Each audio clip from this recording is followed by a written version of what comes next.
ang mga kwento ng pag-ibig, kwento ng buhay at kwento ng pag-asa dito sa Barangay Love Stories. Love Stories.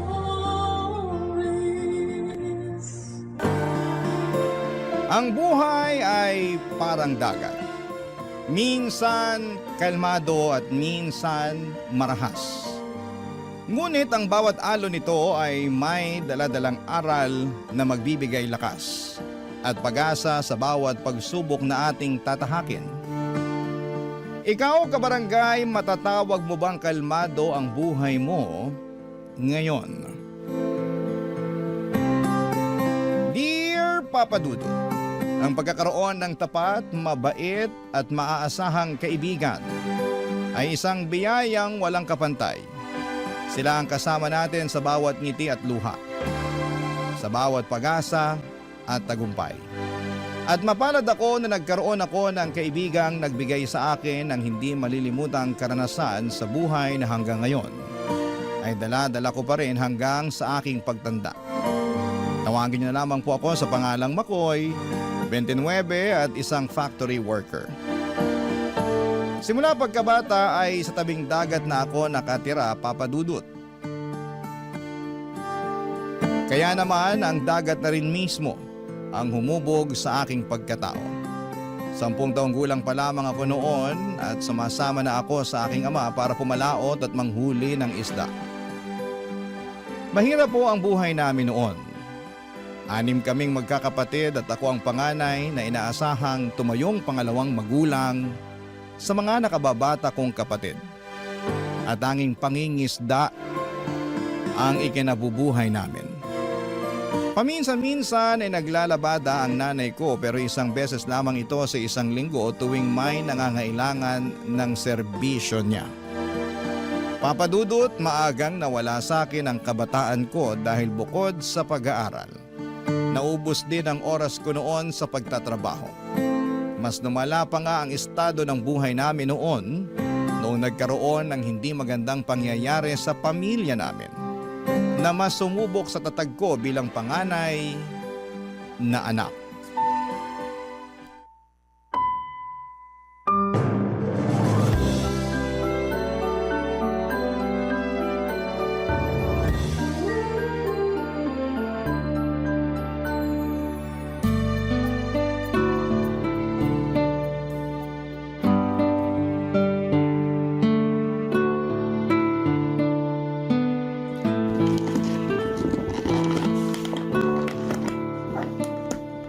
Nay, para saan yung mga damit na yan? Bakit kayo nag-iimpake ng damit? Wala bang nasabi sa'yo si Maring? Sinabihan ko siya na ibalita sa'yo yung nangyari sa tatay mo Wala po eh. Hindi kami nakita sa palengke kanina. Ano po bang nangyari kay tatay? Itinakbo siya kanina sa ospital. Na-stroke habang naglilinis ng bangka. Ano po? Oo, itinakbo naman siya agad sa ospital ng mga kasama niya. Ay, mabuti nga may tricycle yung isang kasamahan niya kanina Kumusta na po siya? Ano pong lagay niya? Nasaan po siya ngayon? Ayun, nasa ospital pa rin siya. Naku, sa awa ng Diyos, maayos na yung lagay niya. Kaya nga ako sumaglit rito para kumuha ng gamit Doon na muna kami magpapalipas ng gabi. Bakit daw po? Akala ko ba okay na siya? Inaantay pa yung resulta ng mga test niya para malaman kung nagkaroon ba siya ng komplikasyon. Sige na. Mauna na ako at baka gising ng tatay mo. Wala kasi siyang kasama doon ngayon. Sandali lang po, sasama ako na po kayo. Wag na anak. Walang kasama yung mga kapatid mo. Ikaw na munang bahala rito sa bahay, ha? Pumunta ka na lang sa ospital mamayang tanghali para baunan ako. Sige po, susunod po ako sa inyo mamaya.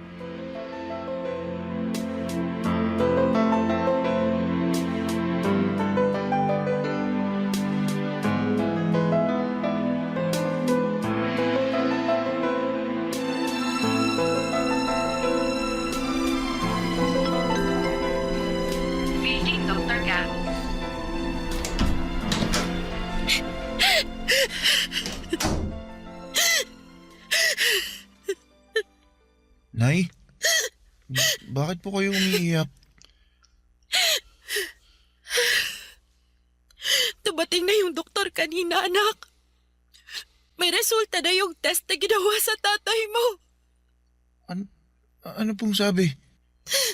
Naapektuhan daw ng stroke yung utak ng tatay mo.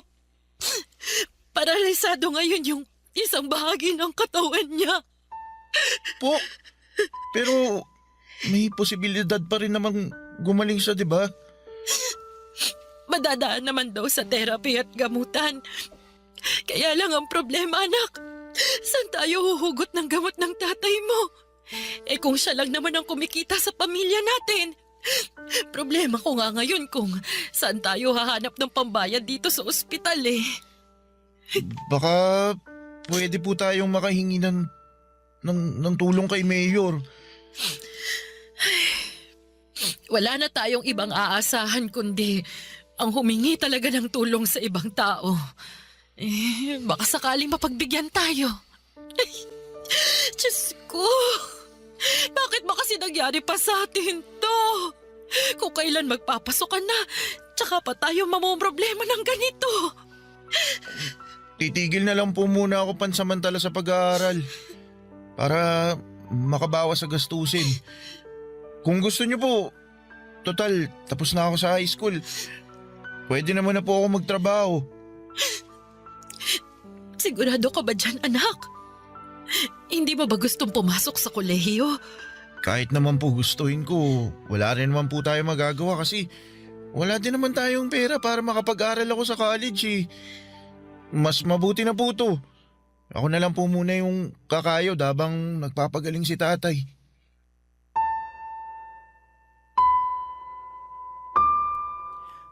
Papa Dudut, dahil sa nangyari sa aking ama ay isang trabaho ang naipasa sa akin na hindi ko pwedeng talikuran. At yon ay ang magpakaama sa mga kapatid ko. Iba't ibang uri ng trabaho ang pinasok ko para lamang makapaglaan ng pera para sa pamilya namin. 2:00 pa lamang ng madaling araw ay bumabangon na ako para sumama sa mga grupo ng mangingisda na pumapalaot ng madaling araw. Pagsapit naman ng 5:00 ay umi-extra ako sa pagbubuhat ng banye-banyerang laman dagat na pinapadala sa iba't ibang palengke sa probinsya namin.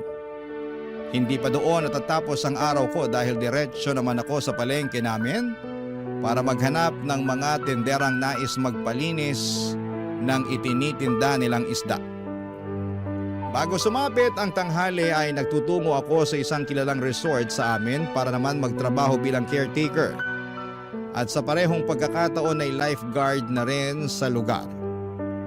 Umaabot yon hanggang 7:00 ng gabi kapalit ng kakarampot na sahod na mas mababa pa sa minimum wage. Araw-araw, Papa Dudut, ay bugbog na bugbog ang katawan ko sa trabaho pero hindi ko magawang magreklamo dahil kailangan ko itong gawin bilang ako na lamang ang inaasahan ng pamilya ko. Mabuti na lamang at ng mga panahong yon ay meron akong mga kaibigang sumasama sa akin sa mga araw na kailangan ko nang makakasama at makakausap. Sina Neil at Sonia. Sa kanila ako humuhugot ng lakas. Sina ang dahilan kung bakit kahit papaano'y nababawasan ang pagod na katawan ko or pagod na nararamdaman ko sa pang-araw-araw, Papa Dudut.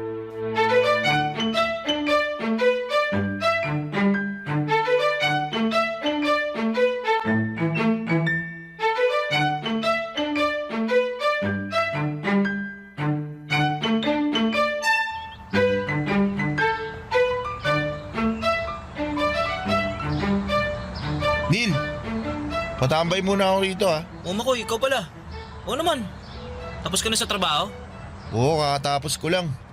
Nakapagod nga eh, may nag-birthday kasi sa resort. Daming pinagawa. Lali lang sa katawan mo ha. Baka mamaya sumunod ka sa tatay mo, mababaldado ka rin dyan. Sira ulo, hindi magandang biro yan boy. Di naman ako nagbibiro. May hangganan din yung katawan mo no. Kapag yan, pinwersa mo, di talaga malabong sa ospital din ang bagsak mo. Naalagaan ko naman na maayos tong katawan ko eh. Huwag ka na mag-alala. Eh, maiba tayo. Kumusta na pala yung nanay mo? May balita ka na ba sa kanya? Wala nga eh. Hanggang ngayon, di pa rin siya nagpaparamdam. Halos 2 linggo na simula nung umalis siya. Ano ba kasing ginawa niya? Ba't siya nagtatago? Ang sabi sa akin, nang scam daw siya eh. Pero di ako naniniwala dun. Mabait na nanay ko no. Sa sobrang bait niya, madali lang din siyang paikutin ng mga tao sa paligid niya. Kaya malamang, na-scam lang din siya katulad nung iba. Ang kaibahan lang, sa kanya nabaling yung sisi. Naku, kawawa naman yung nanay mo. Hmm. Tsaka, sana magpakita na siya para malinis na yung pangalan niya. Grabe din naman kasi yung mga tao eh. Kahit anong paliwanag noon ni nanay, hinuhusgahan na agad siya. Wala tuloy siyang nagawa kundi magtago na lang. Pero kahit naman sana i-update niya kayo kung kumusta na yung lagay niya, di ba? Yun nga ang kinakabahala ako eh. Uy, nandito na pala kayo. Sakto, bili naman kayo ng tinda ko. Uy, Sonia, ano yan? Pastillas, masarap to, 5 pesos isa. Mahal naman yan. Labang pre-taste dyan. Pre-taste ka dyan, kakapiranggot na nga tubo ko rito eh. Dami mo talagang racket ah. Parang nung nakaraang linggo lang, inumin yung nilalako mo ah.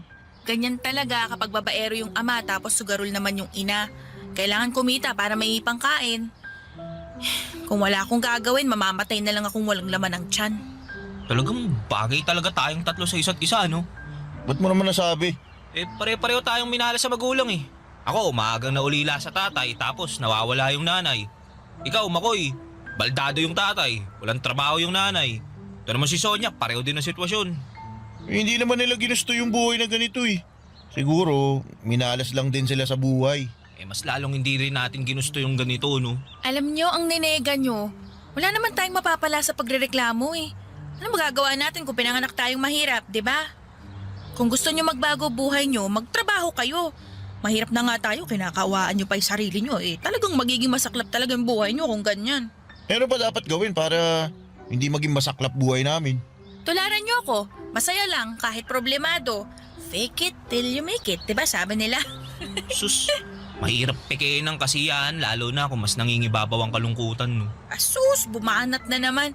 Kung may kapalit lang sanang pera yung matatalinghagang salita na lumalabas dyan sa bibig mo, matagal ka na sanang mayaman. Sana nga ganun na lang kadali ang buhay eh. E di sana lahat tayo masaya. Alam nyo, imbis na magmukmuk kayong dalawa dyan, tulungan nyo na lang kaya akong ibenta tong mga pastillas ko. Tara na, para naman may ambag kayo sa buhay ko. Pas, uwi na ako. Pagod na talaga ako eh. Bawi na lang ako sa susunod. Ikaw, Neil, sumama na ako. Sige na nga. Basta bigyan mo akong pre-taste mamaya ah. Ito, pakaburaot mo. O siya, mauna na ako ha. Enjoy kayo sa pagbebenta ng pagkamahal-mahal na pastillas ni Sonia. Daan ako sa bahay niyo mamaya, bebentahan ko nanay mo. Sa susunod na, wala kami pera. Simula elementary ay magkakaibigan na talaga kami nila Neil at Sonia Papadudut. Una ko naging kaibigan si Neil dahil magkapitbahay lang kami noon. Wala gaano ang kalaro si Neil noong mga bata pa lamang kami. Siya kasi yung tipo ng bata na lalampa-lampa. Mabilis siyang hingalin at lagi siyang nadadapa kapag naglalaro kami ng habulan. Mahina siya pagdating sa mga trabahong nangangailangan ng pisikal na lakas. Pero sa kabila noon ay bumawi naman siya sa pagiging matalino. Consistent honor student siya noon, kaya naman siya ang lagi naming takbuhan pagdating sa mga assignments and projects namin dati. Samantala ay naging kaibigan naman namin si Sonia noong lumipat siya sa lugar namin. Bigla na lamang niyang isinali ang sarili niya sa pagkakaibigan namin ni Neil nang walang dahilan. Kung nasaan kami ay lagi siyang nakabuntot hanggang sa nasanay na lang din kami na lagi namin siyang kasakasama. Hanggang sa pagtanda namin ay nanatiling matatag ang pagkakaibigan na nabuo sa pagitan naming tatlo.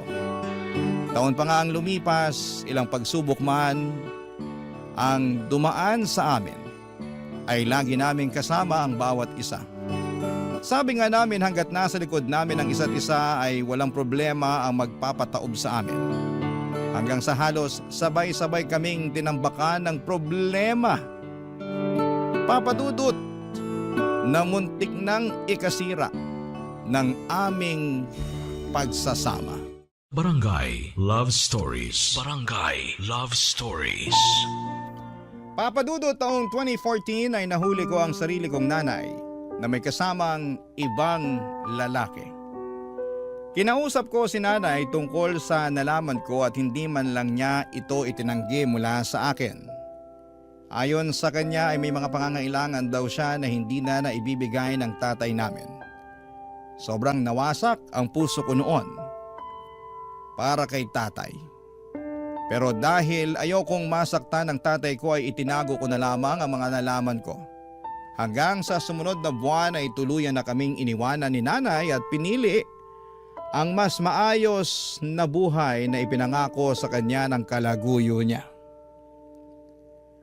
Sa kabilang banda naman ay tuluyan ng nahuli at nakulong ang nanay ni Neil matapos ang ilang taong pagtatago.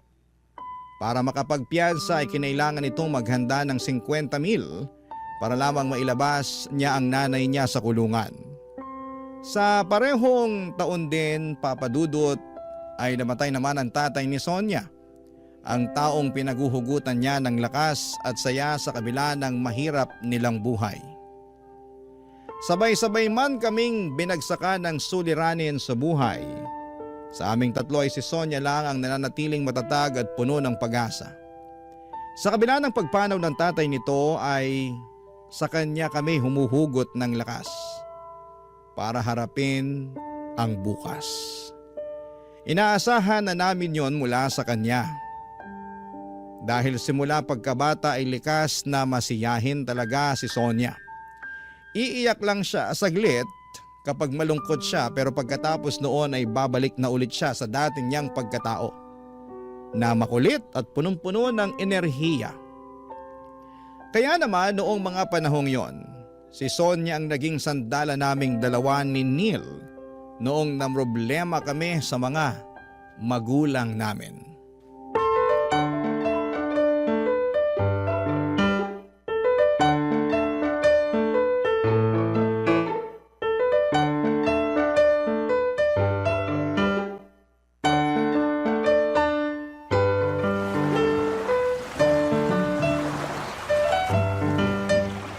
Bakit mo ba kasi kami gusto makausap? Dito pa sa tabing dagat, daming lamok dito. Siyempre, para kunwari nasa pelikula. Bagay na bagay kaya tong sunset sa pag-uusapan natin. Para memorable. Sus. Dami mong pakulo. Ano ba kasi yung pag-uusapan natin? May solusyon na ako sa problema niyong dalawa. Itong mga nakaraang buwan, wala na kayong ibang reklamo kundi yung mga buhay niyo eh. Nakakasawa ng pakinggan para mga sirang plaka. Kaya naisip ko na resolbahin na lang yung mga problemang yan. Paano mo naman gagawin yun? Easy ka lang ah. Ikaw Neil, nag-iipon ka ng pampiyansa para sa nanay mong nakakulong, di ba? Oo. Anong gagawin mo? Papautangin mo ako? Di no, pareho tayong walang pera. Pero hindi, may naisip akong paraan para magkapera ka. Paano naman? Parang ayoko yung nasa isip mo ah. Yung magbebenta ng laman ah. Sino ba nagsabi magbenta ka ng laman? Masyado kang defensive. Naisip mo bang gawin yun? Uy, sira ulo. Kung gagawin yun no. Pero syempre, hindi naman kita ilalagay sa ganong klaseng bagay. Ito yung naisip kong solusyon. Papalapit na yung piyesta natin, di ba? Oo, tapos?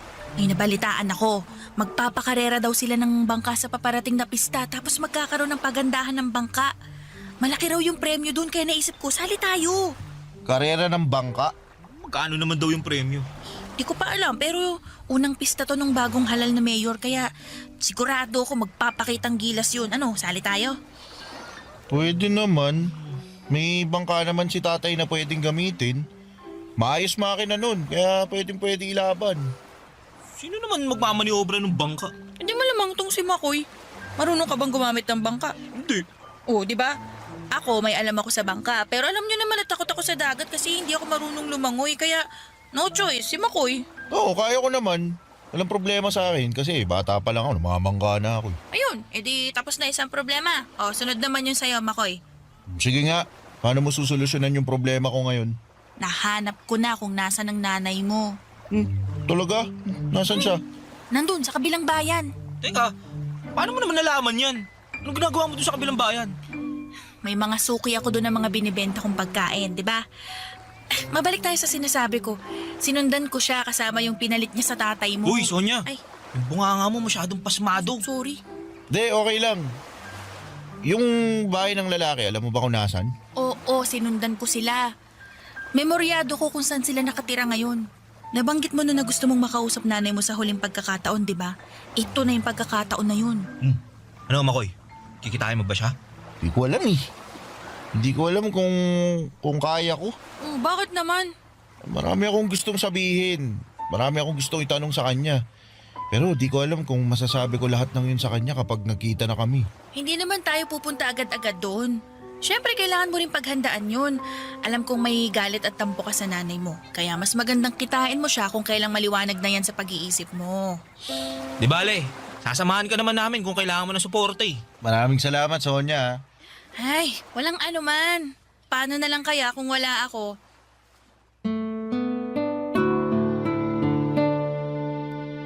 Mula sa udyok ni Sonia ay sumali kaming tatlo sa paligsahan at tinutukoy niya. Gamit ang bangka ni tatay ay sinimulan naming mag-isip ng magandang idedesenyo mula doon. Yun na rin ang plano naming isali sa karera dahil sa aming tatlo ay ako lang naman ang marunong mag-operate ng bangka na di motor. Sina Neil at Sonia naman ay natoka sa pagdidesign ng bangka gamit ang talento ni Neil sa pagdodrawing. Sa mga sumunod na linggo bago ang pista sa lugar namin ay sinimulan ng guhitan nila Neil ang bangka ni tatay. Kapag walang masyadong tao sa resort na pinagtatrabahuhan ko ay patakas naman akong nag-iinsanyo sa pagdadrive ng bangka para sa karera. Kasabay noon ay patuloy ang paghimok sa akin ni Sonia na kitain ko na ang nanay ko para makausap siya. Pero ng mga panahong yon ay hindi ko pa alam kung ano ang sasabihin ko sa nanay ko kapag nagkita ulit kami. Wala pa akong sapat ng lakas ng loob noon para masabi ko sa kanya ang mga gusto kong sabihin. Kaya pansamantala ko na lamang muna itong sinantabi at itinuong ko na lamang ang atensyon at oras ko sa paligsahan na sasalihan namin. Pero hindi rin naman nagtagal ang paghihintay ni Sonia dahil bago ang patimpalak. Nag-decide ako makipagkita na sa nanay ko, Papa Dudut. Kasama sina Neil at Sonia ay pinuntahan namin si nanay sa kabilang bayan kung saan siya nakatira kasama ang bago niyang kinakasama.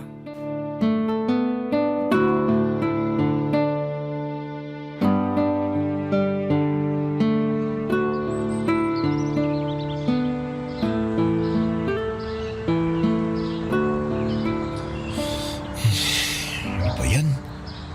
Parang kinakabahan ako ah. Makoy, mag-iisang oras na tayo nagtatago rito ah. Kailan mo haharapin yung nanay mo? Yan mo nga siya. Huwag mo siya pilitin. Tatanong lang naman. Sandali lang, bumibuelo pa ako eh. Huwag ka magmadali, tol. Lapitan mo pag kaya mo na. Oo, para gabihin tayo. Mas mahal ang pamasahe ng tricycle kapag gabi ha. Ito na. Pupuntahan ko na. Galingan mo ha. Talaga, Sonia. Bakit? Excited lang naman ako eh. Diyan lang kayo ah. Tayo niyo ako. Andito lang kami ha. Don't you worry.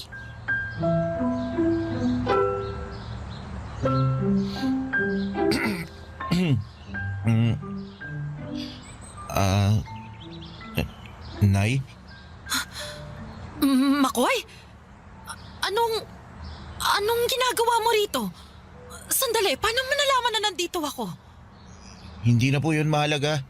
Nagpunta po ako rito para makausap po kayo. Ano yun? May nangyari bang masama? May nangyari ba sa tatay mo? Wala po. Akala ko naman kung may nangyari ng masama. Anong ginagawa mo rito? Bakit mo ko gusto makausap? Hindi na po ba kayo babalik sa bahay? Anak, may bagong buhay na ako rito. Masaya na ako sa kung anong meron ako ngayon. Paano naman po kami? Kami ng mga kapatid ko, si tatay. Malaki ka naman eh. Ikaw nang bahala sa kanila. Daya nyo naman po eh. Tinakasan nyo yung responsibilidad nyo sa amin. Di nyo man lang inisip na kailangan ko rin ng magulang. Kasama mo naman ang tatay mo eh. Pero iba pa rin po yung kumpletong pamilya. Kung sa tingin nyo matanda na ako at kaya ko na po lahat, nagkakamali po kayo. Kailangan ko po ng nanay. Kaya maawa na po kayo. Bumalik na kayo. Pasensya ka na anak. Pero hindi na mangyayari ang gusto mo. Hindi na ako babalik sa dating buhay natin. Ano, ganun na lang yun? Tatalikuran nyo na lang kami basta-basta? Pasensya ka na talaga. Nangako ako sa mga kapatid ko na ibabalik kita. Miss ka na namin, Nay. Ako rin. Pero hindi ko na kaya yung buhay na meron tayo dun, anak. Hindi ganong klase ng buhay ang inaasahan ko. Akala ko po ba Walang ina makakatiis sa mga anak nila. Pero bakit kayo natitiis nyo kami? Sige, magalit ka na sa akin. Tatanggapin ko yon. Kahit isumpa mo na ako, pero pasensya na talaga anak. Hindi na ako babalik sa bahay. Sige na, bumalik ka na. Paggabi na marami pa akong gagawin. Mag-ingat ka pa uwi ha. Maiwan na kita.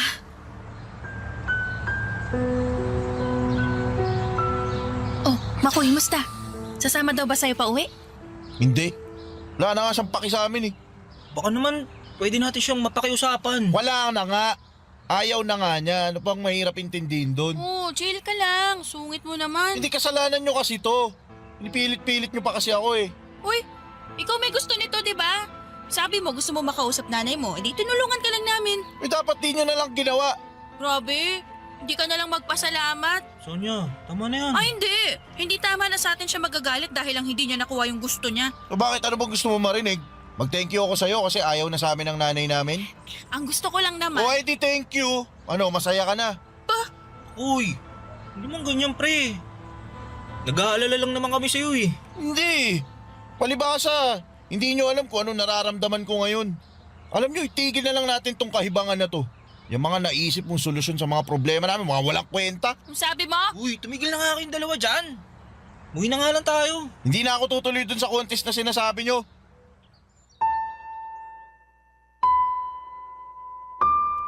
Aaminin ko, Papa Dudut, kaya ko nagawa ang bagay na yon noon ay naiinggit ako kay Neil dahil may nanay pa siyang makakasama. Samantalang ako ay tuluyan na kaming iniwanan ng sarili naming ina.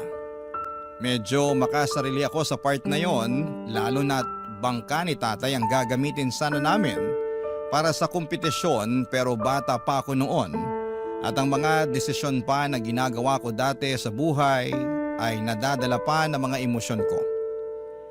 Pinanindigan ko ang mga sinabi ko kina Neil at Sonia na hindi na ako tutuloy kahit na makailang beses nila akong kinausap. Buo na ang desisyon ko noon na nagsimula lang dahil sa inggit at galit sa sarili kong nanay. Kahit wala ako ay nagpatuloy pa rin sina Neil at Sonia sa plano nila.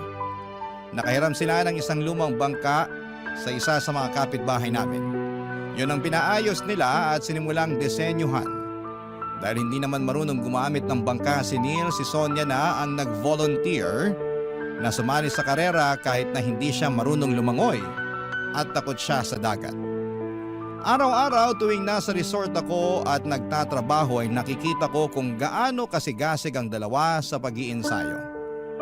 Gusto ko mang bumalik sana at tulungan sila, pero noong mga panahong yon, masyado pa akong nilalamon ng galit dahil sa sitwasyon ko, kaya hinayaan ko na lamang sila at nagpakapagod na lamang ako sa pagtatrabaho para sa sarili ko. Pero Papa Dudut, isang linggo bago ang kompetisyon ay isang masamang balita ang gumimbal sa lugar namin.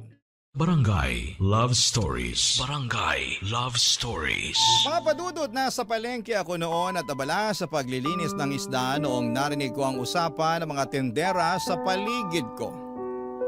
Naaawa daw sila dahil kamamatay lang ni Mang Nestor ay sumunod ding namatay ang dalaga niyang anak. Pagkarinig ko sa pangalang yon ay biglang kumabog ang dibdib ko dahil Nestor ang pangalan ng tatay ni Sonia. Agad kong tinext si Neil para makibalita sa kanya, ngunit hindi siya nag-reply sa mga text ko. Minadali ko na lamang ang trabaho ko sa palengke at saka ako agad na nagtungo sa bahay nila Sonia. Mas lalo kong kinabahan noong nadatnang ko ang mga taga-barangay sa tapat ng bahay nila Sonia na abala sa pagkakabit ng tolda. Dalawa ang anak na babae ni Mang Nestor, si Sonia at ang nakababata nitong kapatid. Hindi naman sa mas gusto kong mawala ang kapatid nito, pero habang papalapit ako sa bahay nila Sonia ay tahimik akong nananalangin na sana hindi si Sonia ang tinutukoy nilang dalaga ni Mang Nestor na namatay. Bago pa man ako makarating sa gate nila Sonia ay nanlumo ako nang nakita ko si Neil na nakatayo sa tabi ng Pader at puno ng luha ang kanyang mga mata. Hindi ko pa man nakukumpirma, ay alam ko na ng mga oras na yon na si Sonia nga ang tinutukoy nilang namatay, Papa Dudut.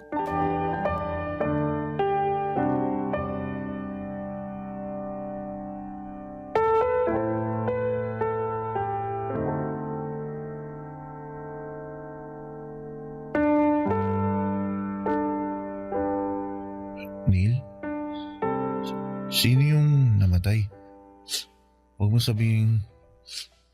Wala na si Sonia, tol.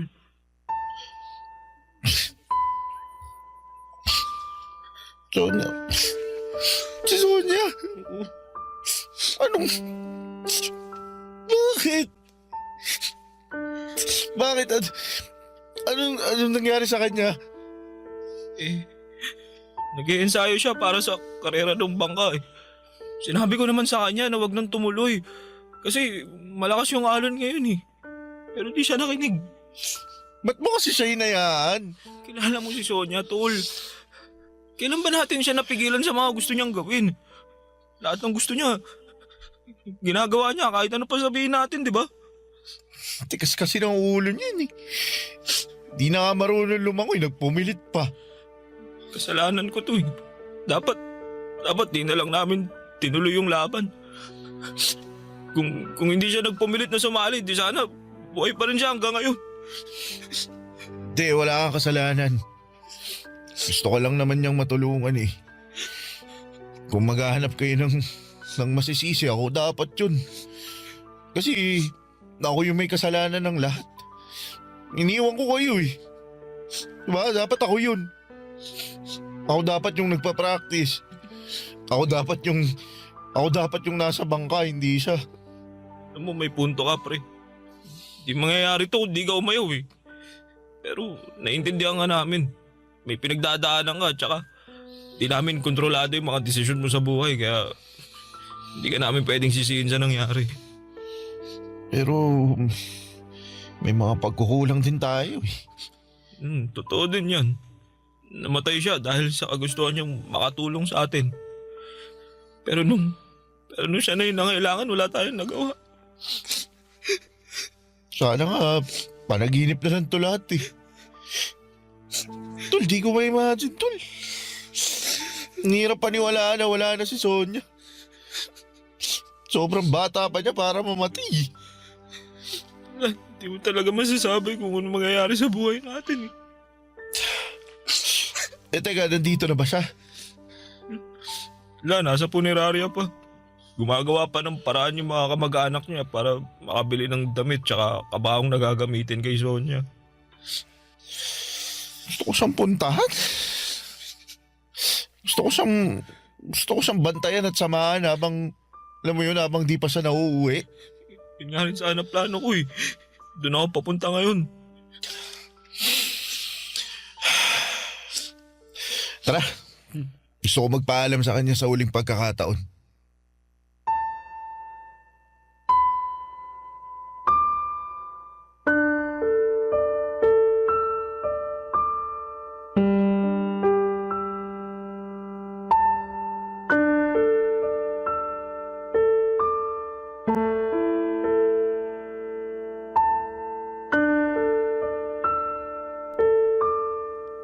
Papadudod sa mga sumunod na araw ay magkasama naming binantayan ni Neil ang kaibigan namin hanggang sa nailibing ito sa kanyang huling hantungan. Masakit para sa amin na hindi masisilayan pa ni Sonia ang kinabukasan. Napakarami niyang pangarap sa buhay kaya nakakalungkot na maaga siyang binawi ng Panginoon gayong isa siya sa mga tao na may napakabuting puso. Marami siyang napapasayang tao at marami siyang natutulungan ng walang kapalit. Sa loob-loob ko ay sinisisi ko ang sarili ko dahil kung hindi ko lang sana sila sinukuan noon, hindi sana ako papalitan ni Sonia sa karera. Hindi sana siya mauuwi sa kamatayan. Kaya naman ang tanging pambawi na lamang na naisip ko ay ang ituloy ang mga nasimulan niya. Sa mismong puntod ni Sonia ay pinangako ko na tutuparin ko ang mga bagay na gusto niyang mangyari. Tutulungan ko si Neil na mabuo ang iniipon niyang pampiyansa sa kanyang nanay. Susubukan ko ring sundin ang naging payo niya sa akin noon na tatanggapin ang mga bagay na hindi ko kontrolado. At turuan ang puso kong magpatawad sa mga taong nakagawa ng mali sa buhay ko. Ilang araw bago magsimula ang fiesta sa lugar namin ay hinimo ko si Neil na ipagpatuloy ang pagsali sa paligsahan. Para na rin kay Sonia, Papa Dudut.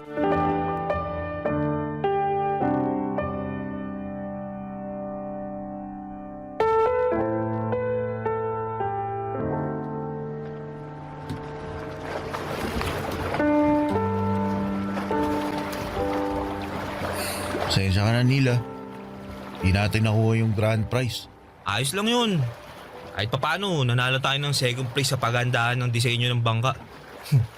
Wala na dito si Sonia pero hanggang ngayon, natutulungan niya pa rin tayo. Hindi dahil sa disenyo niya, di tayo mananalo eh. Kaya nga eh. Pero, paano na yan?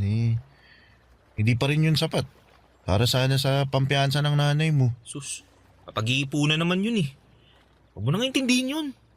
Alam mo kung ano magandang gawin? Ano? Hati tayo sa premyo.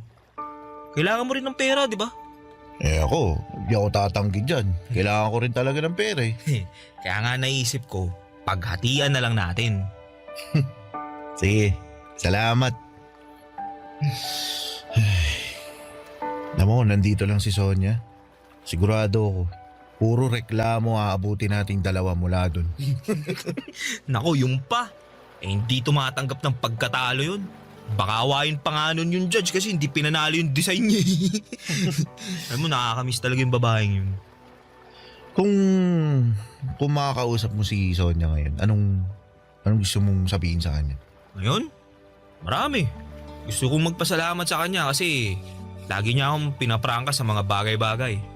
Lagi niya akong pinapaalalahanan na may dulot na pag-asa yung bawat araw. Gusto ko siyang pasalamatan sa mga araw na tulad nito. Tuwing malungkot tayo, dismayado, lagi siyang nandyan para pagaanin yung loob natin eh. Ako, gusto kong humingi ng tawad sa kanya. Bakit naman? Hindi kasi pakiramdam ko, nadismay ako siya eh. Ewan ko ba, parang sinira ko yung pagkakaibigan natin dahil lang sa nagpadala ako sa nangyari sa problema sa pamilya namin. Wala naman nasirang pagkakaibigan. Alam mo, katunayan nga si Sonia pa nagpaintindi sa akin ng pinagdadaanan mo eh. Alam niya kung paano mabuhay sa isang sirang pamilya. Kasi dati di ba naghiwalay yung mga magulang niya. Sa aming dalawa, siya mas nakakaintindi sa'yo nun. Hindi, pero pasensya pa rin ha kasi naging makasarili ako eh. Sus, huwag mo na alalahanin yung pre. Tapos na yun eh. Saka isa pa, bumawi ka naman na. Natalo nga lang. Oo nga eh. Totoo nga yung sinabi mo. Magandang tumambay dito sa laot. Nakakagaan ng loob. Diba? Lalo na kapag tahimik yung dagat. Hmm. Dito rin takbuhan ko kapag gusto kong takasan yung mga problema ko eh. Masarap humiga sa bangka habang hinihili ka ng alon. Tapos pinagmamasdan mo yung kalangitan. Salamat Makoy. Lion. Di, salamat kasi naging kaibigan kita. Kayo ni Sonia. Salamat na dumating kayong dalawa sa buhay ko. Ako rin. Pinagpapasalamat ko rin ang bagay na yan. Papa Dudut, wala na akong masyadong rekoleksyon pa sa mga sumunod na nangyari pagkatapos ng nangyaring paligsahan. Basta ang nanatili sa utak ko noon ay yung kinuha si Neil ng kanyang tiyahin papunta sa Maynila. Simula noon ay nawala na kami ng koneksyong dalawa. Hanggang ngayon ay wala na po akong balita kay Neil kung kumusta na ang buhay niya. Pero umaasa ako na sana'y nasa maayos na siyang kalagayan at naabot na niya ang mga pangarap niya. Sa kabilang banda naman ay malayo na po sa dagat ang buhay ko ngayon. Noong namatay ang tatay ko ay nagkanya-kanya na kaming magkakapatid. Nakahanap ako ng trabaho sa isang factory dito sa Maynila. Dito na rin po ako nakakilala ng babaeng napangasawa ko.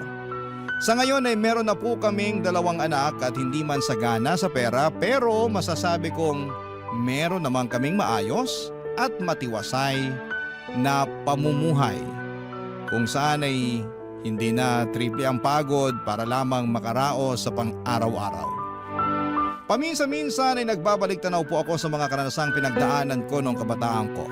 At kasama na doon ang mga kaibigan kong sina Sonia at si Neil. Hanggang ngayon ay dala-dala ko pa rin ang mga aral na natutunan ko mula sa kanila.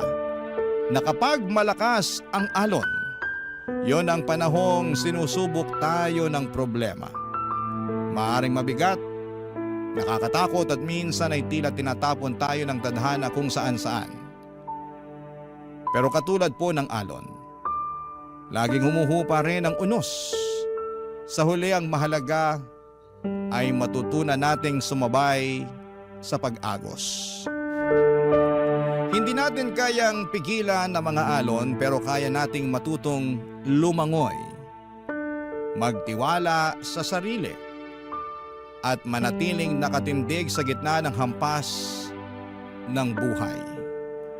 Hanggang dito na lamang po ang kwento ko at maraming salamat po sa pagbibigay ng oras sa storya ng aking buhay. Ang inyong forever kapuso at kabarangay, Makoy. Anong say mo sa Barangay Love Stories na ito? Pagkwentuhan natin sa comment section yan. Ang mga kwento ng pag-ibig, kwento ng buhay at kwento ng pag-asa dito sa Barangay Love Stories. Love Stories.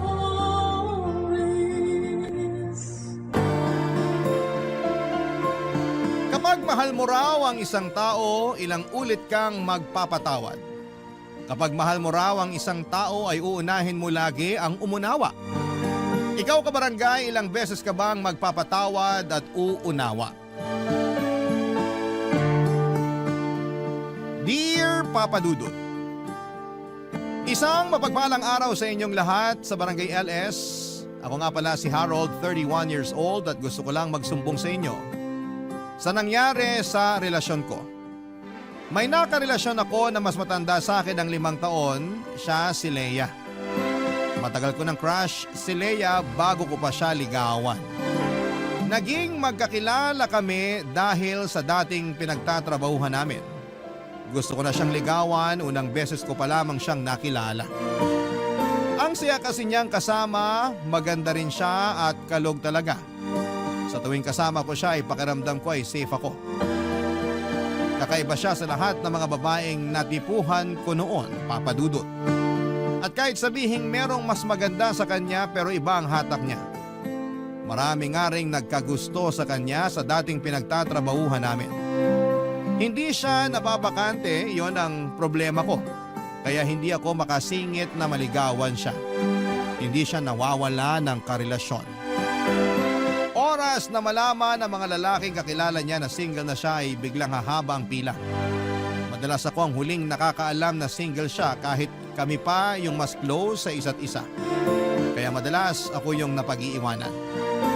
Saka natatakot din akong ligawan siya dahil baka i-reject niya ako. Lalo't 5 taon ang tanda niya sa akin.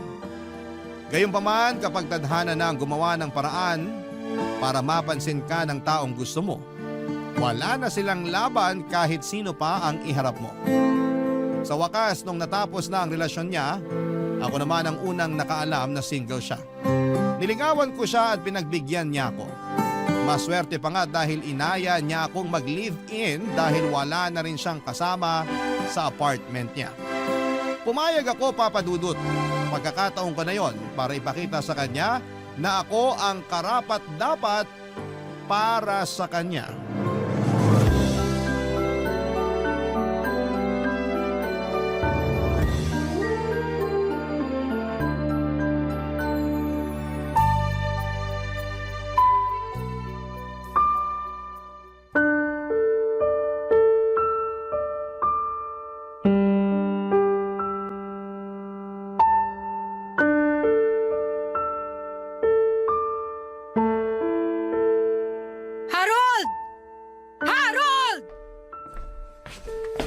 Bakit, Leia? Ano yun? Kanina pa kita hinahanap. Ilang beses kitang tinatawagan sa messenger mo, hindi ka sumasagot. Nasa kwarto natin yung cellphone ko.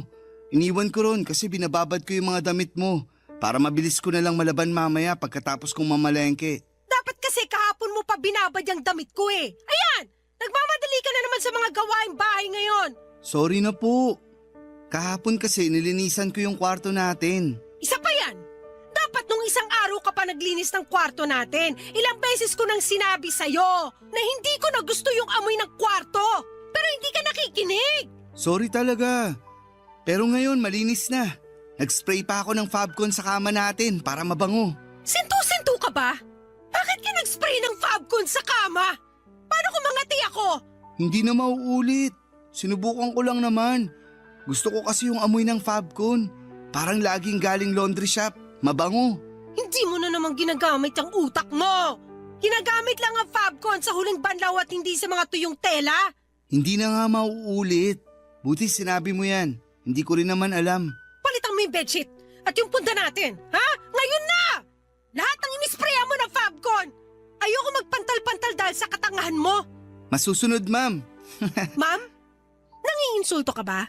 Uy, hindi ah. Ganyan lang ang tawag sa mga misis na mga under the saya na mister. Ay di nangiinsulto ka nga. Feeling mo inaabuso kita? Ha? Ganun ba yon? Wala akong sinabing ganun. Biro lang naman yun. Sige, hindi na mauulit. Dami mo talagang kapalpakan! Inaayos ko naman po. Kahapon sabi ko wag mo lagyan ng okra yung pinakbit na pinaluto ko. Pero nilagyan mo pa rin. Alam mo namang ayoko ng okra. Hiniwalay ko naman yung okra bago ko hinain sa'yo. Gusto ko lang kasi ng okra sa pinakbit. Ako lang din naman ang kumain nun. Maski na! Inutos ko sa'yo na wag lagyan kasi ayoko ng okra. Hindi ka pa rin nakinig. Oh, tinanggal mo nga yung okra bago ihain sa akin. Pero nai-imagine ko pa rin na may okra yon. Hindi nakakatuwa. Nakakawalang ganang kumain. Sa susunod, makikinig na talaga ako sa'yo. Huling beses na yun, nalalagyan ko ng okra yung pinakbit. Huwag ka rin magkakamaling bumili ng okra at itambak sa kusina, ha? Iyahampas ko talaga yun sa mukha mo. Yes, boss! Boss! Joke lang po yun. Di ba sinabi ko wag mo akong bibiruin? Akala mo inaabuso kita? Okay, hindi na. Sorry. Hindi ka marunong makinig! Walang pumapasok sa utak mo! Aray, huwag ka namang manuntok. Sakit tuloy ng braso ko. Ikaw talaga, iba ka kung maglambing. Tumatawa ka pa? Nakuha mo pang magbiro? Akala mo nakikipagbiroan ako sa'yo? Ha? Aray, teka, tama na. Hindi na ako makakapaglaban ng damit mo kung mamamaga tong braso ko sa kakasuntok mo. Baka putulin ko pa yung braso mo sa pangbubuisit mo. Aray, tama na, Leia. Tama na. Lagi mo na lang akong Tama ginagalit. na. Masakit na eh. Aray, Leia. Tapusin mo yung labada! Nakailang suntok si Leia sa akin sa braso at sikmura bago siya tumigil. Kung hindi siya napagod at kung hindi nanakit ang kanyang kamao, baka hindi niya ako tinigilan hanggat hindi niya ako nakikitang nagva-violet na ang aking balat. Nabigla ako doon, iyon ang unang beses na sinaktan niya ako. Tinaan ko na lamang sa biro pero nabigla talaga ako, Papa Dudut. Pagkatapos noon ay nagmadali na siyang lumabas ng bahay. Hindi nagpaalam kung saan siya pupunta. Galit pa rin siya. Siguro ay para magpakalma. Hindi ako kaagad nakabalik sa pag-aasikaso ng labahin ni Leia.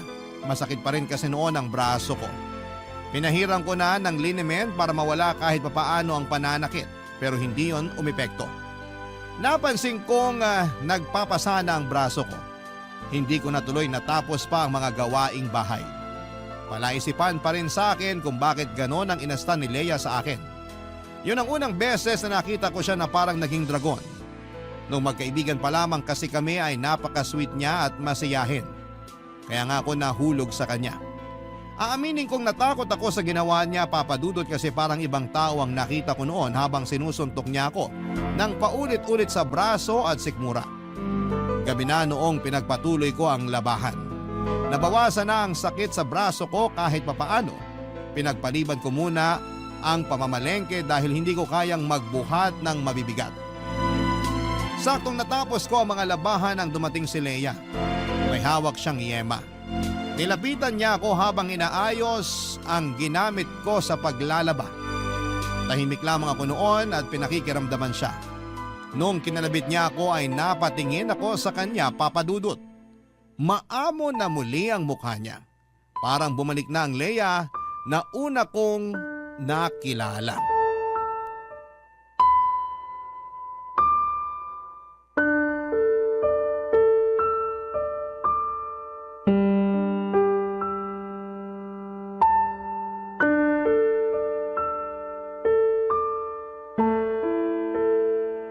Kumain ka na ba? Hindi pa. Ikaw, Hindi pa rin. saan ka ba nagpunta kanina? Diyan lang sa tabi-tabi. Nagpawala ng galit. Sorry kung ginalit kita. Sorry din kung nasaktan kita. Pwede bang magbiro? Bakit? Gusto mo bang kumain ng pinakbet bukas? Ha? Kasi kulay talong na tong braso ko. Isaog na lang natin. Paborito mo ang talong, di ba? Huwag ka na magbiro ng ganyan. Nakonsensya na nga ako sa ginawa kong pananakit sa'yo eh. Ayos lang yun.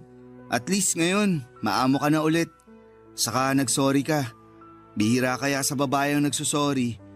Ang swerte ko naman. Sorry talaga ah. Nadala lang siguro ako ng emosyon ko. Tapos parating na rin ang dalaw ko kaya ayun. Okay lang yun. Hindi naman na masyadong masakit ang braso ko. Binabaran ko kanina ng yelo. Yun nga lang, hindi ako nakapamalengke kanina. Ayos lang ba? Ako na lang ang mamamalengke bukas. Mag-relax ka na lang dito. Sure ka? Pwede naman kitang samahan bukas. Hindi na. May kasalanan ako ngayon sa'yo kaya babawi na lang ako bukas. Ako nang bahala sa pamamalengke. Ako na rin ang magluluto. I-check mo ha. Baka aksidente kang makabili ng okra sa palengke.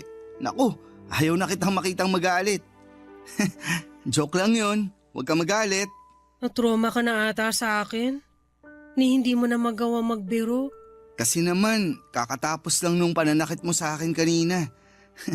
Pero bukas, okay na ako. Hindi na mauulit yung pananakit ko sa'yo, promise. Last na yun. Natuto na ako. Alam ko naman na nabigla ka lang talaga.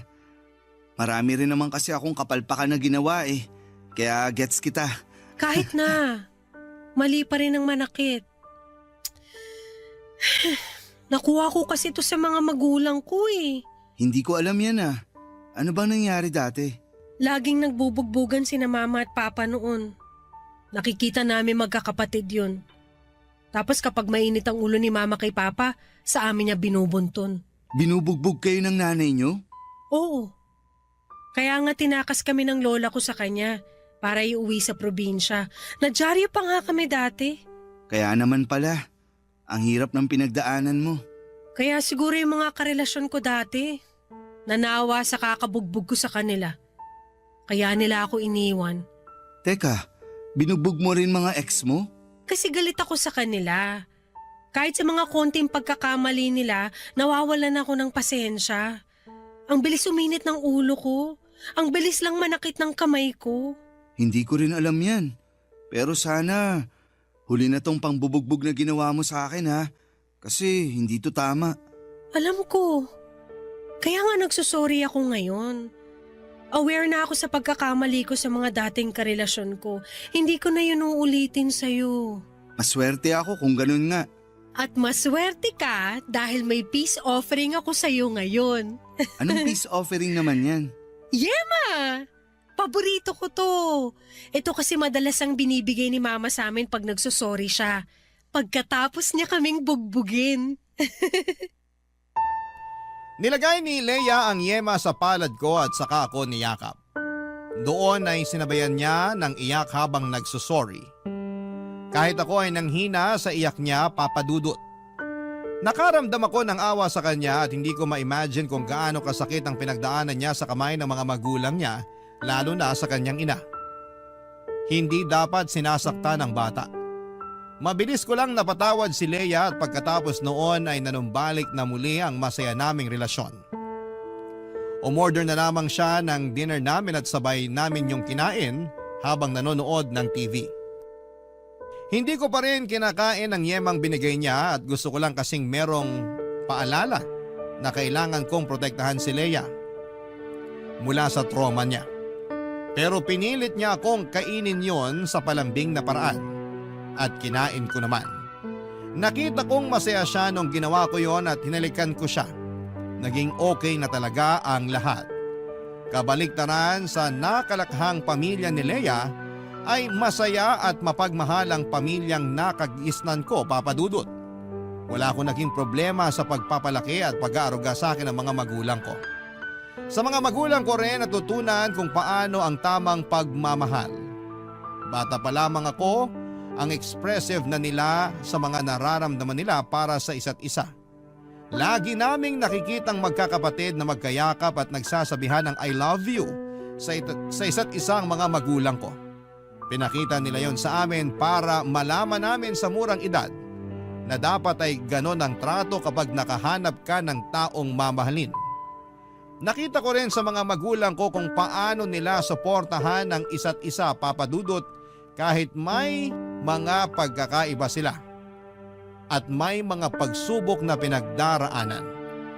Kaya yun ang plano kong gayahin sa relasyon namin ni Leia.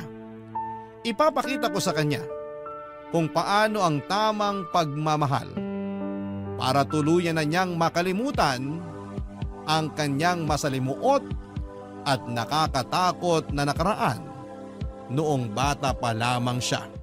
Barangay Love Stories. Barangay Love Stories. Sa pagdaan ng mga araw, linggo at buwan ay hindi na naulit pa ang pananakit ni Leia sa akin. Marunong na siyang magpigil, Papa Dudut.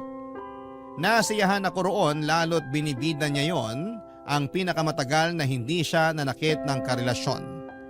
Siyempre proud ako dahil nakatulong ako doon. Lagi ko kasing sinusunod ang mga sinasabi niya para hindi na siya magalit pa.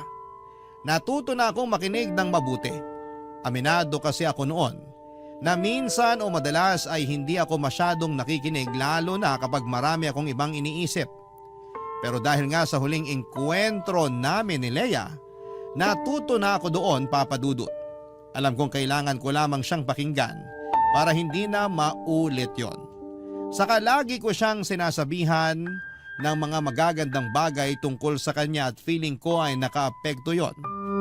Turo kasi ni nanay sa akin, lagi ko raw purihin ang mga babae sa mga magagandang nakikita ko sa kanila. Nakagaganda raw yon ang mood ng babae lalo kung galing mismo sa puso ko. Yon ang tinandaan ko at yon ang ginawa ko. Nakatulong naman. Lagi nang masaya si Leia at parang nagbago ang aura niya. Mabilis nang nalumipas sa mga araw at sumapit na ang unang Pasko na magkasama kaming dalawa, Papa Dudut. Sa apartment lamang kami nag-celebrate ng Pasko para makatipid. Nagluto ako ng lumpia, spaghetti, chicken wings at macaroni salad. Nakalatag na yon sa mesa bago pa sumapit ang Noche Buena.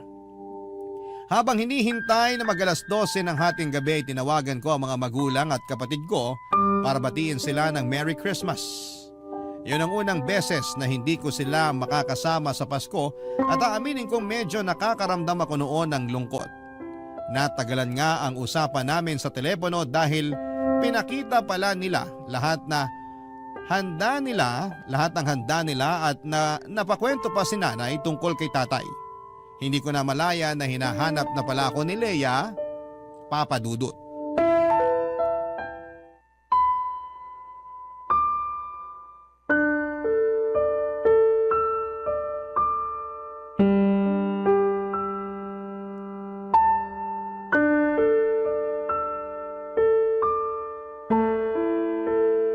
Hoy Harold! Kanina pa kita tinatawag ah. Saan ka ba nagpunta? Kanina pa kita tinatawagan pero hindi ka makontak. Lumabas kasi ako. Pasensya na kung di ko nasagot mga tawag mo. Tinatawagan ko kasi si nanay. Bakit hindi na lang dito sa loob ng bahay ka tumawag? Kanina pa kita hinahanap. Ang bagal kasi ng wifi natin. Ginamit ko na lang yung data ko. Sa labas malakas yung sagap ng internet. Kaya doon ko tinawagan si nanay. Ayun nga eh. Ipapaayos ko sana sa'yo tong wifi natin kasi hindi ako makakonect. Paano ako makakapag-post nito sa Facebook? May problema ata talaga sa internet ngayon. Nag-message na ako pero sabi, may inaayos daw. Kaya baka mamayang madaling araw pa matatapos yung service maintenance nila. Nakakabanas naman oh. Kung kailan naman Pasko. Makikonek ka na lang sa data ko. Marami pa naman to. Hayaan mo na. Sure ka? Sabihin mo lang sa akin kapag kailangan mo na. Sino na naman ba yung tumatawag sa'yo sa messenger? Si ate. Teka, sagutin ko lang. Subukan mong lumabas ulit, tatamaan ka sa akin. Ha? Ilang oras mo nang kausap ang pamilya mo? Paano naman ako? Iiwan mo lang ako rito sa loob ng bahay? Saglit lang naman to.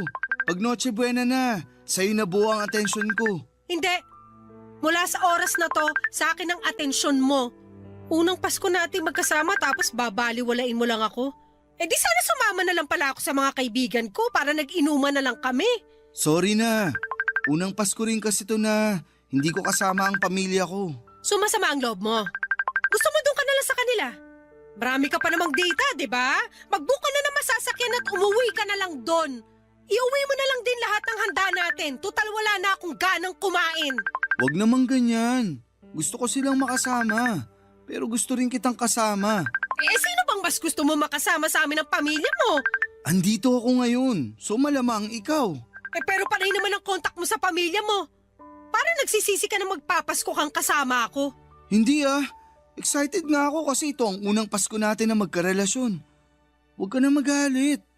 Sige, bukas ko na lang kakausapin si ate. Nakakainis ka kasi. Imbis na mag-focus ka na lang sa akin. Hindi na po. Sa'yo na ang focus ko ngayon. Ano bang gusto mong gawin? Gusto ko, patayin mo yung cellphone mo para hindi na makatawag at makaistorbo sa iyong pamilya mo. O sige po, walang problema. Oh, ayan ha. Pinatay ko na. Kakainis ka. Sorry na po.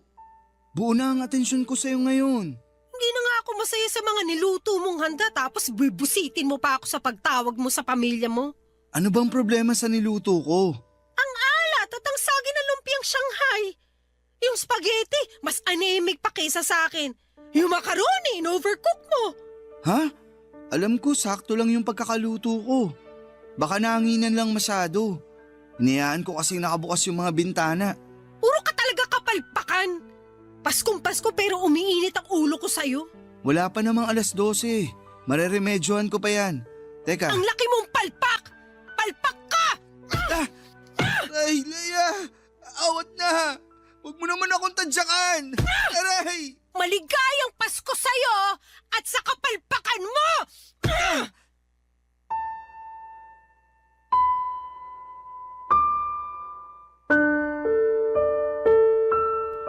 Tinadyakan sa hita, sinuntok sa muka at sikmura. Yan ang paulit-ulit na ginawa sa akin ni Leia Papadudut. Sinabunutan din niya ako at sinubukang ihampas ang ulo ko sa mesa. Kung saan ay nakalatag ang mga handa namin. Buti na lamang at nakapalag ako. Pero sa ibang mga ginawa niya ay hindi na ako nakalaban pa. Ayoko rin namang lumaban dahil ayoko siyang masaktan. Hinayaan ko na lamang siya dahil alam ko mapapagod din siyang saktan ako, Papadudut. Noong hiningal at nasaktan na ang mga kamay niya ay doon na niya ako tinigilan. Nagkulong siya sa kwarto at doon nagwala na sinabayan pa ng pag-iyak. Napasili pa ang mga kapitbahay namin dahil sa mga narinig. Yang-iya ako pero wala akong ibang magawa. Nakailang beses akong kumatok sa kwarto para pagbuksan niya ako. Pero hindi niya ginawa yon. Lumagpas na ang 12:00 pero ayaw pa rin niyang lumabas. Nasa labas lamang ako ng kwarto at inihintay na pagbuksan niya ako. Hindi ko na alam kung aling parte ng katawan ko ang sumasakit dahil halos nagsabay-sabay na yon. Sinabayan pa ng pagkalam ng sikmura dahil sa gutom. 3:00 na ng madaling araw nang lumabas si Leia sa kwarto at kinumusta ko siya, Papadudut. Niyakap niya ako at nag-sorry. Inaya ko na siyang kumain at tumango lamang siya. Nagutom siya at naparami ang kain niya habang ako ay nakatingin lamang sa kanya at nakakaramdam na ng takot. Nang mapansin niyang nakatitig ako sa kanya ay may kinuha siya sa kanyang bulsa. Isang yema. Inabot niya sa akin at tulad ng dati simbolo yon ang pagsusori niya sa akin. Hindi pa man ako okay noon pero ngumiti ako at tinanggap ang yema na inabot niya. Doon na siya ngumiti at magana na ulit na kumain. Hindi ako halos makakain noon dahil iniinda ko ang sakit ng pangbubugbog niya sa akin. Nagkaroon ng mga pasa at latay sa buong katawan ko. At pagkatapos ng Pasko, pagbalik ko sa trabaho ay napansin ng katrabaho ko at dati kong kaklase sa college na si Julie ang mga bakas ng pananakit ni Leia sa akin. Papa Dudut.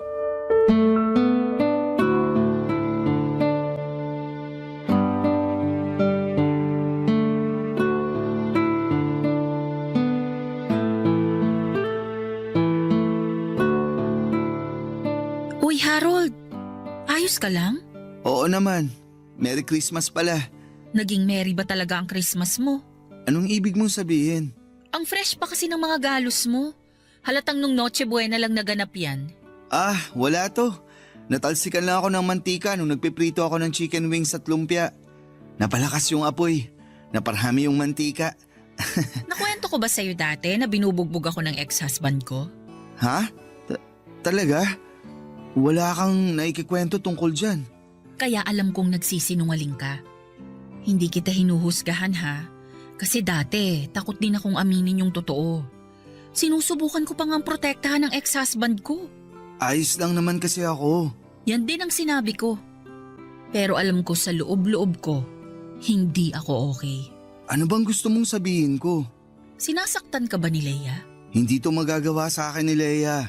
Gusto mo talagang isipin ko na mantika ang nanakit sa'yo?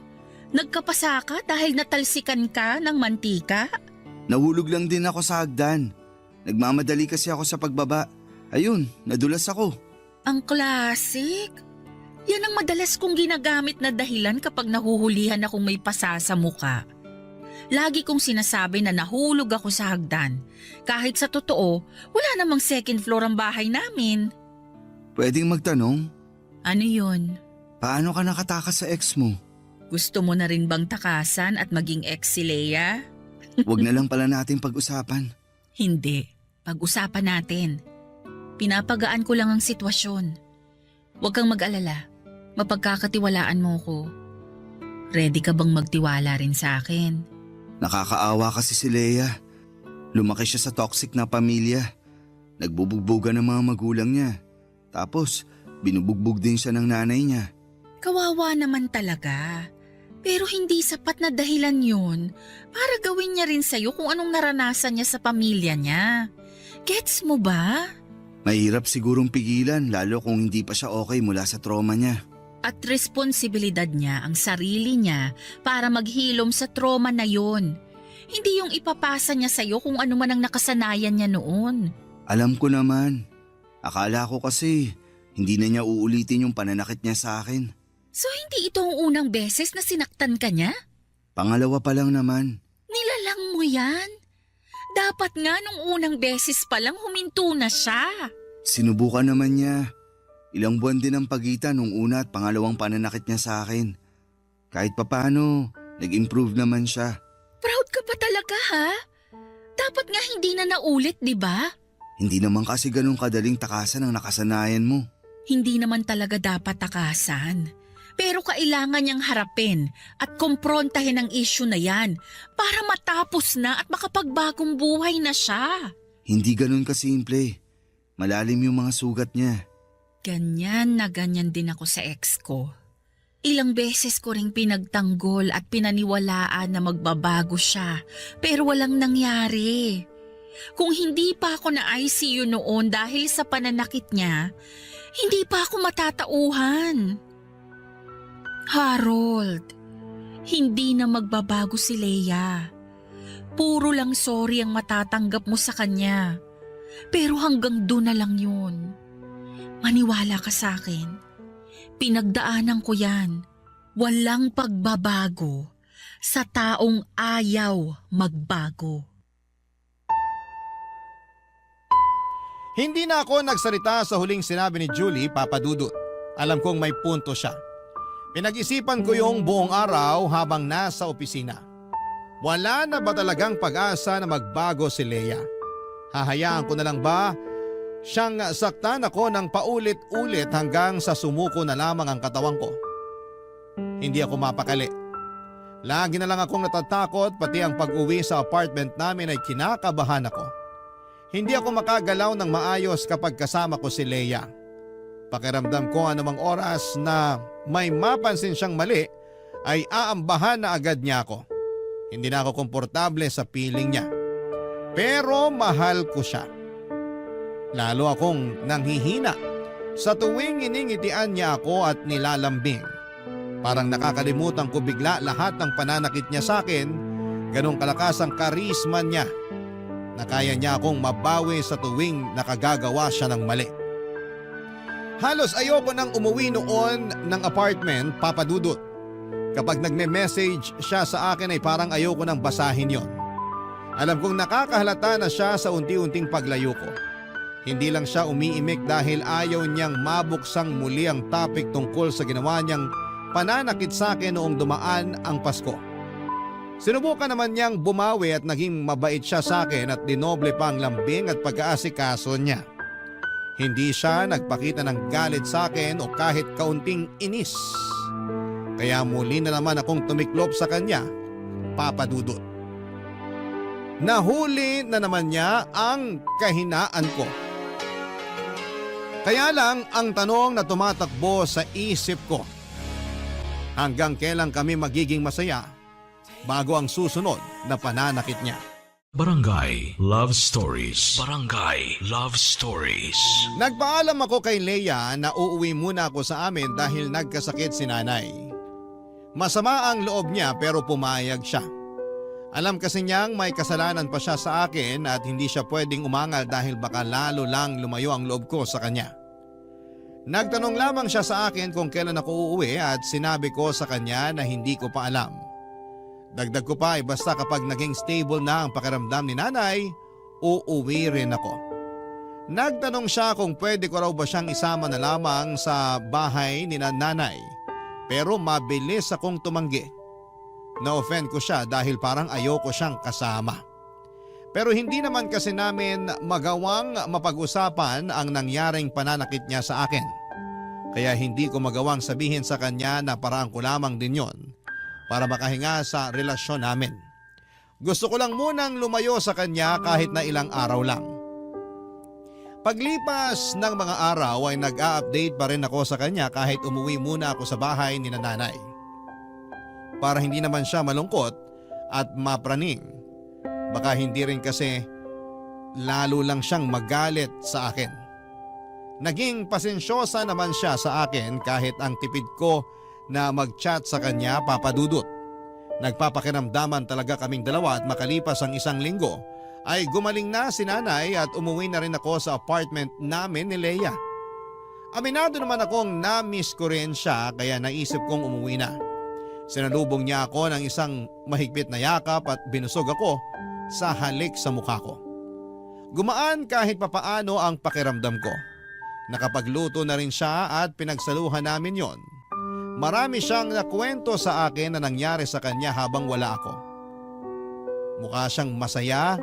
Masaya na rin ako pero hindi pa rin matanggal sa isipan ko na anumang oras ay pwede na naman siyang sumabog at mangbugbog, Papa Dudut.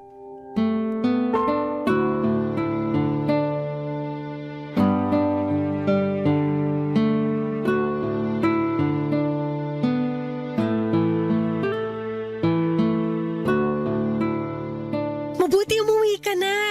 Para ako mababaliw dito sa bahay mag-isa. Nasanay na ako na lagi kang kasama. Nakakalungkot pala kapag wala ka. Namiss kita. Namiss din naman kita. Kung hindi naman kasi nagkasakit si nanay, hindi na naman ako uuwi ron. Okay na yon.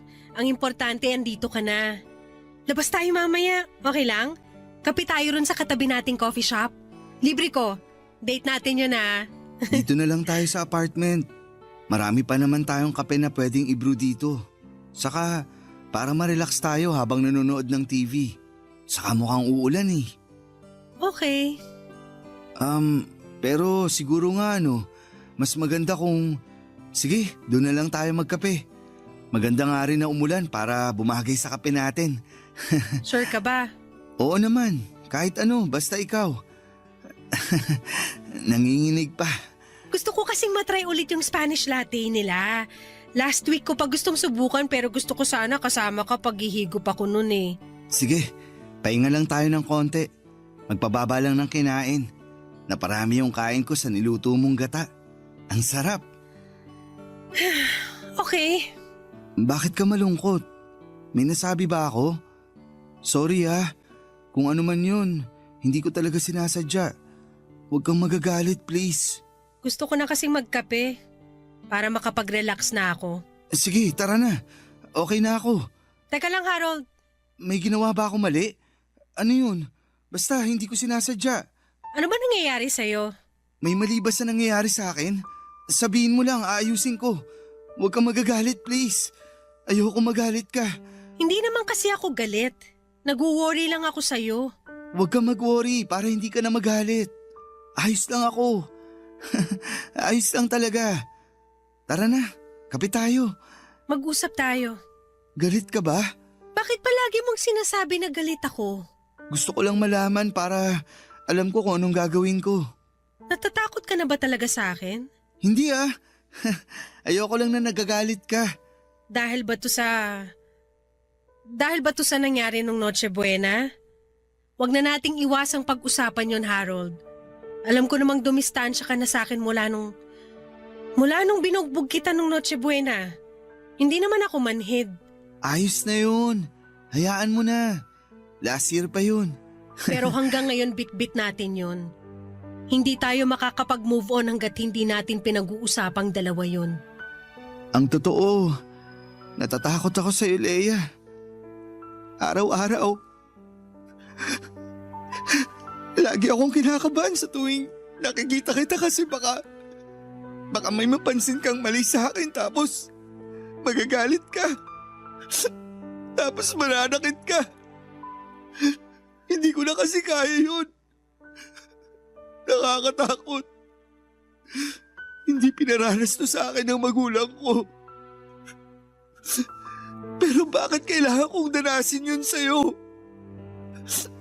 Mahirap na bang patawarin yung mga maliliit na pagkakamali ko? Kasi sinusubukan ko naman. Kasi mahal kita. Pero minsan, ginagawa ko na lang lahat ng gusto mo kasi natatakot ako sa'yo. Di ba mali yun? Mali na ginagawa mo lang yung isang bagay kasi natatakot ka. Di ba dapat ginagawa mo yun kasi masaya ka?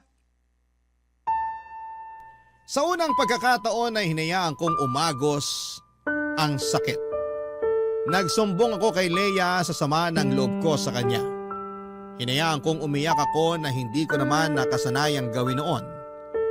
Hindi ko siya matignan sa mga mata at nakaharang din ang mga braso ko sa mukha ko para mailagan ko kung sakali mang mapikon siya sa mga sinasabi ko.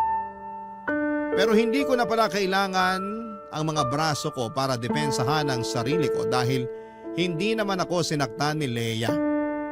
Pag-angat ko ng tingin sa kanya ay sinabayan niya ako ng iyak. Naramdaman ko ang awa niya para sa akin. Sinubukan niya akong yakapin pero umilag ang katawan ko dahil inaasahan marahil ng katawan ko na sasaktan niya ako. Sinusubukan lamang akong protektahan ang katawan ko. Doon na umiyak ng malakas si Leia. Sinaktan naman niya ang sarili niya. Sinampal niya ang mukha niya. Sinabunutan ang buhok niya at pinigilan ko siya at doon ay bigla siyang nanghina at niyakap ako. Yumakap ako pabalik para maramdaman niyang ligtas siya sa mga braso ko. Nung humupa na ang emosyon namin ay doon na kami nakapag-usap ng kalmado. Sinabi niya sa akin na gusto na niyang magbago at sana'y matulungan ko siya. Natatakot na rin daw siya sa mga posible pa niyang magawa dala ng trauma niya. Kaya naman minabuti naming dalhin siya sa isang psychiatrist para maipagamot ang kinakaharap niya. May anger issues si Leia at marami pang lumabas na ibang mga mental health issues niya.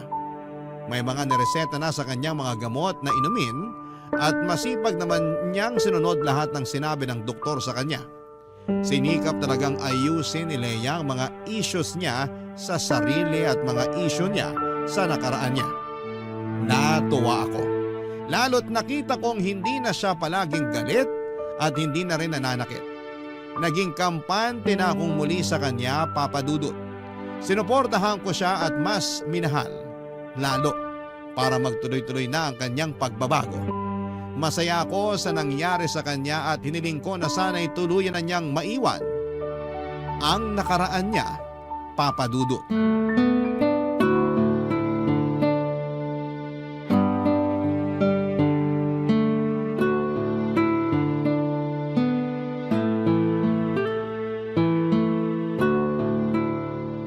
Napagod ako sa paglalakad natin kanina. Ginutom ako bigla. Ako rin. Feeling ko, kaya nating umubos ng 2 rice cooker. Laman ng rice cooker o mismong rice cooker ang kakainin natin? Isama mo na yung cord ng rice cooker. Kaya ko yun ngatain. Teka, magsasayang na ako. Umupo ka muna. Mamili ka na ng mapapanood natin. Okay lang ba sa'yo na initin ko na lang yung natirang ulam kagabi? Oo, ayos lang. Bago mapanis. Para di masayang. Pakigawa na rin ako ng sausawan ha. Toyo na may maraming kalamansi at dinurog na siling labuyo. Love you! Harold, sa weekend ba okay lang kung pumunta tayo ng Zambales? Gusto ko kasi magdagat. Nako, hindi ako pwede sa weekend. Pupunta kami ni nanay sa Quezon. Gusto raw niyang mamasyal dun sa mga pinsan niya. Ah, ganun ba? Hindi ba pwedeng sa ibang weekend na lang kayo pumunta ng Quezon ng nanay mo? Kasi last weekend kayo rin na magkasama na namasyal sa Pampanga. Baka naman pwedeng itong weekend ako naman ang kasama mo. Ako naman ang ipasyal mo. Negative. Nakahanda na si nanay na pumunta ng Quezon. Nakaimpake na nga rin. Excited na talaga siyang makipag-meet and greet sa mga pinsan niya. Ah, ganon? Bawi na lang ako sa'yo sa susunod ha. Promise, babawi ako. Huwag ka nang bumawi. Magsama na lang kayo ng nanay mo. Alam mo kung ano pa yung magandang bonding nyo? Bumalik ka sa matres niya at magstay ka doon ng 9 months. Leia, teka. May mali ba sa pagsama ko sa nanay ko? Wala! Ayos nga yun Patunayan mo sa akin na isa kang mama's boy. Gusto ko lang namang pagbigyan si nanay. Bihira ko na rin siya kung makasama. Matanda na rin siya. At gusto ko namang makasama siya bago, alam mo na. Bihira makasama? 2 weekend na kayo magkasama. Ano pang bihira ron? Palagi rin naman tayong magkasama, di ba? Andito ako lagi sa apartment kasama mo. Magkatabi lagi tayo matulog. 2 araw lang naman ang nilalaan ko para kay nanay at sa pamilya ko. Sana maging okay sa'yo yun. Hindi okay sa akin. Napapabayaan mo na ako. Alam mo na hindi totoo yan. Leia, makinig ka. Ano ba? Huwag mo akong hawakan! Leia, kumalma ka. Sabi nang huwag mo akong hawakan Leia, sandali. Huwag mo na akong saktahan. Napag-usapan na natin to. Hindi ka naman hanakit, di ba? Pinabayaan mo ako! Galit ako sa'yo! Dapat ka nang masaktan! Aray! Teka, Leia. Humiya ka ng malalim. Hinga lang, Leia. Akala ko ako na laging uunahin mo! Wala manakit. Pero hindi pala! Please. Hindi ka marunong tumapad ng pangako! Sinungaling! Katulad ka rin ng mga magulang ko! Nasasaktan na ako, Leia. Please naman. Huwag kang babangon dyan sa sahig kung ayaw mo makatikim palalo ng sakit! Saktan mo lang ako. Sige. Para mailabas mo na lahat ng galit mo. Talaga! Ano, kaya mo pa? Ha? Gusto mo palang nasasaktan ka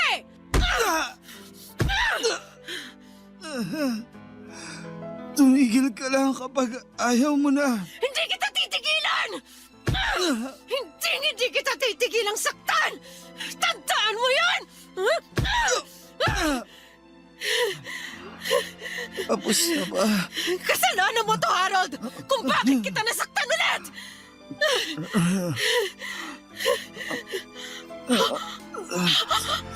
Sorry!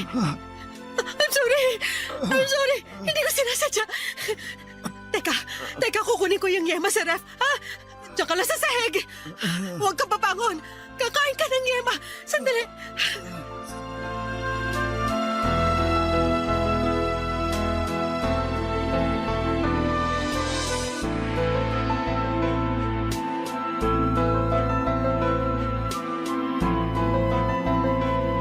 Tumakbo si Leia at iniwan ako para kunin ang yema sa ref.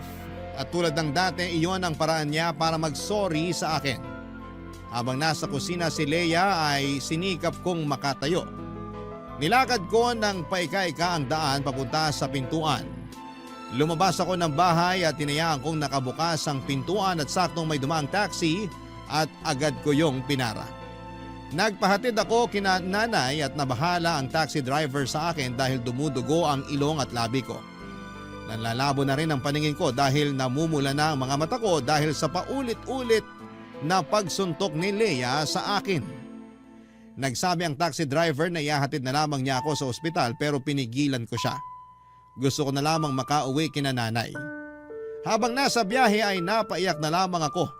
Hindi dahil sa sakit ng pangbubugbog ni Leia sa akin, kundi dahil sa kasalanan ko mula sa kanya. Nakatakas na ako, Papa Dudut. Tulad ng pagtakas ni Julie sa kanyang dating asawa. Totoo pala ang sinabi niya. Hindi na magbabago ang mga katulad ni Leia. Maswerte akong nakayanan ko pang maglakad paalis sa apartment namin ni Leia. Hindi kagaya ni Julie na hindi na nakalakad paalis sa bahay nila ng dating asawa niya at tanging ambulansya na lamang ang nagtakbo sa kanya papunta sa ospital. Pagkarating ko sa bahay, sinalubong ako ni nanay. Panayang iyak niya sa nadatnan sa akin. Hindi siya nagtanong pero niyakap niya ako at sinabing hindi na siya papayag na mangyari ulit sa akin yon. Nakauwi na ako. Nakauwi na ako mula sa mga taong totoong nagmamahal sa akin. Sa ngayon naman, Papa Dudut, ay naghilom na ang mga pasako sa katawan pero patuloy pa rin akong naghihilom mula sa trauma na inabot ko mula kay Leia. Lagi po akong binabangungot sa tuwing napapanaginipan ko kung paano akong saktan ni Leia noon.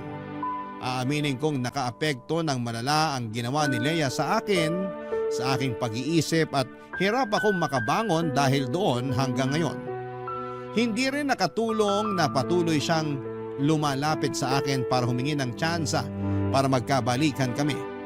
Lagi siyang may dalang yema para humingi ng sorry. Hindi ko yon tinanggap. Katulad ng hindi ko pagtanggap sa mga ginawa niya sa akin noon. Aaminin kong hindi ko pa siya napatawad pero aaminin kong may pagmamahal pa rin ako para sa kanya. Isang bagay lang ang alam kong kailangan kong tanggapin at aminin.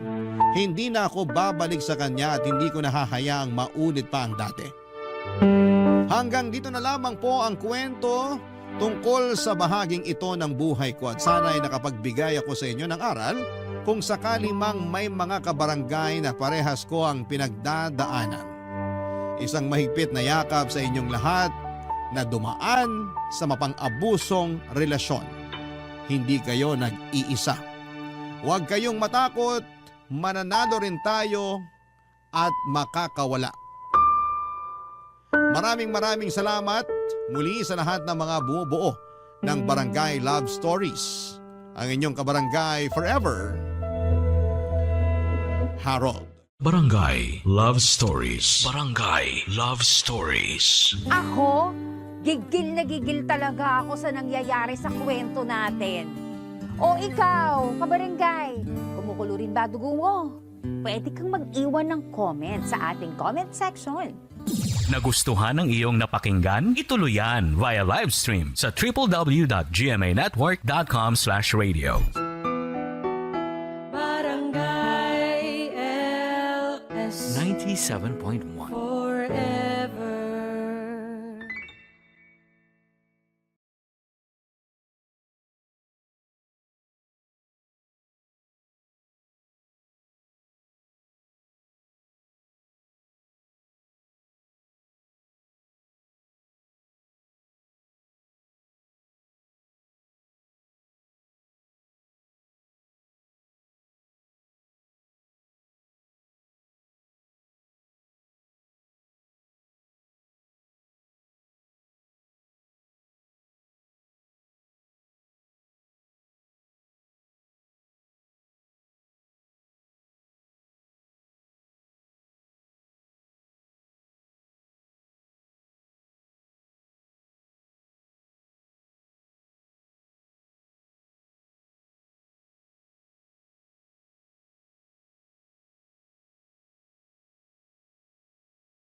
ang mga kwento ng pag-ibig, kwento ng buhay at kwento ng pag-asa dito sa Barangay Love Stories. Love Stories. Hindi biro ang hirap kapag nagkahiwalay ang mga magulang. Maraming adjustments ang dapat nagawin at kadalasan ay bata ang naiipit. Ikaw, kabarangay, paano kaya sa tingin mo mapagtatagpo ang dalawang mundo ng dalawang magulang na nagkahiwalay?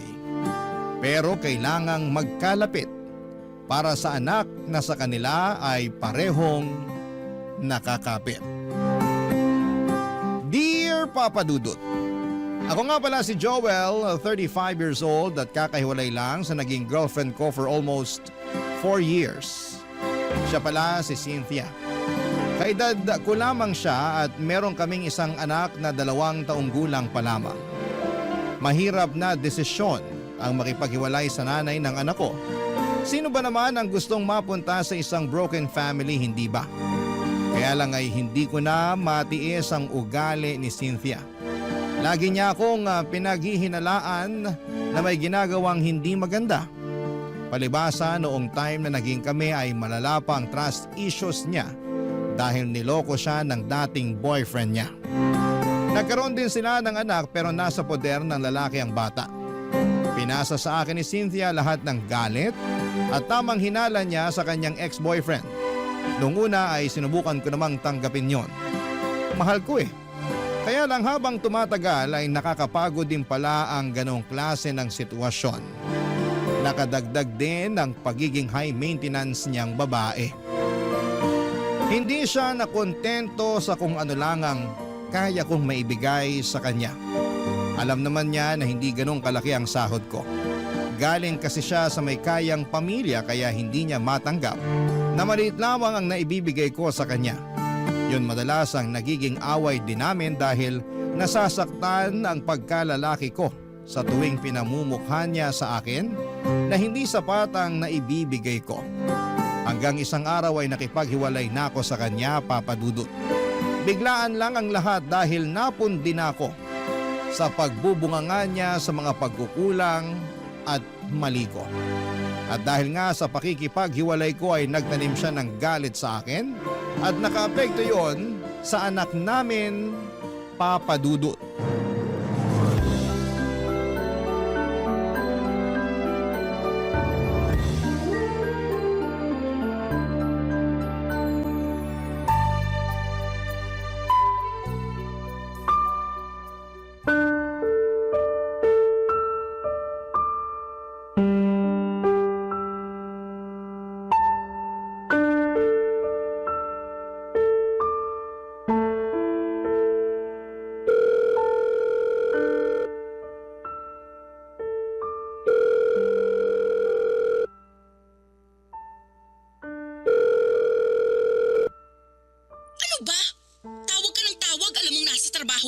Bakit kasi ayaw mong sagutin ang tawag ko?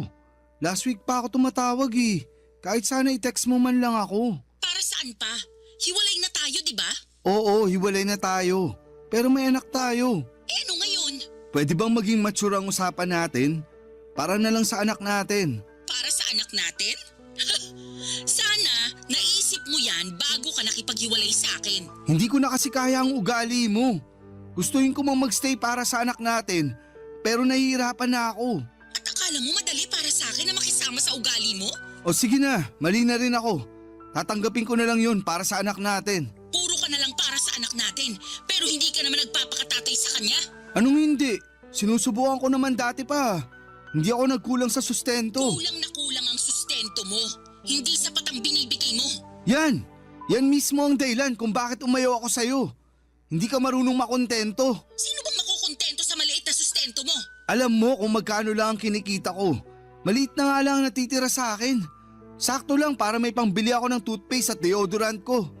Halos sa inyong mag-ina na pupunta lahat ng sahod ko. Dapat lang namang mapunta sa amin yun dahil obligasyon mo kami. At para sabihin ko sa'yo, dapat hindi ka nakukontento sa maliit na sahod mo lalo't pamilyado ka na. Dapat nag-e-effort ka pa rin para maghanap ng trabaho na kayang bumuhay sa amin. Ginawa ko naman yun pero walang tumanggap sa akin kasi hindi naman ako nakapagtapos ng pag-aaral. Kaya hindi ko rin maiwan tong trabaho ko kasi ito lang ang tumanggap sa akin kahit hindi ako college graduate. Ang dami mong dahilan talaga. Hindi ka na uubusan. Gusto ko lang depensahan ang sarili ko. Cynthia, magkaayos na tayong dalawa para sa anak natin. Maging maayos naman na sana ang pakikitungo natin sa isa't isa kahit hindi na tayo nagsasama. Huwag mong asahan na magiging maayos ang pakikitungo ko sa'yo kasi galit pa rin ako sa'yo. Baka naman pwedeng isang tabi mo man lang yung nararamdaman mong galit sa akin para naman makasama ko rin ang anak natin. At sinong nagsabi sa'yo na gusto ko pang ipakita sa'yo ang anak natin? Cynthia, ako ang ama niyan. May karapatan ako sa kanya. Tinanggal mo na ang karapatan mo sa kanya nung iniwan mo ko. Huwag naman ganyan, please. Gusto ko makasama ang anak natin. Huwag mong ipagkait sa kanya na magkaroon ng isang ama. Hindi ka maayos na ama. Kaya ayos lang kahit wala ka sa buhay niya. Hindi man ako naging mabuting karelasyon sa paningin mo, pero hindi mo pwedeng sabihin na hindi ako naging mabuting ama sa anak natin. Parehas lang yun. Kung gusto mong maging mabuting ama sa kanya, sana naging mabuti ka rin sa nanay niya. Kaso hindi. Iniwan mo ako kahit ang dami kong tiniis sa mga pagkukulang mo. Cynthia! Huwag ka na ulit tatawag sa akin, Joel, ha? Hindi mo na pwedeng makita ang anak natin. Tapos na tayo, di ba?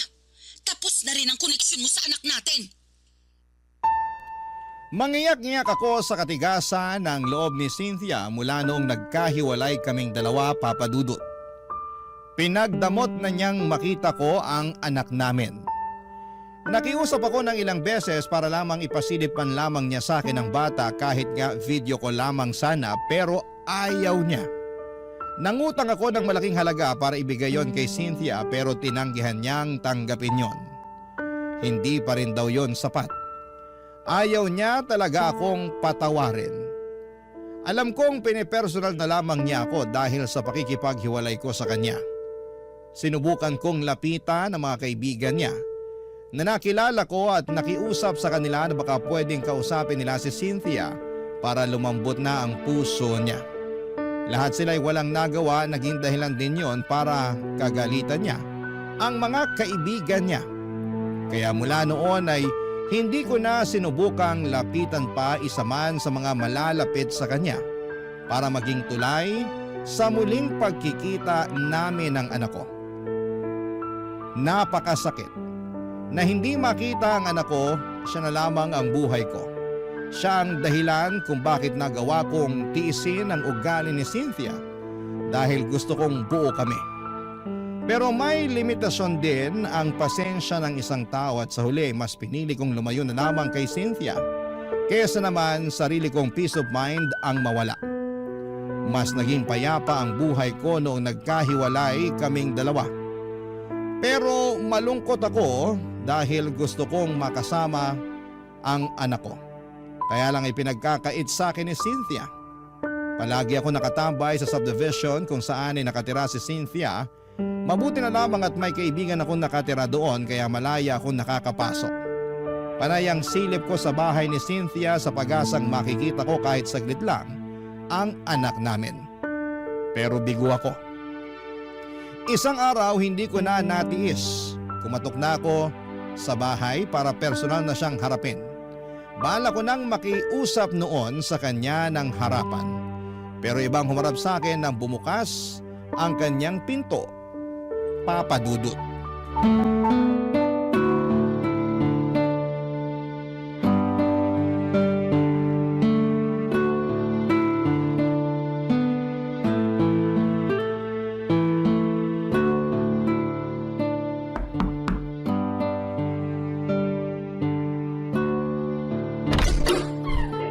Sino po kayo?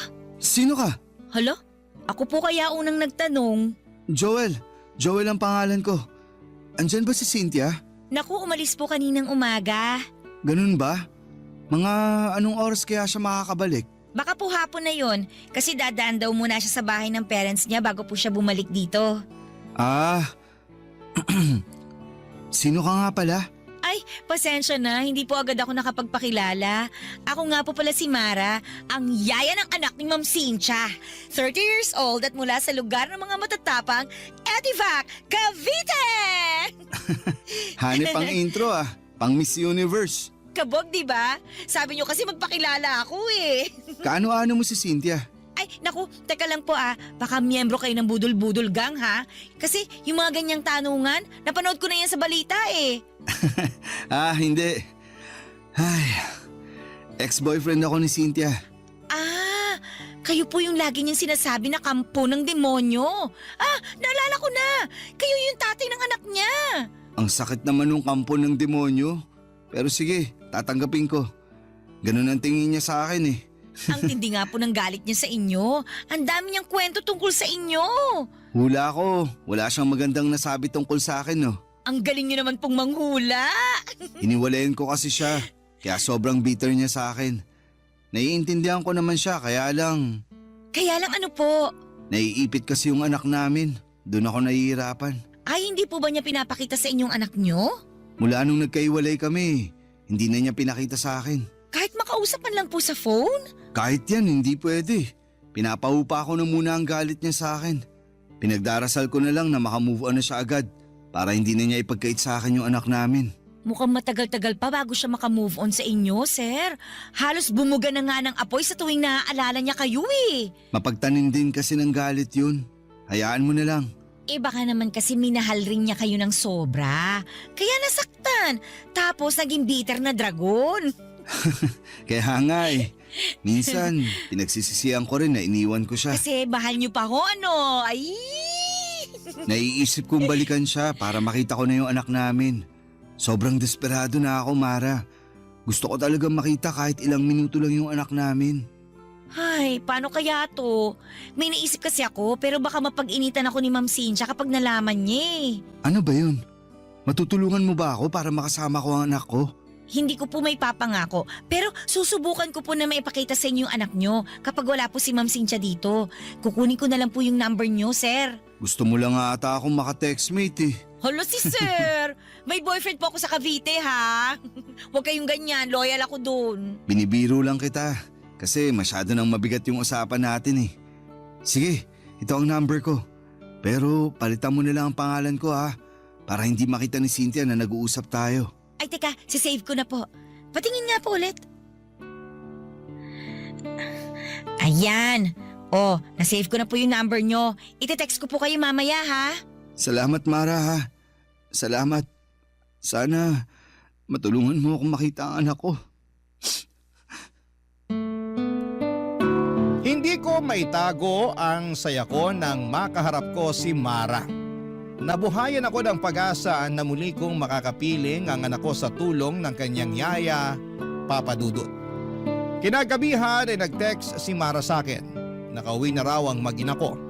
Kinuha niya ang Facebook account ko para isend ang pictures ng anak namin ni Cynthia.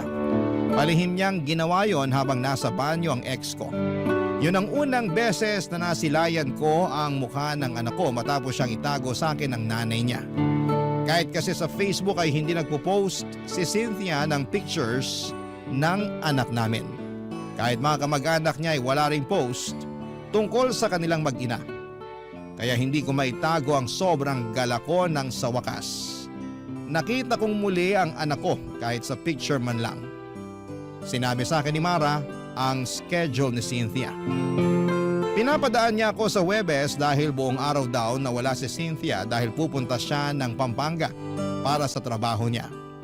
May conference daw sila roon at gabi na siyang makababalik ng Maynila. Agad ako nag-leave ng trabaho para makasama ko ang anak namin. Pinaghandaan ko yon, bumili ako ng mga pagkain para sa kanya pero pinagbawalan ako ni Mara na bumili ng laruan para hindi makahalata si Cynthia. Sinabi rin niya na sapat na ang pagkain lang ang dalhin ko. Yung mauubos lang sana sa araw ng pagdalaw ko. Tinulungan ako ni Mara para makapagtago ng maayos kay Cynthia. Dahil oras na malaman ni Cynthia na nakakasama ko ang anak ko, ay baka mas lalo lamang siyang gumawa ng paraan para ilayo siya sa akin. Hindi ko yon makakayanan, Papa Dudut. Kaya buong ingat kami ni Mara sa mga pagpunta ko roon. Para kahit kaunti ay hindi maghinala si Cynthia sa ginagawa naming lihim na pagkikita, Papa Dudut. Barangay Love Stories. Barangay Love Stories. Papa Dudu, tubong Cavite nga si Mara. Sa mga sumunod na araw na pagdalaw ko ay marami na akong nalaman sa kanya. Meron na pala siyang anak na 6 years old mula sa kanyang ex-boyfriend. Nasa Cavite ang bata at nadadalaw niya kapag day off niya tuwing Sabado hanggang Linggo ng tanghali. May boyfriend din siya na kasama na niya sa bahay nila sa Cavite. Yun daw ang nag-aalaga ng anak niya. Mabait daw ang boyfriend niya at wala siyang masabing hindi maganda roon dahil siyang tumayo bilang ama ng anak niya. Nakita ko naman kung gaano niya pinagmamalaki ang boyfriend niya. Isang bagay na hindi nagawa sa akin ni Cynthia noong kaming dalawa pa lamang. Kinakahiya kasi niya ako noon dahil nga mas malaki ang kinikita niya at galing pa siya sa mayamang pamilya. Natatandaan ko pa, noong mga unang buwan na magkarelasyon kami ni Cynthia ay gusto niya sa dating kondo niya lamang kami magkasama. Ayaw din niyang mag-post kami ng picture na magkasama. Nasasaktan ako noon. Pero prangka naman niyang inamin sa akin na hindi ako gusto ng pamilya niya dahil may kaya nga sila sa buhay. Pero kahit na ganoon ay pinaparamdam naman sa akin ni Cynthia na minamahal niya ako. Pero atras abante lang din talaga siya sa relasyon namin. Dahil bukod sa sulsol ng kanyang pamilya ay dumagdag pa ang trust issues niya sa akin kahit na wala naman akong ginagawang kalokohan. Kahit na hindi naging maayos ang trato niya sa akin ay never ko siyang niloko. Yun naman ang may pagmamalaki ko sa kanya hanggang dulo. Kaya lang ay hindi naman niya yon pinakinggan dahil para sa kanya. Pare-parehas ng lahat ng mga kalalakihan.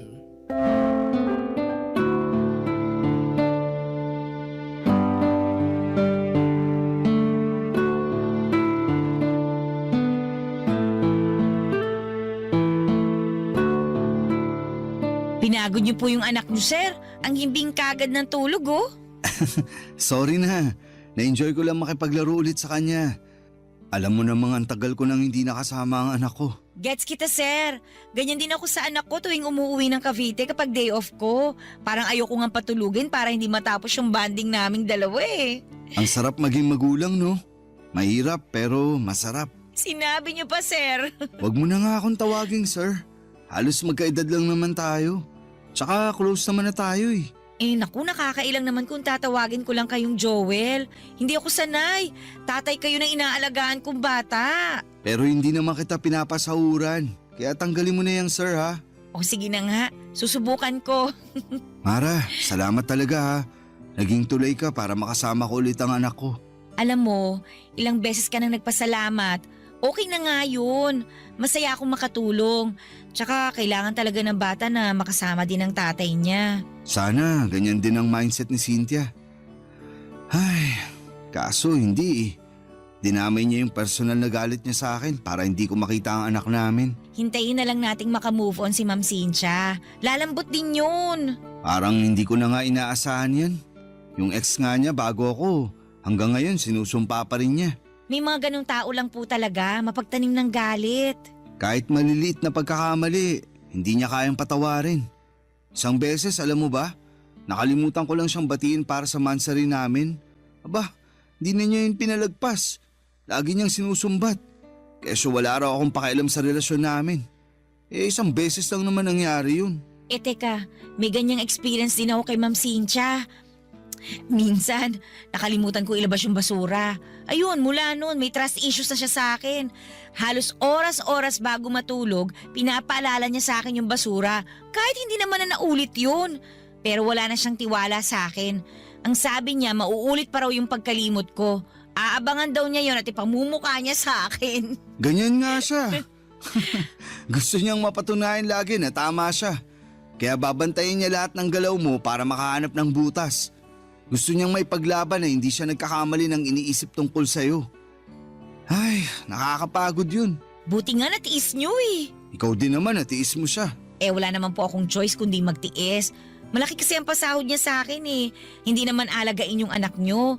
Si Ma'am Cynthia na lang talaga yung kailangan kong pagpasensyahan. Sana balang araw, ma-realize niya yung ugali niyang ganun.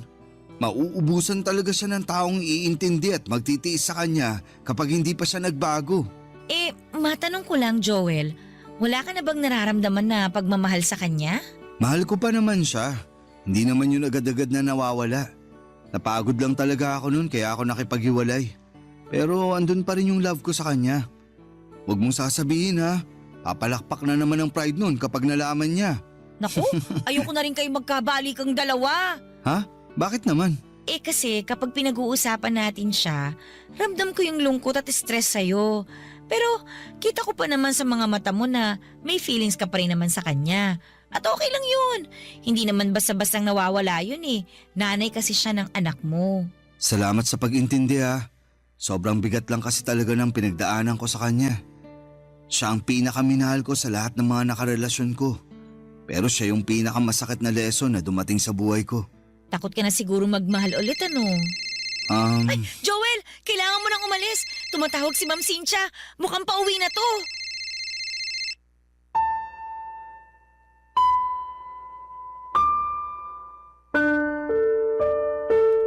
Nagpanik kaming dalawa ni Mara dahil nabaga ang pag-uwi ni Cynthia.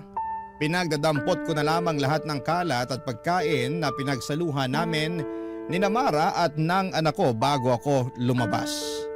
Nagmadali akong pumunta sa bahay ng kaibigan ko sa subdivision na yon. Doon muna ako magpapalipas bago ako mag-book ng masasakyan. Kailangan munang makauwi ni Cynthia bago ako lumabas ng subdivision para hindi kami magkasalubong na dalawa. Ganon na kasi ang sistema namin. Napakiusapan ko naman ang kaibigan ko. Naintindihan niya ang sitwasyon ko, lalo't saksi siya sa naging relasyon namin ni Cynthia. Tinitext na lamang ako ni Mara kung nakarating na ba si Cynthia sa bahay niya at saka na ako aalis ng subdivision. Ilang buwan na rin na naging ganon ang kalakaran namin. And so far ay hindi naman kami nahuli. Madalas kaming nagkakausap ni Mara para humingi ng update sa anak ko.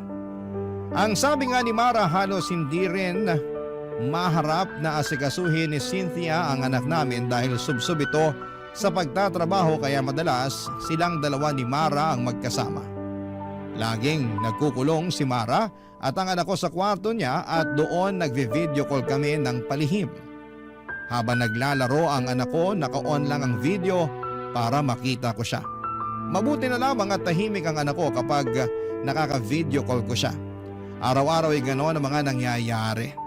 Siguro isang pasasalamat din na naging busy si Cynthia sa trabaho niya para kahit sa video call man lang ay makita ko ang anak ko. At syempre, hindi siya makakahalata sa sitwasyon namin. Isang Sabado, nag-message si Mara sa akin. Hindi raw siya nakauwi ng Cavite dahil may bigla ang meeting si Cynthia. Kaya pinapunta niya ako doon. Sakto namang day off ko kaya may oras ako para pumunta doon.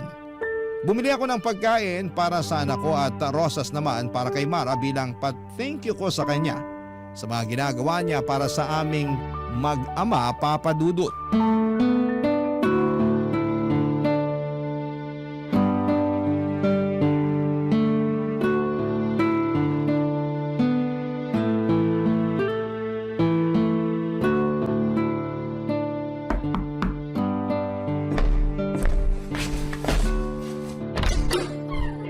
Oh, Joel! Pasok ka na. Sakto, kaalis lang din ni Ma'am Cynthia. Hindi ka na nga ako mapaaga ng dating eh. Nag-shortcut ba naman yung taxing nasakyan ko kanina? Kinabahan tuloy ako na magpang-abot kami ni Cynthia. Hindi talaga kayo pinagtatagpo ni Ma'am Cynthia. Ayos na yun. Sana palagi na lang umahin ng tadhana sa akin. Bumili nga pala ako ng rosas para sa'yo. Ito. Nako, nag-abala ka pa. Sana dinagdag mo na lang sa pambili ng pagkain ng anak mo. Nakabili na ako ng pagkain niya. Sakto na to para sa kanya. Dinagdagan ko pa nga para maibigay ka sa anak mo kapag umuwi ka sa inyo sa Cavite. Thank you tulog pa pala yung anak mo. Gusto mo ba gisingin ko na? Ay, wag. Hayaan mong makapahinga siya. Magkwentuhan na lang muna tayo habang tulog pa siya. Kumusta ka? Ayos lang. Parang malungkot ka. Dahil ba hindi ka nakauwi sa Cavite ngayong day off mo? Mabuti ngang hindi ako umuwi dun ngayon. Ha? Bakit naman? Ano ba nangyayari? Magkwento ka, makikinig ako. Wala to. Ayos lang ako. Gusto mo ng kape? Magtitimpla ako. Sige, para mas sumarap ang kwentuhan natin tungkol dyan sa pinagdadaanan mo. Ayos nga lang ako, Joel. Huwag mo na ako intindihin. Gusto kong makabawi sa'yo sa lahat ng tinulong mo sa akin. Kung makakabawi ako sa pakikinig, andito ako. 2 tenga, nakasanla sa'yo. Ang kulit mo ah. Okay nga lang ako. Kahit sinasabi mong okay ka, halata naman sa mga mata mong hindi. Di tama nga ako. Ay, ano ba nangyari? Kasi nakikipag-iwalay na sa akin yung boyfriend ko eh. Sabi niya, hindi na raw niya kaya na 1 beses lang sa 1 linggo kami magkita. Natatakot daw siya na baka may makilala ako dito sa Maynila. Napipili niya ako kung trabaho ko raw o siya. Anong sinabi mo? Sabi ko pag-iisipan ko. So may chance na iwan mo ang trabaho mo rito para sa kanya? Oo, kasi mahal niya yung anak ko eh. Mabait naman siya. Mahal mo ba? Parang. Hindi mo naman pala mahal pero bakit nagstay ka sa kanya? Kasi bihira na lang yung maayos na karelasyon ngayon eh. Maswerte ako na nakilala ko siya kasi minahal niya ako tapos damay pa yung anak ko. Naiintindihan kita. Nakakalungkot lang kung sakaling pipiliin mong iwan tong trabaho mo para sa kanya. Hindi pa naman ako sigurado sa magiging desisyon ko. Gusto ko pa rin naman tong trabaho ko. Lalo na't napamahal na rin sa akin yung anak niyo ni Ma'am Cynthia. Salamat ha. Bilang magulang, masarap sa pandinig yung sinabi mo. Napakaswerte ng boyfriend mo sa'yo. Sana lang huwag kanyang i-pressure na mamili. May karapatan ka pa rin namang magdesisyon para sa sarili mo. Thank you ah. Pwede bang payakap? Parang kailangan ko lang kasi ngayon. Sige. Halika rito. Kailangan ko rin naman ng yakap ngayon eh. Papa Dudut, nagkayakapan kami ni Mara. Inakala kong sandali lang yon para medyo gumaan ang pakiramdam niya. Pero hindi siya kaagad bumitaw. Nakayakap siya ng mahigpit sa akin at kasabay noon ay nadinig ko ang pag-iyak niya. Halatang naguguluhan at nahihirapan siya sa problemang kinakaharap niya. Aaminin ko na pagyakap niyang yon ay may naramdaman akong kakaiba. Nakaramdam ako ng init sa katawan ko. Lalo na noong dinidikit pa niya ang bandang dibdib niya sa akin. Papa Dudut, hinawakan ko ang kanyang buhok at hinaplos-haplos yon para doon mabaling ang atensyon ko at hindi ako makagawa ng hindi maganda. Pero sa ginawa kong yon ay mas lalong dumikit sa akin si Mara. At nang kumala siya sa pagkakayakap sa akin ay agad niya akong hinalikan. Ako naman, Papa Dudut, ay nagpaubaya. May nangyari sa aming dalawa sa sala ng bahay ni Cynthia. Mabilis lamang yon dahil natakot din kami na biglang dumating si Cynthia. Nang matapos kami, nakayaka pa rin si Mara sa akin at sinabing yon ang unang beses na nakaramdam siyang muli ng saya. Sa piling ko lang daw niya naramdaman yon. Napangiti ako at aaminin kong magaan din ang loob ko kay Mara at nakikita ko siyang mabuting tao base na rin sa kanyang pananalita at kung paano niya kami asikasuhin ang anak ko. Pagkatapos noon ay tinawagan niya ang boyfriend niya at sinabing hindi na niya iiwan ang trabaho niya sa Maynila. Nakaramdam ako ng tuwa sa mga nalaman ko. Dahil kahit papaano, may magiging paraan pa rin ako para makasama ang anak ko. Dahil syempre oras na umalis si Mara ay mapuputol na ang pagkikita namin ng anak ko, Papa Dudut. Barangay Love Stories. Barangay Love Stories. Nakipaghiwalay na nga ang boyfriend ni Mara sa kanya, Papa Dudut. Mabilis lang naman yung tinanggap ni Mara dahil alam niyang hindi naman niya mahal ang lalaking yon. Alam niyang nadaan lamang siya sa kabutihan nito at sa ipinakita niyang pagmamahal sa anak niya. Doon na kami malayang nagkaroon ng lihim na relasyon. Yun nga lang ay nilihim namin ang lahat ng yon hanggat hindi pa natatanggap ni Cynthia ang hiwalayan naming dalawa. Hindi ko pwedeng sabihin sa iba ang namamagitan sa pagitan namin ni Mara. Alam kong mas lalo lang magtatanim ng sama ng loob sa akin si Cynthia kapag nalaman niyang kasambahay niyang pinatos ko. Naintindihan naman yon ni Mara at sinabi sa akin na walang problema sa kanya kung patago muna kami dahil alam niya ang ugali ng ex-girlfriend ko. Napadalas na ang pagpunta ko kina Cynthia. Kahit andon si Cynthia ay nagagawa ko pa rin makipagkita kay Mara. Doon nga lang kami sa bahay ng kaibigan ko nagtatagpo kapag tulog na si Cynthia. Madalas nga, kapag dumadalaw na ako sa bahay ni Cynthia, hindi ko na halos nakakasama ang anak ko kasi mas madalas na kaming magkaharutan ni Mara. Nananabik din kasi ako sa feeling na merong nagmamahal sa akin. Pero hindi naman namin pinapabayaan ang anak ko ha, ikaklaro ko lang. Siyempre alam niyo naman na siguro yung pakiramdam ng mga unang buwan ng relasyon, hindi ba? Kumbaga nakaikot lang kayo sa mundo ng bawat isa at ini-enjoy ang lambingan at saya. Ganon ang nangyayari sa amin noon ni Mara. Nagkakaroon kami ng sariling mundo kung saan kaming dalawa lamang ang pwedeng makapunta at makakita.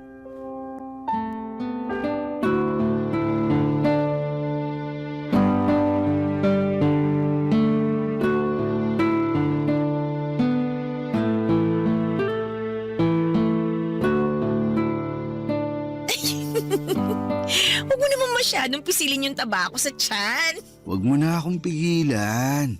Alam mo namang ito ang paborito ko sa'yo, di ba? Halata naman, palagi mo ang hinahalikan eh. Kakagigil eh. Parang taba ng baby. Lambot. Hawak nga ulit. Ikaw talaga, tama na nga, nakikiliti na ako. Ang hirap magpigil. Ikaw kasi, nag-crop top ka pa. Mas lalo ko tuloy nakita ang bilbil mo. Teka nga, magja-jacket na lang muna ako para tumigil ka na. Wag na. Ganyan ka na hanggang kabagin ka. Panindigan mo na lang ang crop top mo. Huwag tayo masyado maingay kasi baka mamaya magising pa yung anak mo. Ayos lang yun. Para makita niya kung gaano kasaya ang tatay niya. Masaya ka ba talaga? Oo naman. Mula nung dumating ka, nakakasama ko na yung anak ko. Tapos, may pabonus ka pang bilbil na pinanggigigilan ko. Ayaw mo na talagang lumayo sa usapang bilbil ha? Paano ba ako makakalayo? Laging nakadikit ang bilbil mo sa akin. Para maramdaman ko kung paano kang nag-iinit sa akin. Eto na nga't parang nilalagnat na ako sa init. Tara na nga sa kwarto ni Cynthia. Uy, bakit naman dun? Para hindi masakit sa likuran kapag nag-aano na tayo. Ang hirap kasi rito sa sofa eh. Medyo may katigasan na. Tsaka mukhang malaki yung kama ng ex-girlfriend ko kaya kahit tumambling pa tayo hindi tayo mahuhulog. Baka maamoy niya tayo pag uwi niya. Mas okay na rito sa sala para mabilis linisin yung ebidensya. Doon sana sa kwarto mo kaso andun naman ang anak ko. Pwede naman dun pero tahimik lang tayo ha. Ano, game? Wag na roon. Nakakailang naman kung sa harapan pa ng anak ko nilalandi yung yaya niya. Exciting nga yun eh. Ikaw ha, grabe yung mga pantasya mo. Marami na kasi ako nasubukang pantasya mula nung naging tayo. Pukis nga ako, tsaka... Ay, tumatawag si Ma'am Cynthia. Sagutin ko lang to ha. Quiet ka muna dyan. Hello, Ma'am Cynthia. Oh, Ma'am, ano po yun? Pauwi na ako ng bahay. Pakilutuan mo ako ng ulam. Kahit anong nandyan sa ref. Okay lang kahit prito. Mga ilang oras po ma'am bago kayo makarating dito sa bahay. Bakit kailangan mong malaman? Wala naman po. Para lang po matansya ko kung ano oras po ako magluluto. Para mainit po yung ulam na maaabutan nyo. Mga 2 oras mahigit. Sa kapalitan mo na rin yung bedsheet ko. Nangangati ako ron eh. Sige po ma'am. Meron pa po ba kayong ipapagawa? Wala naman na. Asikasuhin mo na lang yung mga pinapagawa ko. Bye. Joel, Ano yun? tara na dun sa kwarto ng ex-girlfriend mo. Dumihan na natin yung bedsheet kasi pinapapalitan na niya sa akin. Ayos! May nangyari sa amin ng ilang beses sa kama ni Cynthia, Papa Dudut. Aaminin kong nakadagdag ng init yon sa pakiramdam ko lalo't kama yon ng ex ko. Pagkatapos noon ay nagmadali na akong umalis ng bahay. Hindi ko na nga nahintay na magising pa ang anak ko. Babawi na lamang ako sa susunod sa kanya. Kailangan ko na kasing makaalis para hindi kami magkaabutan ng nanay niya. Mabuti na lamang at maagang dumating ang nabukong sasakyan kaya nakaalis din ako kaagad bago mag-update si Cynthia na pauwi na raw ito. At nang makauwi ako ng bahay, tinadtad ni Mara ng mga selfie niya ang messenger ko. Napangiti ako at nakaramdam muli ng init. Sinabi ko sa kanya na mag-usap na lamang kami ulit kapag matutulog na si Cynthia. At makalipas nga ang ilang oras bago sumabit ang alas 11 ng gabi ay nag-message na si Mara. Gising noon ang anak ko at magkasama silang dalawa habang magka-video call kami. Para silang mag-ina at para kaming pamilya ng mga oras na yon. Nakapag-usap siguro kami ng mahigit 1 oras bago ko tinapos ang tawag. Para makapagpahinga na rin ang anak ko dahil alanganin na ang oras. Nag-chat na lamang ako kay Mara na sabihan niya ako kung kailan ulit ako makakadalaw. Mabilis naman siyang nag-reply at sinabing pwede na raw kagad kinabukasan. May out of town meeting daw si Cynthia at madaling araw na ito makakauwi. Natuwa ako noon dahil mas mahaba ang oras na makakasama ko na si Mara at ang anak ko. Kaya naman natulog na ako kaagad para maaga akong makabili ng mga pagkain nilang dalawa sa pagdalaw ko, Papa Dudut.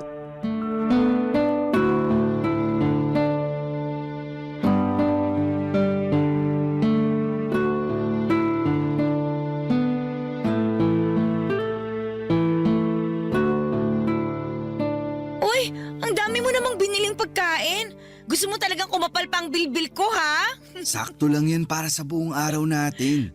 Madaling araw pa talaga ang uwi ni Cynthia, di ba? Sabi nga niya baka bukas na raw ng tanghali ang uwi niya eh. Uy, ayos ah. Baka pwede pa ako makatulog dito nun. Para may experience ko namang matulog buong gabi kasama kayo ng anak ko. Gusto ko rin naman yun. Yaan mo, kapag lumamig na ang lahat, magagawa na natin yan. Sa ngayon, magtago lang muna tayo. Buti ka pa. Ang lawak ng pangunawa mo. Sana ganyan din si Cynthia. Wow! Cynthia! Ma'am! Akala nyo ganun ako katanga para hindi makahalata? 1 buwan ko nang alam ang ginagawa nyo. Palihim ako naglagay ng CCTV dito sa bahay, lalo na sa kwarto ko. Huminahon ka muna. Huminahon? May oras pa ba ako para gawin yon? Punong-puno na ako ng galit sa inyong dalawa. Ma'am, sorry po. Sorry saan? Sa pagpapapasok ng ahas dito sa bahay ko? Ay teka, ikaw pala ang ahas na pinapasok ko rito. Huwag mo siyang pagsalitaan ng ganyan. Ako ang may kasalanan. Ako ang namilit na ipakita niya sa akin ang anak natin. Anak lang ba natin ang gusto mong makita, Joel? Base sa mga CCTV footage na nakita ko, parang masabik kang mayakap at mahiga sa kama yung yaya ng anak mo. Grabe rin! Ginawa niyo pa sa kama ko ang kababuyan niyo. Sorry, pero ikaw naman kasi. Ako na naman ang mali, Joel. Nakikita mo ba kung anong ginawa mo? Mas lalo mong sinira ang tiwala ko sa'yo. Kung sa una pa lang sana hindi mo na ipinagdamot ang anak ko sa akin, edi hindi sana tayo aabot sa ganito. Pinapatikim ko lang sa'yo ang epekto ng pag-iwan mo sa akin. Sinabi ko naman sa'yo na huwag mong idamay ang anak natin sa problema natin pero… Sa ayaw at gusto mo, madadamay talaga ang anak natin. Lalo na ngayon, ang bababoy nyo. Habang nasa kabilang kwarto ang anak natin, nagawa mo pa talagang patungan ng yaya niya, Joel? Anong klaseng pag-iisip ang meron ka? Bakit init ng katawan ang pinapairal mo? Kasalanan ko po, Ma'am Cynthia. Huwag niyo pong sisihin si Sir Joel. At ngayon, Sir Joel ang tawag mo sa kanya? Patapos kang maghubad sa harapan niya? Iba ka rin, ha?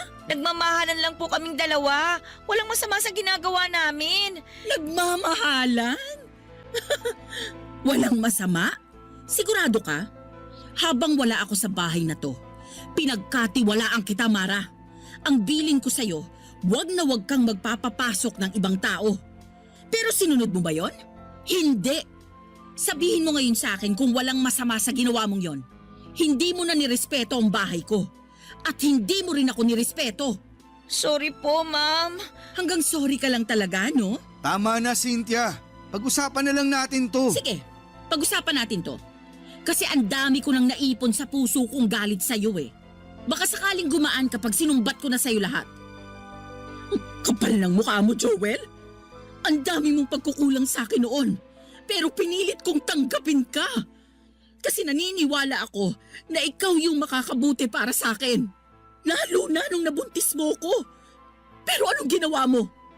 Nung time na gulong-gulo ko sa mga nararamdaman ko, iniwan mo ko. Pinabayaan mo ko. Hindi mo alam kung gaano kasakit sa akin na isipin yung future na hindi ka namin kasama ng anak mo. Hindi mo alam kung gaano kasakit sa akin na isipin na nagmamahal ka na ulit ng iba tapos makakalimutan mo na kaming mag-ina. Hindi naman mangyayari yun. Nagkaiwalay tayo pero hindi naman ibig sabihin ipababayaan ko na kayo. Mag-ina ko pa rin kayo at parte na kayo ng buhay ko. Mahal kita, Cynthia. Kahit ano pang nangyari sa atin, hindi na yun magbabago. Kung mahal mo ko, piliin mo ko ngayon. Anong ibig mo sabihin? Kung gusto mo pang makita pa ang anak mo, ako ang pipiliin mo. Cynthia. Kami ng anak mo o ang katulong ko? Mamili ka. Hindi ako makagalaw sa sinabi ni Cynthia, Papa Dudut. Hindi ko nga rin matignan si Mara dahil alam kong nasasaktan siya sa narinig niyang sinabi ng ex ko. Kahit ako ay naguluhan, lalo na noong pinangtakot na ni Cynthia sa akin ang anak namin.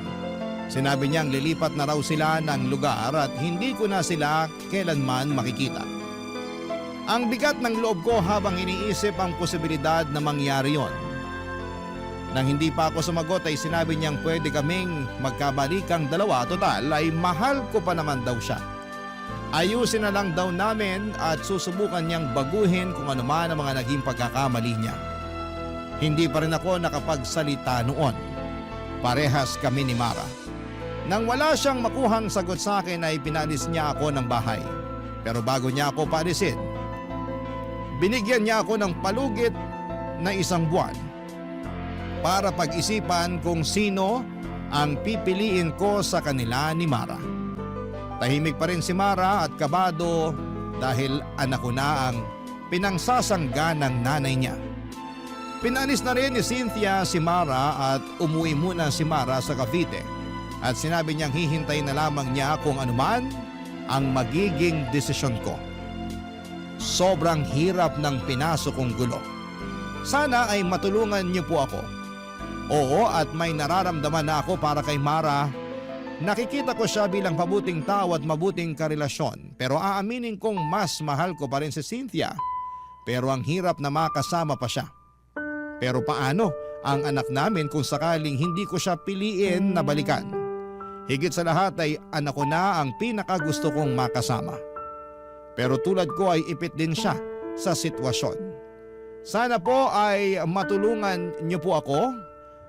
Ako ang inyong kabarangay forever, Joel. Barangay Love Stories. Barangay Love Stories. Nalilito pa rin sa life ang ating kabarangay. Ano kaya ang maipapayo mo sa kanya? Ibahagi mo yan sa ating comment section para mabasa rin niya. Nagustuhan ng iyong napakinggan? Ituloy yan via live stream sa www.gmanetwork.com/radio.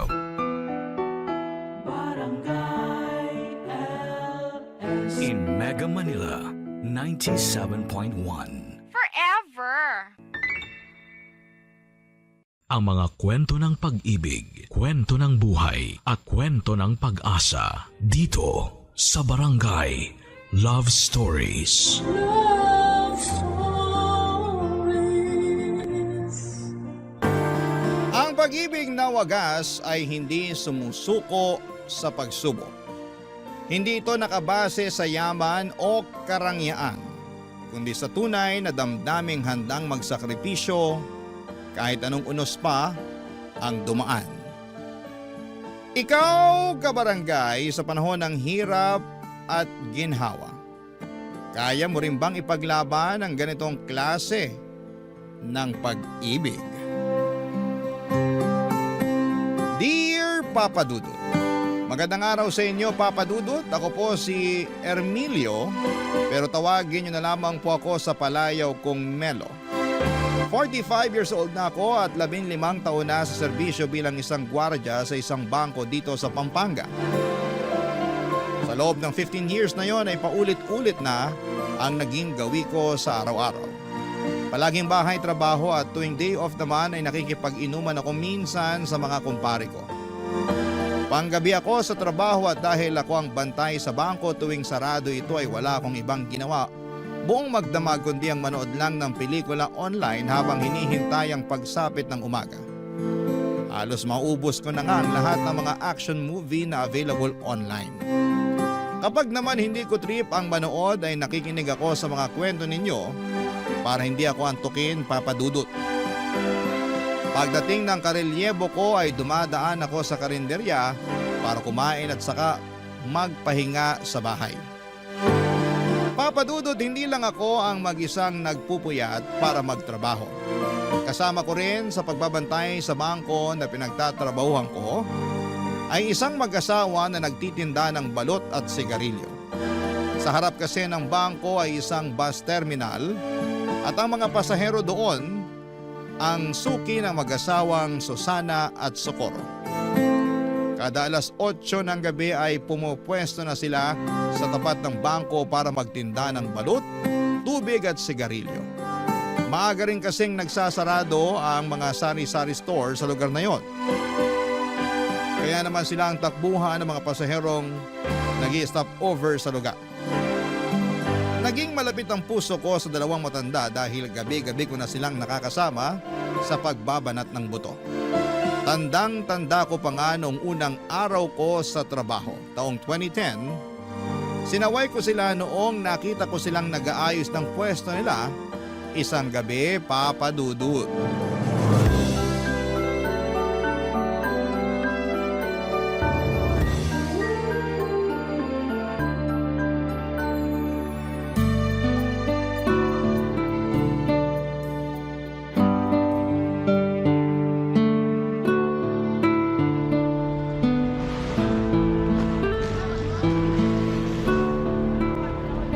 Itali mo ng maayos yung payong para hindi liparin. Paano liliparin? Wala namang hangin. Kine-question mo pa ako, itali mo na nga lang. Hindi natin hawak ang panahon. Baka mamaya biglang lumakas ang hangin. Ito na, itatali ko na. Mawalang galang na po, Nay, Tay. Bawal po kayong magtinda rito. Pag-aari po ng bangko tong lugar Hindi po kayo pwedeng pumwesto rito. Ay anak, matagal na kaming nagtitinda rito. Dito talaga yung pwesto namin.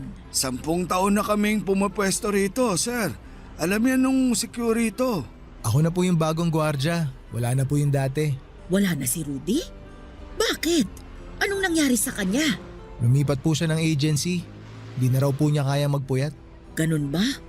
Hindi ba niya nabanggit sa'yo na may pumupwesto rito para magtinda? Hindi po Hanggang alas 4 lang naman kami dito, sir. Bago pa magbukas yung bangko, wala na kami rito. Kaso po ngayon, mas maigpit na yung patakaran. Bawal talaga mga nagtitinda sa mismong labas ng entrance Baka mamaya may dumating mula sa head office, ako po yung mapagalitan. Wala naman sigurong dadalaw sa inyo ng ganitong oras. Gabi na Kahit doon na lang kami sa gilid para hindi makasagabal. Ayos lang ba yon? Ay, sigurado po ba kayo na matagal na kayo rito? Oo, 10 taon na kaming nagtitinda rito. Marami nang dumaang sekyu dyan. Lahat sila kilala kami. O sige po, kung pinapayagan naman kayo ng mga dating security dito, hindi ko na po kayo paaalisin. Basta medyo gumilid lang po tayo ha. May CCTV po kasi. Mahirap na, baka mapagalitan ako. Kasi simula ko pa lang po dito sa trabaho. Ay naku, salamat ha. Socorro, ilipat mo na yung mesa sa gilid. Buhatin mo na muna yung lagayan ng balot. Ay, wag nyo na pong ilipat. Diyan na po muna kayo ngayong gabi pero bukas po, doon na kayo sa gilid, ha? Tsaka iwasan po nating magkalat. Bawal din po ang maingay. Opo sir, wala pong problema sa kalat. Nagwawalis kami bago kami umuwi. Wala ring maingay dito. Sige po. Salamat. Ano nga palang pangalan mo, anak? Ermelio po. Pero Melo na lang po ang itawag niyo sa akin. Salamat, Melo. Wala pong anuman. Kayo po, ano pong mga pangalan niyo? Ako si Susana. Ito naman ang asawa kong si Socorro. Taga rito lang din po ba kayo? Oo, malapit lang kami rito. Diyan lang kami sa may bukana, yung papasok dyan. Ganun po ba? Ilang taon na po kayo? 60 na ako. Ako naman +5. Bale 65 po. Oo, mas matanda ako sa kanya ng 5 taon. Bakit naman po hanggang ngayon nagtatrabaho pa kayo? Hindi po ba dapat nagpapahinga na lang kayo sa bahay niyo? Nako, kung hindi kami magtitinda, saan kami pupulot ng pangkain? Kailangan naming kumita para may pambili kami ng ulam. Wala po ba kayong anak? Meron, marami. 5 silang lahat. Nasaan po sila? Bakit hindi po sila magbanat ng buto? May kanya-kanya na silang pamilya eh. Kami na lang nitong asawa ko yung magkasama sa bahay. Ganun po ba? Di wala na kayong kasama sa bahay niyan. Wala na. Kami na lang dalawa ni Socorro ang magkasama. Sabi ko nga sa kanya, tumira na lang kami dun sa bahay ng bunso namin eh. Kaso ayaw ng asawa ko. Bakit naman po? Magiging pabigat pa ba kami sa bunso namin? Wag na. Kaya naman namin ang sarili namin eh. Nasa 60 na kami pero malakas pa naman kami. Mabuti naman po kung ganun pero dapat sa edad nyo pong yan. Yung natitirang lakas nyo, ini-enjoy nyo na lang po eh. Parang yung nanay ko po, hindi ko na siya pinagtatrabaho ngayon. Maswerte yung nanay mo, sir. Kasi may mabait siyang anak. Kami. Naku, itong si Socorro. Sisiraan pa ang mga anak namin. Wala tayong magagawa kung maging mga anak natin naghihirap. Pero kahit na, ilang taon natin silang inalagaan tapos iiwan lang nila tayong… Ay nako, katulad ng sinabi ko, wala na tayong magagawa pa. Desisyon nila yon. Relax lang po kayo. Huwag po kayo mag-aaway. Ganito talaga kami magsagutan pero hindi kami nag-aaway. Sige po, maiwan ko na po kayo dyan para hindi ko na po kayo maabala. Kung may kailangan po kayo, doon lang po ako nakapwesto. Doon po banda sa sulok. Salamat anak. Salamat sir. Huwag niyo na po akong tawaging sir. Melo na lang po. Maliit na matanda si Nanay Susana, maikli ang buhok nito na medyo nakukuba na. Tuwing nakikita ko siya ay parang lagi siyang galit pero kapag kinausap mo na siya ay sobrang palatawa siya at madaldal. Ang asawa naman itong si Tatay Socorro ay payat at maliit din katulad ni Nanay pero malakas pa rin siya. Lalo na sa mga pagbubuhat ng mga inilalako nila. Mas mahihain si Tatay Socorro kesa kay Nanay Susana pero mas naging close ko si Tatay dahil pareho kaming mahilig manood ng action movies. Naawa ko sa sitwasyon ng mag-asawa. Kaya naman hinayaan ko na lamang silang pumwesto sa harapan ng bangko. Total ay gabi naman na at sarado na ito. Nung una ay taga-masid lamang ako sa dalawa, si Tatay Socorro ang unang nagbabantay sa pwesto nila.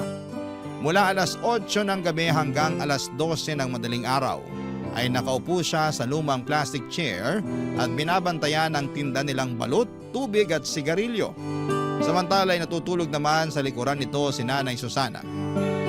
Nakapwesto siya sa bisikletang may sidecar na siyang gamit-gamit nila sa pagbibitbit ng kanilang lamesa at malaking payong para hindi sila mahamugan.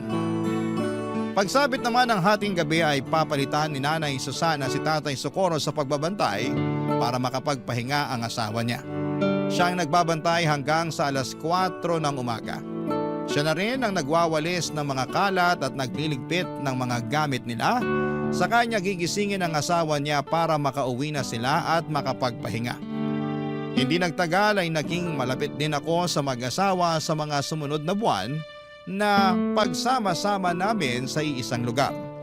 Tuwing inaantok ako ay nakikipagkwentuhan ako sa kanila at doon ko nalaman ang love story nila Papa Dudut.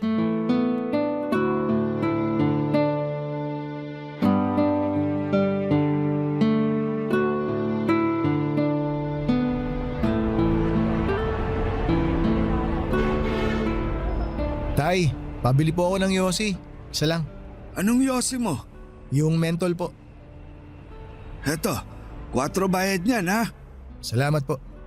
Eto po bayad. Nag-yosi ka pala? Opo, pero minsan lang. Lalo na kapag inaantok po ako. Kung gusto mo, may kape ako rito para magising ka. Nagtitinda rin po kayo ng kape? Hindi. Nagdadala lang kami ng kape para kung sakaling antokin makakapagkape kami. Ah, akala ko may binibenta rin kayong kape. Oh, hetong kape. Okay lang po, salamat na lang. Baka po wala ng kape si nanay mamaya. May extra naman kami. Karaniwan kasi, nakakadalawa ako ng kape. Maraming salamat po ah. Timplahin ko na po itong isa. May maliit na thermos dyan sa may bike.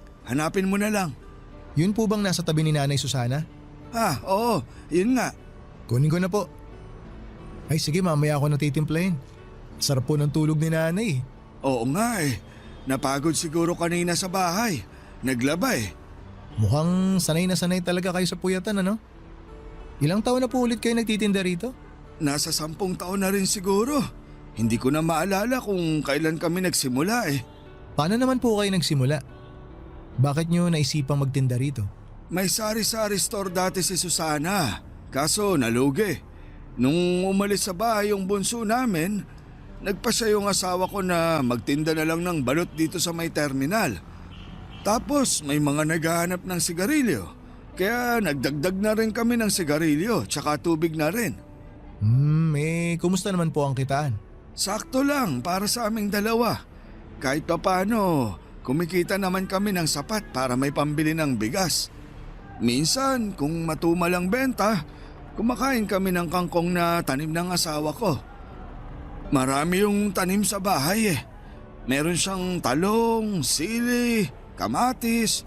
Kung ano yung mga gulay na nasa bahay kubo na kanta, meron siya. Para po mas tipid no? Ako nga gusto ko rin magtanim para may mapagkukunan ng ulam kapag kinapos. Kaso hindi mahilig yung mga bata sa gulay Ilan na ulit anak mo? 3 po, isang lalaki tapos 2 babae. Pareho pala tayo. Isa lang din lalaki ko. Tapos babae na lahat. Matanong ko naman po kayo tay. Paano po kayo nagkakilala ni Nanay Susana? Mahabang kwento yan. Maaga kami nagkakilala niya ni Susana. Bata pa lang kami noon. Gaano po kabata? 16 siya noon tapos 21 naman ako. Nagkakilala kami sa isang pista. Ah, talaga po? Oo, kasama niya mga kaibigan niya noon. Puro sila sosyalin. Si Nanay? Oo, mayaman yan noon. Inhinyero ang tatay. Tapos po, anong nangyari? Pinili ako kaya eto, naghihirap ngayon kasama ako. Hindi ko po maintindihan tay. Pinapili po ba siya? Nung sinagot kasi ako ni Susana, syempre hindi naman ako mayaman noon. Kargador lang ako Wala akong tinapos. Mahirap lang kami. Nung nalaman ng tatay ni Susana na ako yung nobyo niya, hindi sila pumayag. Ah, kaya siya pinapili. Ganun na nga. Pinapili siya ng mga magulang niya. Iiwan niya ako o itatakwil siya ng pamilya niya. Mas pinili na lang ni Nanay na itakwil siya? Kaya nga siya nandito, di ba? Ayan mahimbing ang tulog. Talagang ipinaglaban po kayo ni Nanay ano? Kaya nga ginagawa ko ang lahat para maging maayos ang buhay niya. Kahit na naghihirap kami. Lahat ng gusto niya, pinipilit kong ibigay. Kasi alam kong hindi ganito yung buhay na nakagisnan niya. Pero ito pa rin ang pinili niya dahil sa akin. Wala po bang pagsisisi si Nanay Susana sa ginawa niya? Wala siyang sinasabi sa akin pero may mga pagkakataon na ramdam ko na parang nagsisisi siya sa pinili niyang buhay. Minsan nga, nakokonsensya ako Bakit naman po kayo nakokonsensya? Kasi huli na nung napagtanto ko na hindi pala sapat yung pag-ibig lang para magkaroon ng magandang buhay. Hindi sapat na mahal niyo ang isa't isa. Minsan, napapaisip ako. Kung hindi ako pinili ni Susana, siguro maganda na ang buhay niya ngayon. Pero kita ko naman po tay na masaya si nanay sa piling nyo. Tuwing magkasama kayo, naiinggit nga ako kasi ang sweet nyo pa rin tingnan. Kita ko sa mga mata nyo kung gaano nyo kamahal ang isa't isa. Kasi yun na lang ang meron kami. Wala kaming yaman. Ang meron lang kami ang isa't isa. Naantig ako sa love story nila Nanay Susana at Tatay Socorro. Pero sa parehong pagkakataon ay nalungkot din ako na hanggang sa pagtanda nila ay kayod kalabaw pa rin sila na para bang walang ipinagbago ang buhay nila noon hanggang sa kasalukuyan. Nakaka-relate ako sa kwento nilang dalawa dahil halos ganun din ang nangyari sa akin at sa unang babaeng inibig ko noon. Bago ko nakilala ang asawa ko ay meron akong babaeng minahal ng lubusan. Masasabi ko na siya ang taong bumasag ng puso ko ng sobra-sobra sa puntong muntik na ako mawala ng pag-asang makahanap pa ng pag-ibig. Nakilala ko siya sa isang charity event. Hindi pa ako gwardiya noon, tambay pa lamang ako dati na kung ano ang available na trabaho ay yon ang kinukuha ko. Naging driver ako ng isang NGO na tumutulong sa mga kabataang nakatira sa liblib na lugar. Miyembro siya ng naturang NGO at siya ang nanguna sa charity event na yon. Nasa passenger seat ko siya noon at sa kabaan ng biyahe namin ay doon ko siya nakilala. Simula noon, Papa Dudu, tuwing kailangan nila ng driver ay ako na ang kinokontak nila. Hindi na mabilang ang charity na ginawa namin noon. Hanggang sa nagka-developan kaming dalawa. Nag-date kami ng ilang buwan hanggang sa sinagot niya ako. Tumagal po ang relasyon namin ng 2 taon pero naging patago ito. Hindi dahil sa kinakahiyaan niya ako kundi dahil alam niyang hindi papabor ang mga magulang niya kapag nalaman nilang ang boyfriend niya ay isang hamak na driver lamang. Noong natuklasan ng mga magulang niya ang relasyon namin, ay doon na natapos ang pagsasama namin. Sa kasamaang palad ay mas pinili ng ex ko ang magandang future niya kaysa sumama sa akin sa hirap at sa ginhawa. Hindi katulad ni Nanay Susana, hindi ang dalawa. Barangay Love Stories. Barangay Love Stories. Matagal bago ako naka-move on sa pag-ibig na yon, Papa Dudut. Siya kasi yung first love ko na inakala kong makakasama ko na sa panghabang buhay. Masyado pa kasi akong bata noon para maniwala na ganon lang kadali ang pag-ibig. Hindi rin naman nagtagal ay nakahanap din ako ng babaeng tunay na ka-forever ko. Sabi nga nila kapag hindi napasayo ang isang bagay, ito'y dahil may ibang mas magandang bagay pa na darating para sayo. Ang naging pangalawang girlfriend ko ay siya na rin pong napangasawa ko. Isa siyang teacher na nakilala ko lamang dahil sa mga kaibigan namin. Nagtatrabaho na ako noon bilang gwardya noong naging kami, Papa Dudut. Minahal niya ako ng buo at totoo at hindi naging hadlang ang estado namin sa buhay. Ngayon ay may 3 na kaming anak at kahit papaano ay nabibigyan naman namin ng maayos at komportableng buhay ang mga anak namin kahit na hindi kami mayaman. Kung ako ang tatanungin ninyo, Papa Dudut, ay wala akong pinagsisisihan sa naging takbo ng love life ko. Totoo na nasaktan ako noong nawala sa akin ang unang babaeng minahal ko pero never ko siyang sinisisi na mas pinili niya ang future niya kesa sa akin. Nakita ko rin kasi na naging maganda naman ang outcome ng pag-iwan niya sa akin. Dahil may common friends kami sa Facebook ay may time noon na dumadaan sa newsfeed ko ang post ng ex kong yon. Kasal na siya at nakapangasawa ng isang politiko. May 2 na silang anak at masaya na sila sa buhay nila katulad ko na masaya na rin ako sa sarili kong buhay.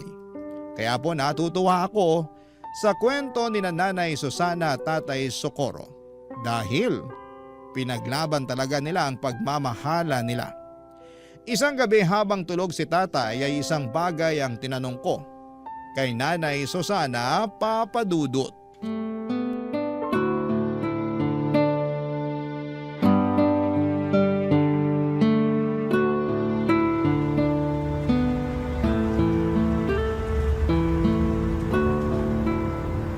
Nay, tulog na ba si Tatay Socorro? Nako, tulog na. Bakit? Sayang. Nakalimutan ko na pinabaunan pala ako ng misis ko ng pagkain. May dala po akong spaghetti dito tsaka Shanghai na pang midnight snack sana natin. Ako na lang ang kakain. Tutal siya naman ang umubos ng hapunan ko kanina. Tirahan na lang po natin siya para may makain siya mamaya paggising. Mabuti pa nga.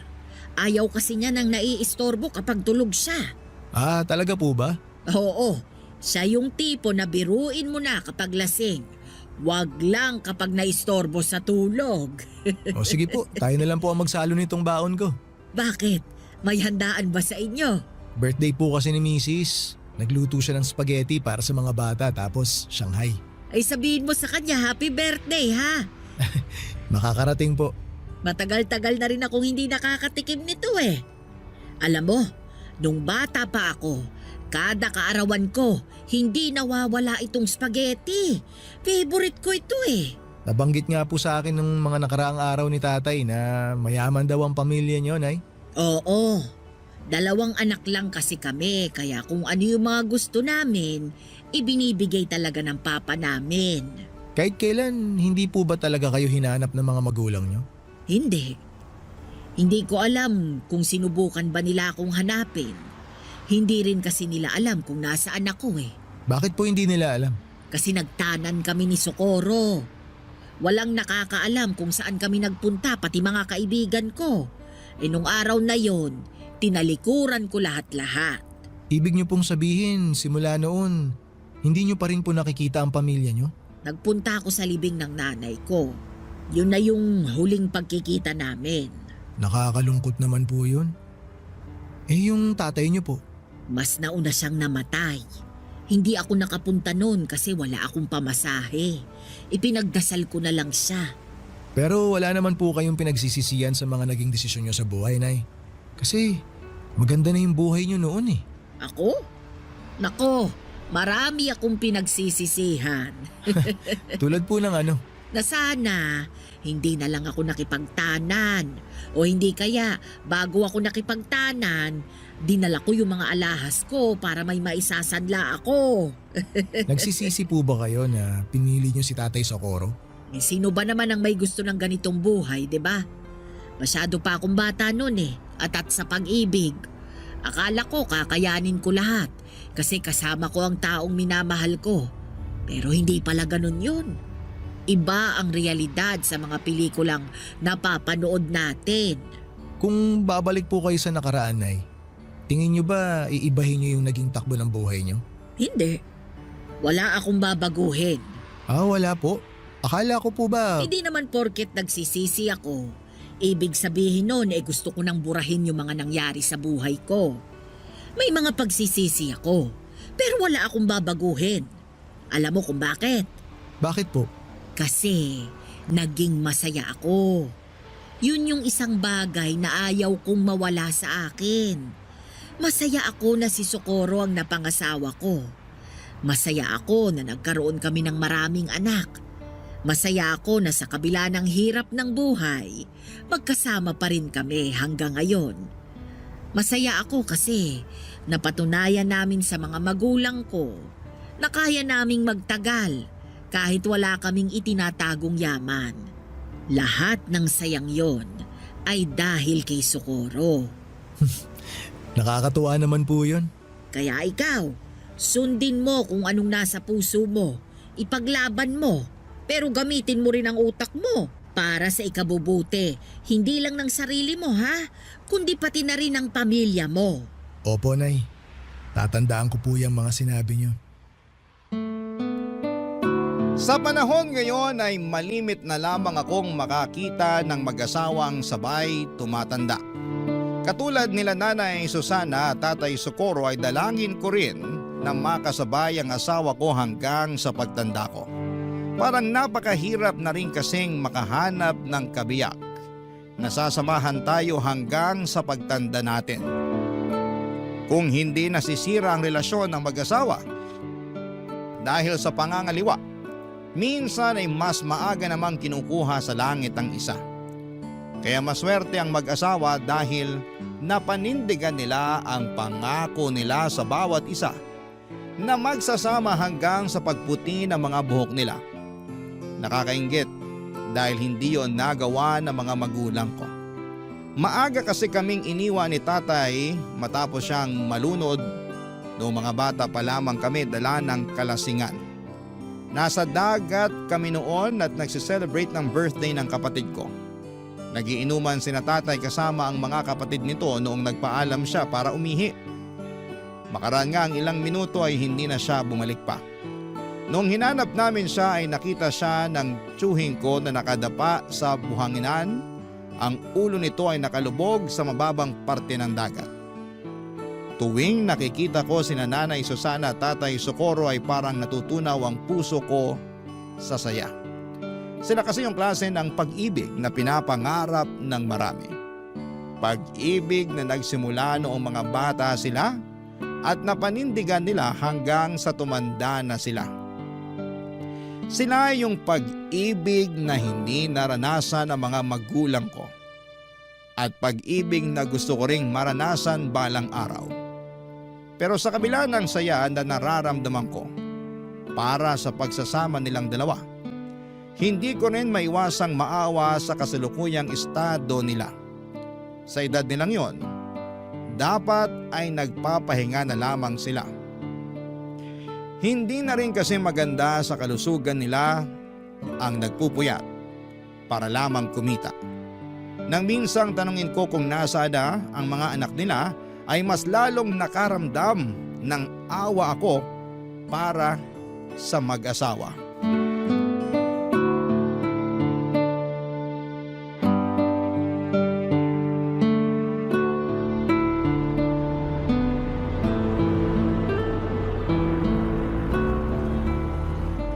Melo, ano yung pinapanood mo? Tay, kayo po pala. Hali po kayo rito. Maganda tong pinapanood ko. Bagong upload lang. Si Eddie Garcia ba yan? Opo. Tabi nga tayo. Total wala pa namang bumibili. Sige po. Matumal talaga kapag ganitong oras, no? Oo, mamayang 12:00 pa yung dating ng sunod na bus. Talagang kabisado nyo na po yung pagdating ng mga bus, ah. Dekada ba naman na akong nagtitinda rito? Kabisado ko na ang lahat. Wala po ba kayong ibang trabaho noon? Meron. Dati akong konduktor, tapos naaksidente ako. Kaya hirap na akong makabiyahe ng malayo. Buti po kinaya nyo na buhayin yung mga anak nyo, no? Marami yun, ah. May sari-sari store kami noon. Yun yung negosyo ng asawa ko. Ang lakas nun dati, kaso nalugi. Bakit naman po nalugi? Maraming gumaya eh. Sunod-sunod na nagkaroon ng sari-sari store dun sa lugar namin. Kaya ayun, nagkaagawan ng suki. Kaya po ba dito na lang kayo nagtinda? Ganun na nga. Buti po nakaya nyo pa rin suportahan yung pamilya nyo noon, no? Kahit na ganito lang yung trabaho nyo. Sa awa ng Diyos, nakaya naman namin. Tuwing umaga, naglalabas si Susana. Ako naman, nagpapataya ako noon ng weteng. Doon namin kinuha yung mga pinangtustos namin sa mga anak namin. Tapos nagpupuyat pa po kayo sa gabi? Oo, wala kaming magagawa. Mataas pangarap namin para sa mga anak namin eh. Napagtapos niyo po silang lahat? Hindi, pero may 3 kaming napagtapos. Yung panganay, pangalawa, tsaka yung bunso. Nasa na po sila ngayon? Bakit parang bigla na lang nila kayong iniwan? Yung panganay, nurse sa abroad. Dinala siya doon ng asawa niya. Kaso parang nakalimot na eh. Maganda na kasi buhay nila doon. Yung pangalawa naman, namatay sa aksidente sa motor. 24 lang siya noon. Yung pangatlo, nagtana naman. Nagmana sa amin. Yung dalawa po, tay, nasaan? Yung pangapat, may sarili ng pamilya. Marami din sila, kaya problema din nila yung pera. Yung bunso, yun yung tumutulong sa amin noon. Pero simula nung nagkapamilya, medyo naghigpit na rin ang sinturon. Wala naman po ba kayong tampo sa kanila na para bang pinabayaan na lang nila kayo ni nanay? Wala naman. Ang mahalaga sa amin nagampanan namin ng maayos yung trabaho namin bilang magulang. Ayaw din naman namin ni Susana na humingi ng tulong sa mga anak niya kasi alam niya na may mga kanya-kanya na rin silang buhay. Kahit hirap na yun, ayaw niyang maging pabigat sa ibang tao. Nakakalungkot naman po yun. Kung ganun ginawa sa akin ng mga anak ko, malulungkot ako. Mantakin nyo tay ha, pinalaki ko sila ng maayos tapos bigla na lang nila akong iiwan kapag nakatayo na sila sa sarili nilang mga paa. Yun naman talaga yung trabaho natin bilang magulang Yung tulungan sila. Hindi nila obligasyon na ibalik yung mga sakripisyo natin sa kanila. Kahit na. Para sa akin, lumalabas na wala silang utang na loob kapag ganun. Wala naman talaga dapat silang utang na loob Hindi naman nila ginusto na ipanganak sa mundong to. Tayo mismo ang nagdesisyon noon. Kaya tayo dapat ang mag-alaga sa kanila. Tama po kayo pero sabi ko nga po tay, nakakalungkot. Hindi rin naman siguro mahirap para sa anak na magbalik ng utang na loob sa magulang Sa tingin ko parang obligasyon ng anak yun. Hayaan mo na sila. Ang mahalaga naman nasa maayos na ang kalagayan nila. Masaya sila, malusog, buo ang pamilya, okay na yun. Yun po talaga yung pinaka-importante tay no? Basta nasa maayos na lagay ang mga anak, masaya na rin ang mga magulang. Tama ka dyan. Ay tay, may bibili po ata. Ay, sandali. I-post mo muna yung pinapanood natin. Sige po tay, post ko lang. Antayin ko kayo. Halos kaedad ko lang ang panganay na anak nila Nanay Susana at Tatay Socorro. Kaya naman parang anak na rin ang naging turing nila sa akin. Dahil hindi na nila nakakasama ang mga anak nila ay sa akin na lamang nila ibinubuhos ang pag-aalaga na hindi na nawala sa ugali nila simula noong naging magulang sila. Ganon talaga siguro kapag naging magulang na. Likas na sa amin ang alagaan at bantayan ang mga taong halos kaedad lang ng mga anak namin. Sa mga sumunod pang 8 taon ay naging katulong na ako nila Tatay Socorro sa pagtitinda. Kapag inuulan sila ng customer ay tumutulong ako sa pagbibigay ng mga sukli. Lalo na't noong mga panahong yun ay medyo mahina na rin ang paningin nilang mag-asawa. Sa sobrang pagiging malapit ko sa kanila ay dinadalhan pa nila ako ng hapunan para makasabay ko silang kumain bago sila magtinda. Papa Dudut, marami ang naitulong ng mag-asawa sa buhay ko. Bukod sa mga nakakasama at nakakausap ako or nakakausap ko sila sa pagbabantay buong magdamag ay sila na rin ang naging karamay ko noong namatay ang nanay ko. Kung hindi dahil sa kanila ay mag-isa kong haharapin ang kalungkutan gabi-gabi habang nasa trabaho ko. Pero dahil sila ang nakakasama ko tuwing nasa trabaho ako ay nabawasan ang lumbay na nararamdaman ko kahit papaano. Sila nanay at tatay ang tumulong sa akin para maayos ko ang problema naming mag-asawa noong nagkaroon kami ng matinding awayan. Kamunti ka na nga kami maghiwalay noon pero dahil sa kanila ay binigyan nila ng kalinawan ng utak ko. Ang mga payo nila ang sumalba sa relasyon naming mag-asawa. Papa Dudut, hindi biro ang 15 years na pinagsamahan namin nila Nanay Susana at Tatay Socorro. Sa tagal at lalim ng pagsasama naming tatlo, hindi ko ine-expect na darating din pala ang araw kung kailan magkakahiwalay-hiwalay kaming tatlo. Papa Dudut. Barangay Love Stories. Barangay Love Stories. Marami na akong alaala kasama sina Nanay Susana at Tatay Socorro na kung sisimulan kong ikwento ngayon ay aabutin tayo ng maraming araw.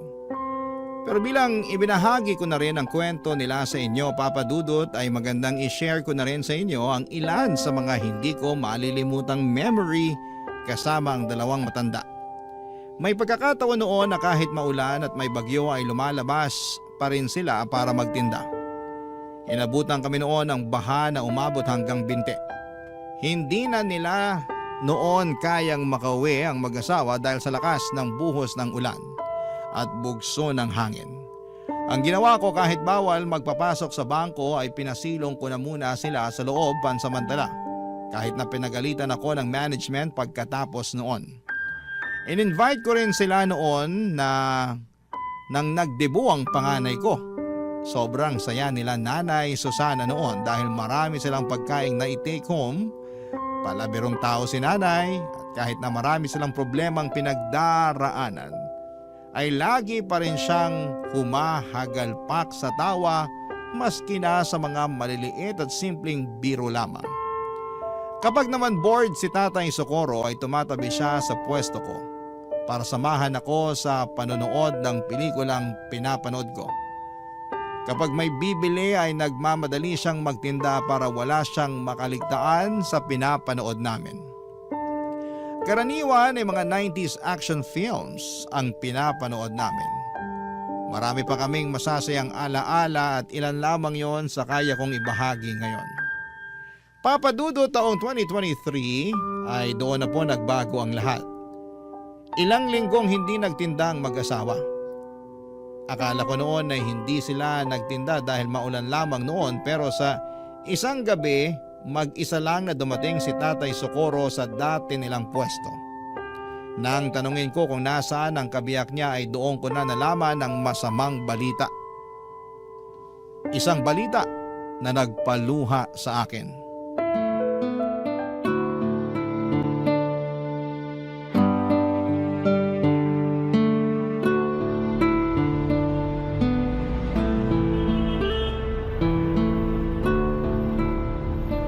Tay Socorro, kumusta na po kayo? Ilang linggo rin kayo nawala ni Nanay Susana ha? Mabuti naman ako, Melo. Hindi niyo po ata kasama si Nanay ngayon, Tay. Nasa ospital siya ngayon. Ha? Bakit po? Anong nangyari kay Nanay? Di ba matagal na siyang inuubo? Opo, binilhan ko pa nga po siya ng gamot para mawala yung ubo niya eh. Ayun, mas lumala yung ubo niya. Nung nagsuka na siya ng dugo, itinakbo na namin siya sa ospital. Hala, akala ko ubot sipon lang meron si Nanay. Malala na pala. Kaya nga eh, medyo nahirapan na rin kasi siya sa paghinga kaya natakot na kami. Yung bunso ko ang nagsabi na itakbo na siya sa ospital. Eh, kumusta na po si Nanay ngayon? Nasa ospital pa rin siya. Mukhang matatagalan pa bago siya makabalik sa pagtitinda. Ano po bang sakit niya? Alam niyo na po ba? May cancer si Susana, Melo. Ho? Ay, ano pong klaseng cancer? Lung cancer daw. Hindi ko nga alam kung paano niya nakuha yun eh. Akala namin, yung mga nagkaka-cancer lang sa baga yung mga naninigarilyo. Oo nga, hindi naman nag-iossi si Nanay ah. Pero nakakalanghap pa rin daw siya ng usok mula sa mga nagsisindi. Yun daw yung rason. Hala, paano na ngayon yan, Tay? Kaya nga ako nawala ng ilang linggo kasi nagbantay ako sa ospital. Eh, bakit nandito po kayo ngayon? Nakiusap na lang muna ako sa mga anak ko na sila na muna yung magbantay sa nanay nila. Di ko kayang nakikita si Susana na nahihirapan eh. Nasasaktan ako. Ay, kawawa naman si Nanay. Di bale, mukhang madidischarge na siya bukas. Stable naman na raw yung lagay ni Susana eh. Kaso nga lang, kailangan pa rin niyang bumalik sa ospital para sa treatment niya. Yun ang mahirap, Tay, yung treatment. Sobrang tapang ng mga gamot para sa cancer eh. Sana kayanin ni Nanay. May kaibigan din kasi ako na nagka-breast cancer. Nakwento niya sa akin kung gaano kahirap magpa-chemotherapy. Pinapatay daw nun yung cancer cells sa katawan eh, pero para na rin daw siyang pinapatay tuwing nagpapakimo siya. Sobrang lala daw ng side effects eh. Yun na nga yung ikinakatakot ko eh. Nabanggit din niya ng doktor sa amin. Pero ang assessment nila, malakas pa naman raw si Susana. Kaya kakayanin pa rin daw naman niya yung side effects na sinasabi mo. Pero sinabi rin niya sa amin na hindi raw matatanggal ng chemo yung sakit niya. Mapapahaba lang daw nito yung buhay niya. Ay, bakit naman daw po? Hindi ko alam. Siguro dahil sa edad niya. Sabi ng anak ko, baka raw hindi kayanin ni Susana yung mga gamot. Pero kahit ganon, gusto nilang ilaban yung buhay ng nanay nila. Kahit pala papano, nag-aalala rin sila sa nanay nila. Nakakatuwa naman. Sabi ko naman sa'yo, hindi man namin laging nakikita ang mga anak namin. Alam kong handa silang tulungan kami kapag nangailangan kami. At least mapapanatag na ako na hindi kayo nag-iisa. Nandyan pa rin yung mga anak nyo. Kumusta po ngayon ang kalagayan ni Nanay Susana? Ayun, medyo mahina pa rin ang katawan. Ewan ko nga simula nung tinurukan nila ng kung ano-anong gamot, mas lalo siyang nanghina Hayaan nyo po, Tay. Ipapanalangin ko po na gumaling agad si Nanay. Salamat, Melo. Yun na lang talaga ang kaya nating gawin ngayon. Ipagpasa Diyos ko na lang ang lahat. Huwag po kayong mag-alala. Fighter si Nanay. Alam ko nalalabanan niya yung sakit niya. Sana nga. Hindi pa ako handang mawala siya Tulungan ko na po kayo sa pag-aayos dyan. Salamat. Ilagay muna natin tong payong ha. Sige po. Kailanman ay hindi ko nakita si Nanay Susana na nagsindi ng sigarilyo. Hindi siya nagbibisyo pero dahil gabi-gabi siyang nakakalanghap ng usok mula sa mga parokyano nila, ay nadali ang baga ni Nanay. Doon lang nila nalaman na kahit na hindi pala naninigarilyo ang isang tao ay pwede pa rin itong tamaan ng komplikasyon sa baga na dulot ng usok nito. Ang tawag doon, Papa Dudut, ay second-hand smoking. Sa katunayan, mas malala pa nga daw ang epekto ng second-hand smoking sa iba kesa sa mismong tao na humihit-hit nito. Noong nalaman nilang may cancer si Nanay Susana ay nagtulong-tulong ang mga anak niya para maipagamot siya. Kaso nga lang ay mahal ang mga treatment na kinakailangan ni Nanay, lalo na't late stage na ang sakit niya. Sa mga unang buwan ay nagawan pa nila ng paraan ng mga gastos sa ospital. Pero kalaunan ay nawalan din sila ng mapanghuhugutan. At para hindi mahirapan ang kanyang pamilya, si Nanay Susana na mismo ang nagdesisyon na huwag nang ituloy ang treatment niya. Masyado na raw siyang matanda para ipaglaban pa ang buhay niya. Isa pa ay hindi na raw nito kinakaya ang mga side effect ng treatment niya. Tanggap na niya na hanggang doon na lamang ang buhay niya. Kaya mas pinili na lamang niyang maghirap ng mag-isa kaysa idamay pa ang pamilya niya. Nakakalungkot na parang sumuko na lamang si Nanay Susana sa buhay pero naiintindihan ko kung bakit mas pinili niyang tumigil na lamang sa pagpapagamot. Mahirap kasing lumaban kung ikaw mismo ay walang pera para ipaglaban ang sarili mong buhay. Gusto ko mang makatulong noon ay wala naman akong ekstrang pera na maipapahiram sa mag-asawa dahil maging ako ay sapat lang ang kinikita para sa sarili kong pamilya. Tanging panalangin na lamang noon ang naitulong ko para kay Nanay Susana.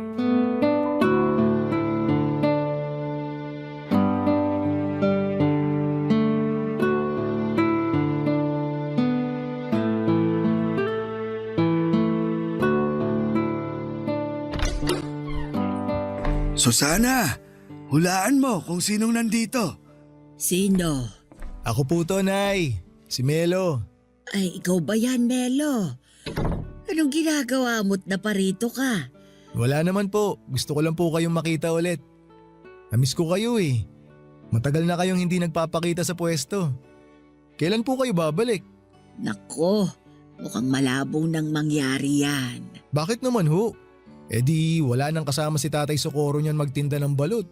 Kaya niya na yan, matanda na siya. Anong kaya? Ikaw yung hinahanap-hanap lagi ng mga parokyano natin. Opo, ang dami po naghahanap sa inyo, Nay. Nagtataka na nga rin yung iba bakit di raw po kayo nagpapakita sa kanila Kumusta naman po kayo, Nay? Eto, mukhang mamamatay na. Nay, wag naman po kayo magbiro ng ganyan. Si Susana talaga, kung ano-anong pinagsasasabi. Ay bakit? Totoo naman na. Tingnan niyo nga ako.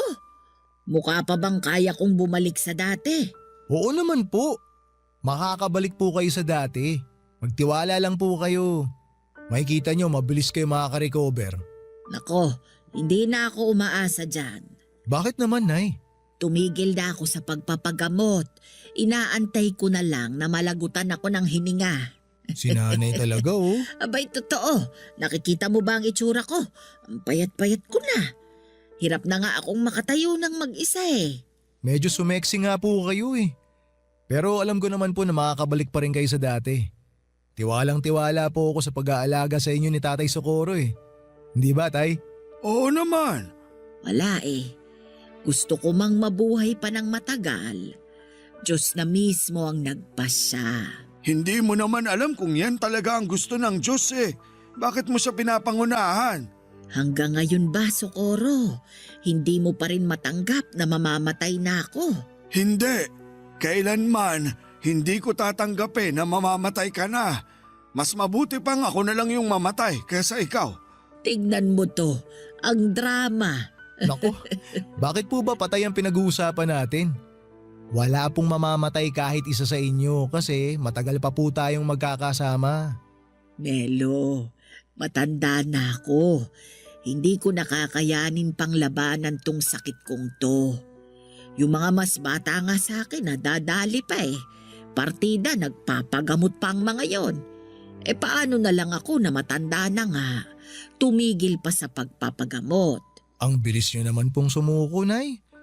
Habang humihinga, wag po kayong mawala ng pag-asa. Tanggap ko na malapit na kaming magkita ni kamatayan. At saka kahit ngayon pa kami magharap, hindi ako natatakot. Hindi po kayo natatakot na mamatay, Nay? Hindi. Tingin ko, nagawa ko naman na lahat ng kailangan kong gawin sa buhay eh.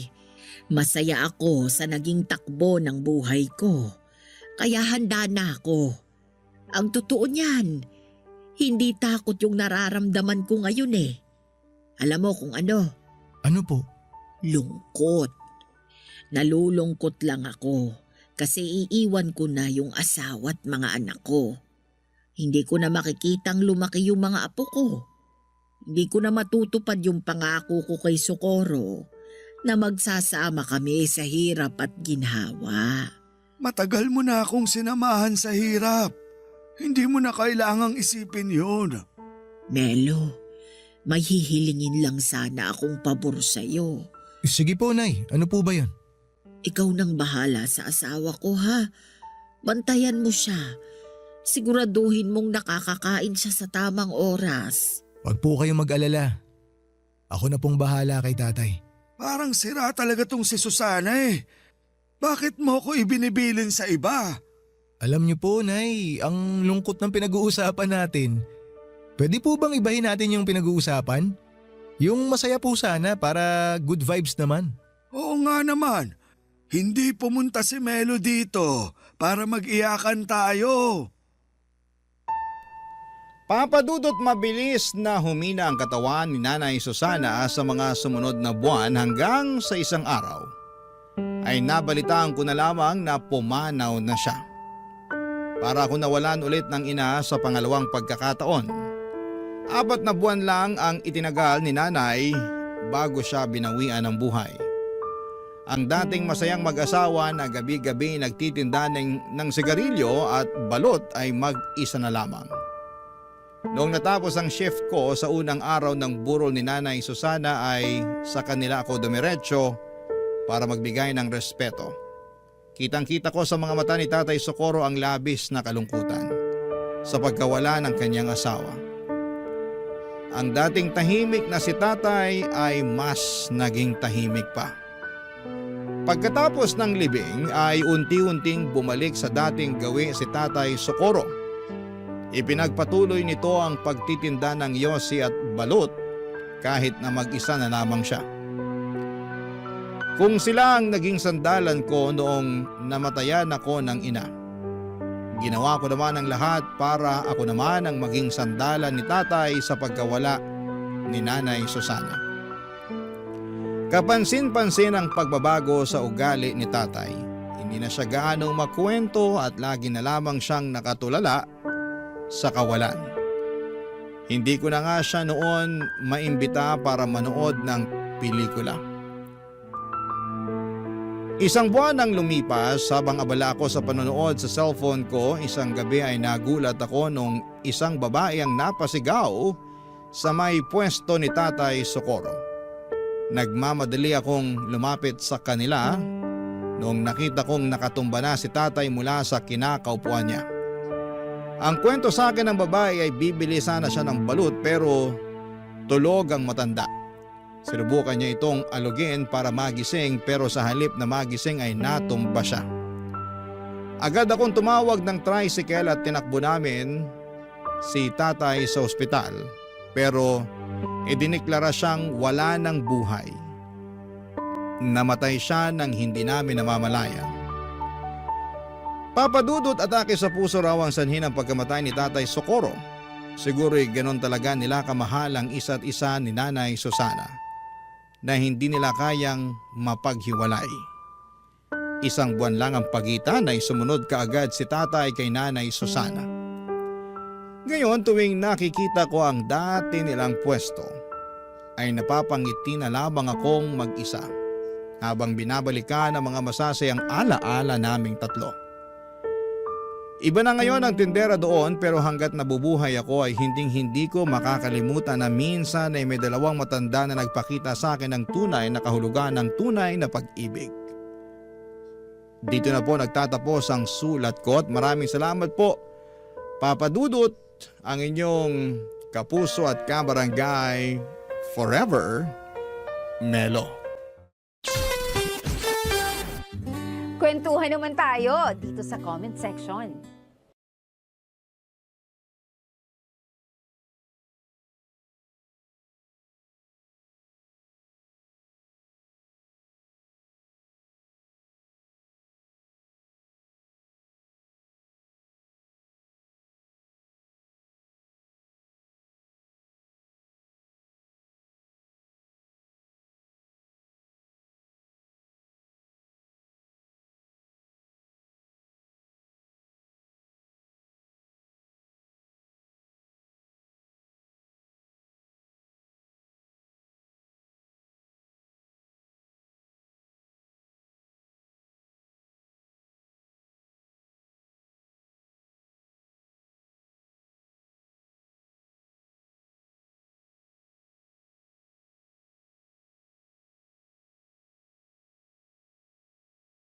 Ang mga kwento ng pag-ibig, kwento ng buhay at kwento ng pag-asa dito sa Barangay Love Stories. Love Stories.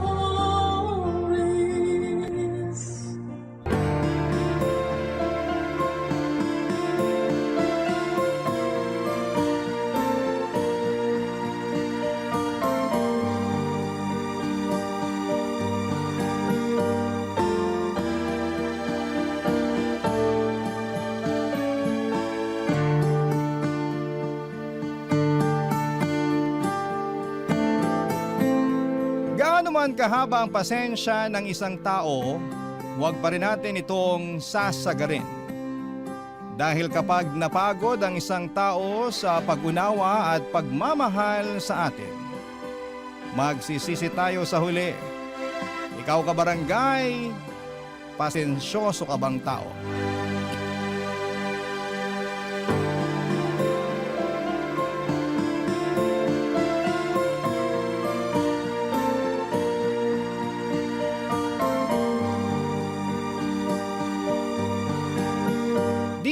Papa Dudut, lahat naman siguro tayo ay dumaan sa pagiging tanga sa pag-ibig, hindi po ba?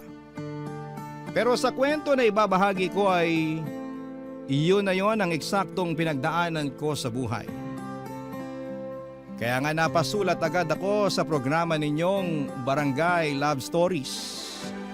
Dahil may sa ilang beses na rin po akong nakarinig na mga kwento ng pag-ibig na masasabi kong epic fail nang dahil po sa katangahan. Pero ganun talaga, parte yun ng buhay at kahit naman kailan ay hindi naging kasalanan ang umibig. Ako nga pala si Shelly, 29 years old at taga Metro Manila. Hindi ko na lamang sasabihin kung saan eksakto at meron akong isang anak na binubuhay ko sa pamamagitan ng pag-online selling. Bago pa lamang ako sa trabahong ito, magdadalawang taon pa lamang ako rito, pero kumikita naman ng disente at nasusubaybayan ko pa ang paglaki ng aking anak. Importante para sa nanay na katulad ko na matutukan ang anak ko dahil mahal na mahal ko siya. Dalawa na lamang kasi kami sa buhay, pero noong mga panahon na yon ay meron pa namang siyang tatay. Ang dati kong kinakasama na nagngangalang Junior Papa Dudut.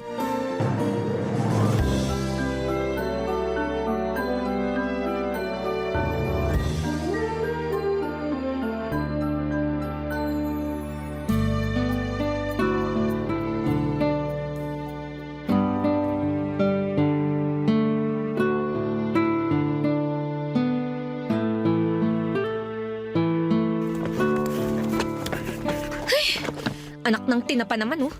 Napakasalaula talaga ng lalaking yun. Junior! Junior, halika nga rito! Halika nga, dali! Ano ba yun, Shelly? Kita mong nasa CR pa yung tao eh. Storbo ka naman eh. Kanina ka pa nasa CR, ah. Huwag mong sabihin nakatulog ka na doon. Para naman tanga eh. Siyempre, tawag ng kalikasan. Ano pa bang gagawin ko sa CR, Aber? Tawag ng kalikasan, kalahating oras ka na doon. Ay, nako. Bakit mo ba kasi ako tinawag? Makasigaw ka sa pangalan ko. Akala ko na paano ka na dyan eh. Paano ko hindi mapapasigaw? Sige nga. Eh, tingnan mo tong baunan mo. Inaamag na rito sa bag mo, oh. Oh, grabe ka naman sa inaamag. O bakit, hindi ba? Tingnan mo ngang maigi. Kulang na lang tubuan na ng ugat tong mga amag dito sa baunan eh. Ilang araw na ba to rito, ha? Ni hindi mo man lang mailabas para hugasan. Napakasalaula mo talaga. Para yan lang eh. Sa nakalimutan ko, magagawa ko. Sa katrabaho mo yan bilang babae, di ba? Dapat ikaw na yung kumukuha at naglalabas ng baunan ko sa bag eh, para ikaw Naririnig mo ba yung sinasabi mo? Oo, naririnig ko. Bakit ka ba kasi sumisigaw? Tanong-tanong ka pa eh, nakakapikon ka. Simpleng bagay lang iaasa mo pa talaga sa akin. Bakit? Imbalido ka ba, ha? Wala ka bang mga kamay? Meron naman, di ba? Nakakalimutan ko nga kasi. Hindi katwiran yon, Junior. Tsaka ang dami-dami mo na kayang nakakalimutan. Hindi lang naman itong baunan mo. Pati mga marurumi mong damit na kung saan-saan mo iniiwan. Ano? Nakalimutan mo rin damputin para ilagay sa labahan? Ganun na nga. Ah, sige. Sa susunod, makikita mo na yung mga damit mo sa basurahan. Oy, wag naman ganun, Shelly. Anong wag ganun, Shelly? Ganun yon. Kasi, iisipin ko na ayaw mo na sa mga damit na yon kasi iniwan mo lang kung saan-saan. Kaya itatapon ko na. Bakit ko pa mapahihirapan ng sarili ko na paulit-ulit kang paalalahanan ng napakasimpleng bagay na yon? Eh sa makakalimutin ka kamo eh, di ba? O, di ganun na lang para mas madali. Para ka namang ewan eh. Ako pa talaga ngayon ng parang ewan? O sino pa ba? Alam ka namang ako o yung anak natin. Dinami mo pa talaga rito yung anak natin na walang muwang, no? Eh kasi naman. Eh kasi naman mukha mo dyan. Ay, Junior naman. Kailan ka ba magiging responsable? Alam ko naman na ako yung babae sa pamamahay na to. Pero napapagod na din ako. Baka akala mo madali lang yung trabaho namin bilang nanay at may bahay, ha? Sinasabi ko sa'yo na hindi. Kaya sana, tulungan mo naman ako. Please lang. Please lang, huwag ka nang magpasaway. Daig mo pa yung anak natin sa pagiging isip bata eh. Papadudot rider si Junior ng isang online selling app na palagi nagdi-deliver sa bahay namin. Tapos nagkagustuhan kami at doon na nga nagsimula sa aming relasyon. Noong una ay masasabi ko na ayos pa.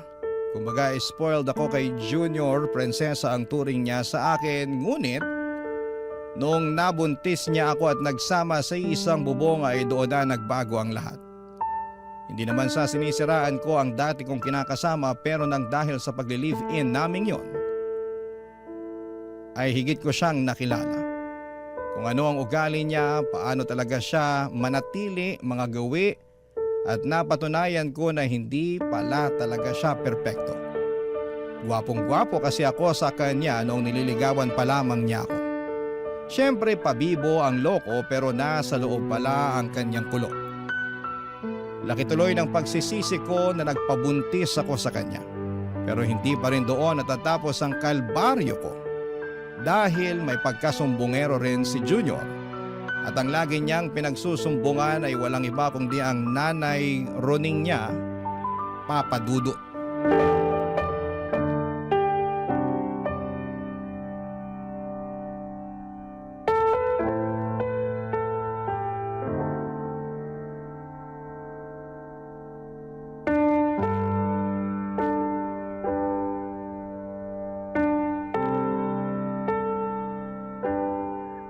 Naku, singilan na naman pala ng renta ng bahay. Kasya pa kaya itong natira sa pera namin? Wala pa pala kaming pambili ng bigas at gatas ni baby. Paano kaya to? Tapos... Shelly! Shelly! Buksan mo tong pinto! Shelly! Shelly! Naku, ano na naman kayang ginagawa ng magaling na nanay ni Junior dito? Shelly! Ano ba? Shelly, buksan mo tong pinto! Alam kong nandiyan ka! Ay, huwag mo akong pagtaguan, babae ka! Andyan na po, Nay! Buti naman pinagbuksan mo na ako ng pinto, ano? Akala ko aabutin ka pa ng siyam-siyam eh. Magandang umaga rin po, Nay. Walang maganda sa umaga, ha, Shelly? Ikaw talaga na babae ka, no? Akala mo kung sino ka umasta eh. Namumuro ka na talaga sa akin. Bakit na naman po? Ano pong ginawa ko sa inyo? Sa akin, wala. Pero nagsumbong lang naman sa akin ang pinakamamahal kong si Junior na inaway mo na naman daw siya. Dami mo raw sinabi sa kanya. Tinawag mo siyang tamad at salaula. Pati ba naman po yun? Sinumbong pa talaga niya sa inyo. O kanino pa ba magsusumbong ang anak ko? Sa akin lang naman kasi akong nanay niya, hindi ba? Alam ko naman po yun, pero... Peruhin mo mukha mo. Ano? Hindi mo ba ako papapasukin? Dito mo na lang ako sa labas kakausapin, ganon. Kahit kailan talaga napakabastos mong babae ka. Pasensya na, Nay. Hindi ko na kayo naalok na pumasok sa loob eh. Kayo kasi, tuloy-tuloy salita nyo. Pasok na po kayo. At baka mapagkamalan pa tayo ng kapitbahay na nag-aaway. Pabayaan mo sila na pagkamalan tayo para malaman nila kung gaano ka kasamang kinakasama. Paano na naman po ako naging masama? Inaapi-api mo lang naman yung anak ko. Hoy, Shelly, kaisa-isang anak namin na lalaki si Junior. Dala-dala niyang ngalan ng namayapa kong asawa. Pinalaki namin siya ng maayos, inalagaan ng husto. Ni ayaw ko ngang padapuan sa lamok nung sanggol pa yan eh. Tapos gaganyanin mo lang rito sa pamamahay niyo. Wala po akong ginawang masama kay Junior. Tsaka tama lang naman yung mga sinabi ko sa kanya. Dahil yun naman talaga ang ginagawa niya rito sa bahay namin. Kaya nga ikaw ang babae eh. Dapat ikaw ang pumuno sa pagkukulang ng anak ko. Hindi yung isusumbat mo sa kanya yung mga bagay na yon. Di po ba dapat tulungan kami? Hindi pa ba sapat na nagtatrabaho ang anak ko sa labas? Bakit pagdating dito sa bahay niyo gusto mo siya pang pagtrabahuin? Kung tutusin, gawain mo na lahat yan. Di mo na dapat iaasa sa kanya. Ay, kawawa naman sa yung anak kong yun. Buti na lang talaga hindi kayo kasal. Dahil kung makamando ka sa kanya, akala mo yata mag-asawa na kayo no? Hoy, Shelly, baka nakakalimutan mo kung saan ka dapat lumugar. Ayus-ayusin mo lang talaga. Papa Dudut, grabe po ang dinanas ko sa kamay ng nanay ni Junior. Naiyak na lamang tuloy ako at nagdamdam dahil sa mga paratang niya at pang-iinsulto sa akin. Doon ko napagtanto na napaka-OA ng damuhong Junior na yon sa mga pinagsasabi niya sa nanay niya. Dahil nagawa niya pa talagang mag-imbento para lalo akong mapasama sa mga magulang niya. Kung tutusin ay hindi yun ang unang beses na nagsumbong siya sa nanay niya. Pero yun ang unang beses na sinugod ako ni Nanay Roning na galit na tipong kita ko na ang ngala-ngala sa kakangalngal niya sa akin. At kahit na anong pangangatuwiran ko ay hindi niya pinakikinggan dahil para sa kanya ay kinawawa ko raw ang pinakamamahal niyang anak. Samantalang kabaligtaran noon ang nangyari dahil ako ang mas kinawawa ng kanyang Junior, Papa Dudut. Barangay Love Stories. Barangay Love Stories. Papa Dudut, noong pinagbuntis ko ang baby namin ay kinailangan kong umalis sa pinapasukan kong call center dahil masela ng pagbubuntis ko. At dahil priority ko ang aming baby ay nagpaubaya ako. Sinabi naman din sa akin ni Junior na siya na ang bahala sa lahat ng gastusin ganito ganyan. Oo, naniwala ako pero noong nanganak na ako ay doon na nagsimula ang mga reklamo ko sa aking kinakasama. Hindi niya kasi matagalan ang pag-aalaga sa anak namin. Kesyo maingay dahil pala iyak, natural sanggol yun. Gusto ko sana siyang supalpalin ng tanong na hindi ba siya dumaan sa pagkabata kaso'y hindi ko na sinabi dahil baka maging mitsa lamang yon ng mainit-init naming pagtatalo. Tinaga ko na lamang ang ginagawa ni Junior at umasa na magbabago siya. Nang tumungtong na sa 2 taon ang anak namin, buong akala ko ay magiging responsableng tatay na si Junior, pero lalo lamang siyang naging pabaya, Papa Dudut.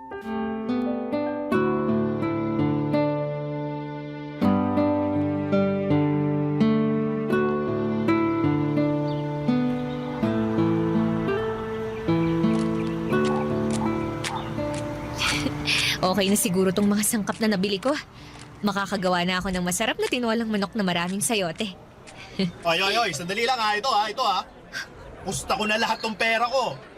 Dapat manalo na ako. Kanina pa ako inaalat eh. Bad trip na eh. Hoy, Junior!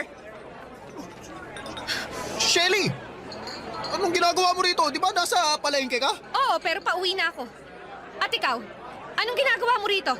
Nagsusugal ka ba, ha? Ha? Hindi ah. Anong hindi? Eh bakit may hawak kang baraha? At ano yung narinig ko kamo na ipupusta mo na lahat ng pera mo? Hoy! Hindi ako bingi para sabihin ko sa'yo! Nagkakasiyahan lang naman kami. Wala lang yun. Anong wala? Teka, nasan na yung anak natin? Junior, nasan yung anak natin? Ha? Asan sabi yung anak natin eh? Nandyan lang yun. Teka, nasaan na ba yung batang yun? Ayun oh! Diyos ko, Junior! Puntahan mo nga yung anak natin! Baka masagasaan dun sa kalye! Oo, sige. Teka, pupuntahan ko na.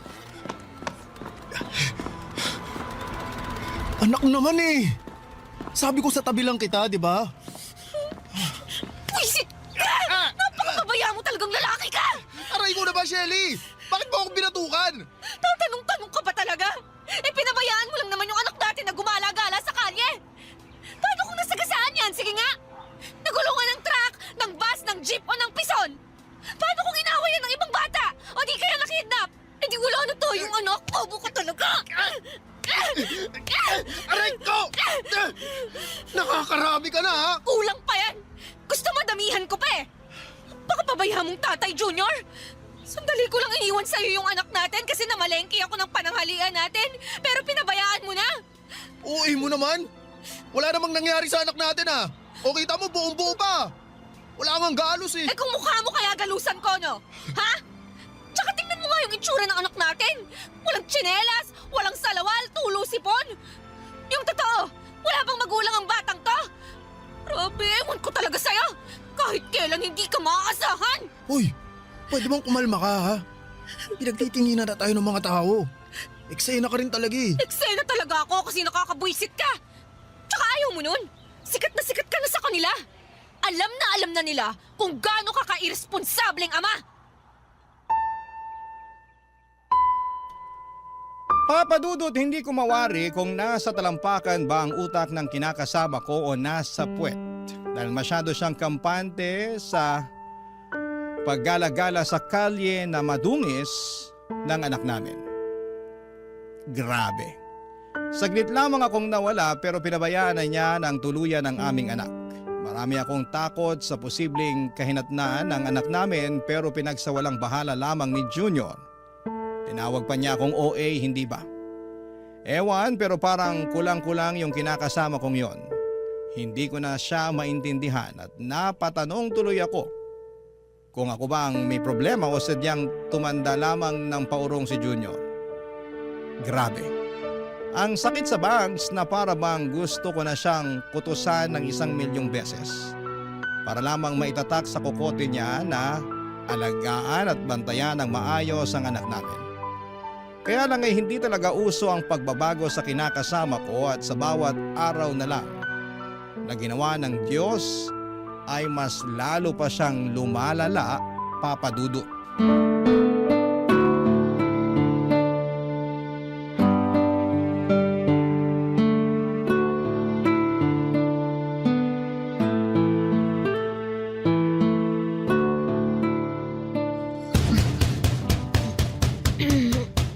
Ano ba yun? Bakit ang ingay naman? Shelly! Shelly, papasukin mo na ako! Kanina ba ako pinapapak ng lamok dito? Ano ba? Pag di mo ako pinapasok, kawa sa akin ko tong pinto! Isa! Dalawa! Puwisit talaga kahit kailan. Andyan na! Pag muwawa sa akin ang pinto, kundi mukha muwawa sa akin ko! Tatlo! Ayaw mo talagang buksan, ha? Sige, ako na lang magbubukas! Ay! Tinamaan ka na naman ng lintik na lalaki ka! Aray! Aray ko! Sakit! Bakit mo ba kasi hinahalikan yung sahig? Tumayo ka nga dyan! Teka, lasing ka ba? Lasing ka, no? Hindi nakainom lang ako. Inabot ka na ng madaling araw. Nasa inuman ka lang palang damuho ka. Alam mo ba na kanina pa ako nag-aalala sa'yo? Hindi ka nagre-reply sa chat ko. Sinisin mo lang ako. Ayaw mo rin sagutin yung tawag ko. Sensya na. Napasarap na kami nun eh. Saka ikaw naman, masyado kang istorbo kasi. At ako pa talaga ang istorbo? Sa nag-aalala lang yung tao. Wala ka naman dapat ipaglala. Ito nga, ayos lang ako. Nagkayayaan lang talaga kaming uminom kanina kasi birthday ng tropa namin. Sorry, di ko nasabi. Biglaan kasi. Saka teka, bakit magalit ka? Ako na nga ang dapat galit dito. At bakit naman, ha? Kasi nakakarami ka na ng pagalit eh. Dapat ako naman yung magalit para malaman naman na ako pa rin ang bata sa pamamahay na to. Ako pa rin ang lalaki, no? Ako pa rin ang padre de pamilya rito, kaya ako pa rin ang masusunod. Tabi ka nga dyan! Papasok ako! Ano ka ba, Junior? Saan ka pupunta? Bakit mo binabasag ang mga pagpaso natin? Alam mo, sumusobra ka na, Shelly. Kung ipeya mo ako para di mo ako kinakasama. Nagtatawa na tuloy ako ng mga barkada ko. Sabi nila para raw ako di lalaki kasi mas maangas ka pa raw kaysa sa akin eh. Under desire raw ako. Sunod-sunuran daw ako sa'yo. Kaya galit ako! Galit ako! Tumigil ka na, Junior! Baka wala na tayong magamit na plato pag binasag mo lahat yan! Hindi, ayos lang.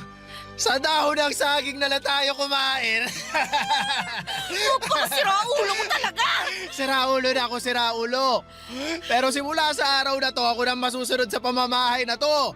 Hindi ikaw. Hindi yung anak natin. Kundi ako. Ako lang! Ganon! Teka! Makikita mong hinahanap mo! Namumuro ka na sa aking lintik eh! Akala mo yata sasantuhin kita, ha? Oy! Anong ginagawa mo, Shelly, ha? Bakit mo... Oy, anong hinahanap mo dyan sa mga drawer? Ito, nahanap ko na! Ano? Sige! Manira ka pa! Basagin mo pa lahat ng pwede mong basagin! Tingnan natin kung di ko to iduldul sa pagmumukha mo! Ano yan, ha? Taser gun ba yan? Oo! Bitawan mo yan, Shelly. Ayoko nga! Ano? Ano? Halika rito! Matapang ka, ha? Halika, dali!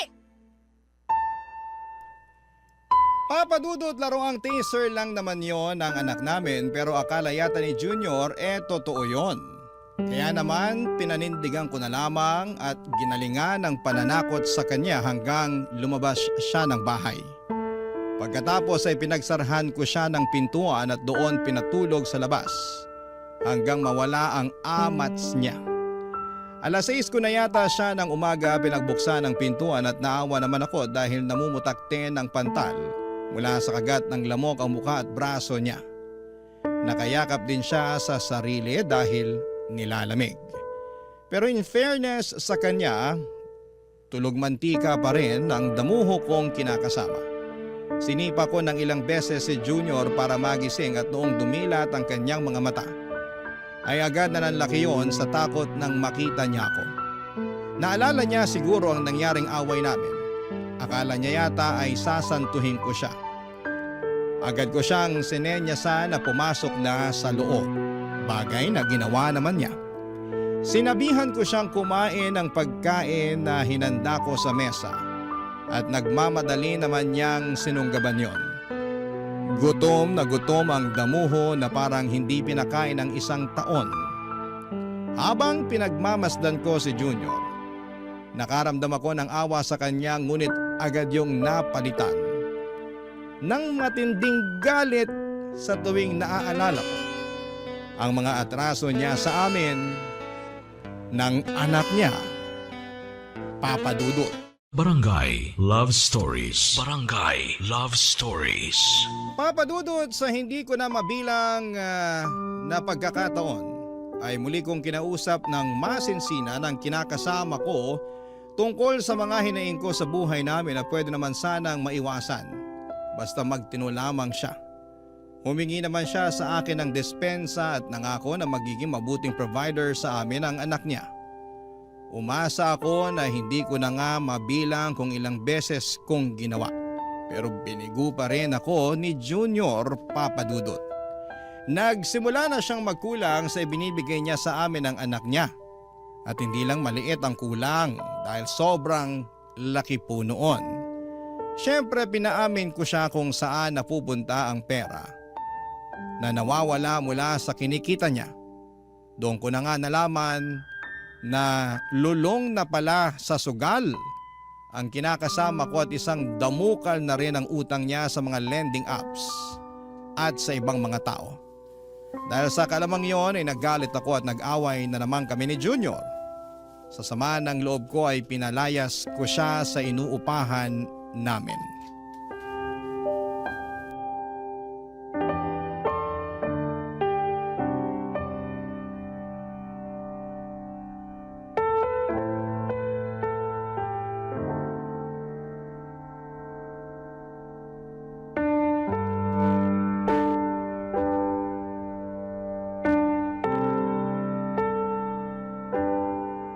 Anong ibig sabihin nito, Junior? Bakit andito kayo ng nanay mo sa bahay? Ano pa nga ba? Di sinumbong kita sa nanay ko na pinalayas mo ako rito. Ano ka mo? Hoy, Shelly! Sumasobra ka na talagang babae ka, ano? Noong nakaraan, pinatulog mo raw sa labas nitong inuupahan niyo yung anak ko? Pinapakpa nga raw siya ng lamok. Paano na lang kung na-dengue ang Junior namin? Tapos ngayon naman malalaman ko pinalayas mo siya. Yan, sige nay. Pagalitan niyo po yan. O talagang sinulsulan mo pa ang nanay mo, ha? Ako ang kausapin mo, Shelly. Kanina pa ako salita ng salita rito. Nay, sinabi na po ba sa inyo ni Junior ang dahilan kung bakit ko nagawa sa kanya ang mga bagay na yon? Anong dahilan? Sabi na nga ba hindi niyo talaga alam na ang laki ng atraso ng magaling yung anak sa pamilya namin. Wala akong pakialam sa mga atrasong sinasabi mo. Ang akin anak ko agrabyado rito. Natural na depensahan ko yan. Bakit hindi niyo po muna kausapin ng masinsinan yung anak niyo bago kayo sumugod dito? Para magkaalaman na. Ikaw ang kailangan kong kausapin kasi sumusobra ka na. Dapat talaga sa'yo sinasabunutan eh. Aray ko po, Nay! Aray! Tama na po! Anong tama na, ha? Kulang pa nga yan eh. Dapat sa'yo binubunutan ng buhok sa anit dahil namumuro ka na. Kung aapi-apihin mong anak ko wagas, pues ako makakalaban mo. Yung anak niyo ang may kasalanan dito. Kung matinulang ho sana siyang padre de pamilya, hindi kami magkakagulo. Tsaka bakit ho ba kayo nakikialam sa away namin at kinakasama ko? At bakit hindi, ha?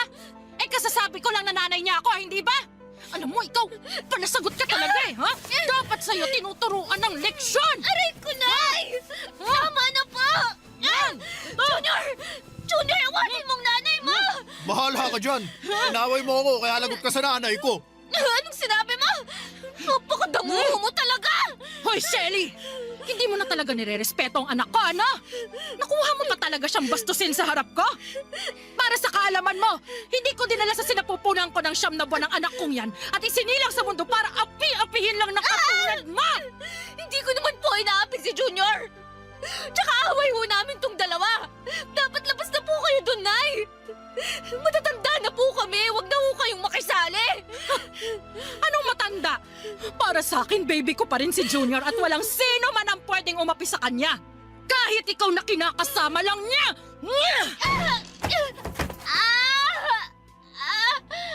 Sa susunod na awayin mo pang anak ko, hindi lang sa bunot ang aabutin mo, Shelly! Huhubaran kita't kakalad ka rin sa kalsada! Sisiguraduhin kong mapapahiya ka sa buong barangay! Tandaan mo yan! Papa Dudut! Ni sa hinagap ay hindi ko akalain na pagtutulungan ako ng mag-ina. Parang sa mga teleserye ko lamang napapanood ang mga ganong klase ng mga eksena. Dahil sa nangyari ay nasaktan po ako. Hindi ko akalain na ang away namin ang kinakasama ko ay makakarating sa nanay niyang basag gulera. Lalo ko lang tuloy na patunayan kung gaano kasumbongero si Junior. Kaya nga simula noon ay iniwasan ko na muna na mag-away kami. Hindi ko rin kinausap si Junior dahil na-stress lang talaga ako. Buong akala ko ay magiging tahimik na ang buhay ko kapag ginawa ko yun, pero nagkaroon na naman ang kasalanan si Junior matapos kong matuklasan na nambabae siya. Muling nabuhay ang galit ko sa aking kinakasama dahil sobra-sobra na ang ginawa niya sa akin. Ni hindi na niya ako nirespeto bilang babae at nanay ng kanyang anak. Kaya upang makaganti ay hinuli ko sa akto si Junior at ang kalandian niyang babae na tendera ng fishball at merienda sa hapon na nasa tapat ng bahay namin. At iniskandalo ko silang dalawa hanggang sa mapahiya po sila. As usual, nakarating yon sa kalaman ng magaling niyang nanay, Papa Dudut.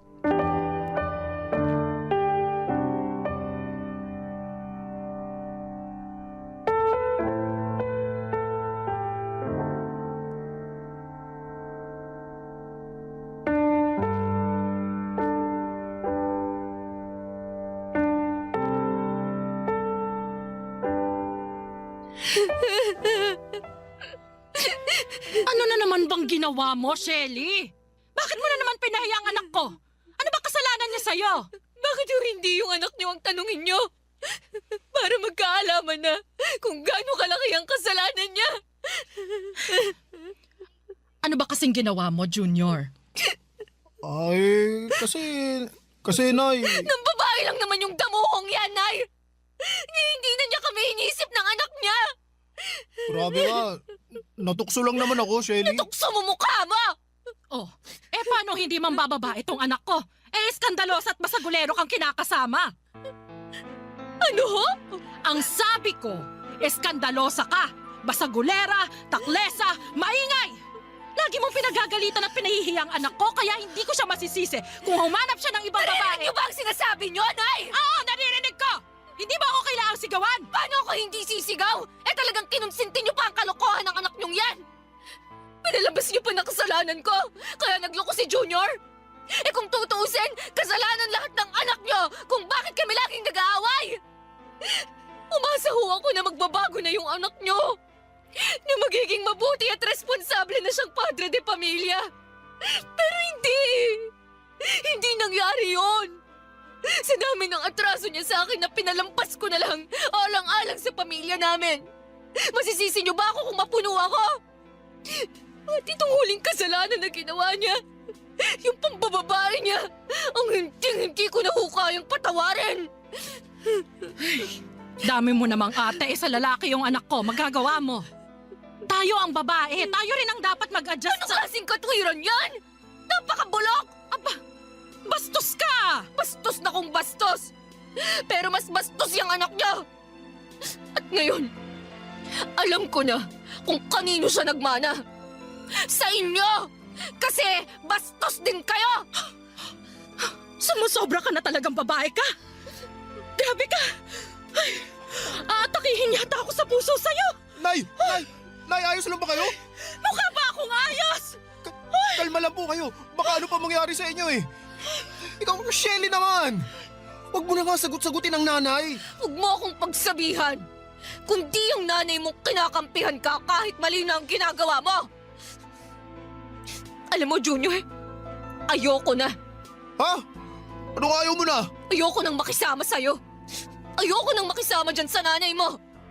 Aalis na kami ng anak mo. Magpapakalayo-layo na kami. At hindi mo na kami makikita kahit kailan. Ayoko na sa'yo. Doon ka na sa babae mo para ulo naman niya ang sumakit. Maghiwalay na tayo! Papa Dudut, nag-alsabalutan ako ng mga damit at gamit namin ng anak ko at hindi nagpapigil kay Junior sa pag-alis sa inuupahan naming apartment. Wala na akong pakialam kahit na umiyak pa siya at magmakaawa ng panahon na yon. Basta ang nasa isipan ko ay makalayo na kami ng anak ko sa kinakasama ko. Dinig ko naman ang boses ng nanay niya na panay pangungutya. ang sinasabi. Kaya mas lalo ako naging desidido na ayoko na silang pakisamahan. Hindi ko na kaya. Sinubukan ko namang pero tama na po. Pupunta kami noon ng anak ko sa kamag-anak namin at doon muna tumuloy ng ilang buwan. Blina ko na rin si Junior dahil ayoko na siyang magkaroon ng koneksyon sa aming mag-ina. Alam kong mahirap maging solo parent pero kinaya at kinaya ko para sa aking anak. Para sa akin ay ayos nang mag-isa kaysa may kasama ka nga pero parang wala namang katuwang sa buhay at pagtataguyod ng iyong pamilya. Hanggang dito na lamang po ang sulat ko, Papa Dudut. Sana po ay mapili niyong basahin at i-ere sa programa ninyo na Barangay Love Stories. God bless and more power sa inyong istasyon. Ang inyong kapuso at kabarangay forever, Shelly. Ako, gigil talaga ako sa nangyayari sa kwento natin. O ikaw, kabarangay, kumukulo rin ba dugo mo? Pwede kang mag-iwan ng comment sa ating comment section. Ang mga kwento ng pag-ibig, kwento ng buhay at kwento ng pag-asa dito sa Barangay Love Stories. Love Stories. Ang pagkakaroon ng tunay na kaibigan ay isa sa mga pinakamagandang bagay na pwedeng mangyari sa buhay natin. Sila ang mga tao na palagi nandyan sa tabi mo sa hirap man o ginhawa. Ikaw, kabarangay, naranasan mo na ba ang magkaroon ng tunay na kaibigan? Dear Papa Dudut, magandang araw po sa inyo at sa mga kabarangay ninyo. Ako po si Alicia at matagal na akong tagahanga ng Barangay LS dahil madalas ko po itong napapanood sa Facebook. Tuwing naririnig ko po ang mga kwento ng mga senders ninyo ay tuwang-tuwa po ako kapag naisipan kong magpadala na rin ng sulat sa inyo. Lumaki po ako sa isang masayang pamilya, ngunit nagbago ang lahat nang pumanaw ang papa ko. At nang dahil doon ay mag-isa akong tinaguyod ni mama. At sa awa ng Diyos ay nalagpasan naman namin ang lahat ng mga pagsubok. Pero nang mapansin ni mama na patuloy na tumataas ang presyo ng mga bilihin, pero hindi pa rin tumataas ang sahod niya, dito sa Pilipinas ay naisipan niyang mag-ibang bansa. Lalo na't mag-i-enroll na ako sa college. Sa totoo lang ay natuwa ako nung una dahil ibig sabihin ay magkakaroon ako ng freedom pag nag-college na ako. Ngunit hindi ko inakala na may iba palang plano si mama para sa akin. Makalipas ng ilang araw, naghanap si mama ng kasambahay sa Facebook. Sa simula ay tutol ako sa gustong mangyari ni mama kasi hindi na ako bata at kaya ko namang mag-isa. Pero sinabi ni mama na mas mapapanatag ang loob niya kung may kasama ako sa bahay habang nasa ibang bansa siya. Kaya napilitan na lamang akong sundin si Mama, Papa Dudut. Nakita ni Mama si Ate Rosalie sa Facebook sa group ng mga kasambahay na naghahanap ng trabaho. Mabait at masunurin si Ate Rosalie at hindi niya kailanman binigyan ng sakit sa ulo si Mama. Maayos din ang pakikitungo niya sa akin kaya halos wala na akong ginawa sa bahay dahil siya na ang nag-aasikaso ng lahat ng mga gawaing bahay. Nang umalis na si Mama papunta sa airport, kami na lamang ni Ate Rosalie ang naiwan sa bahay. Makalipas nga ang ilang araw, sinamahan niya ako sa pagpapa-enroll sa kolehiyo. Nang mga panahon na yon ay naging pangalawang nanay ko na siya. O di kaya ay parang kapatid ko na si Ate Rosalie at habang tumatagal ay mas lalo akong nagpapasalamat na nandyan palagi si Ate Rosalie para sa akin.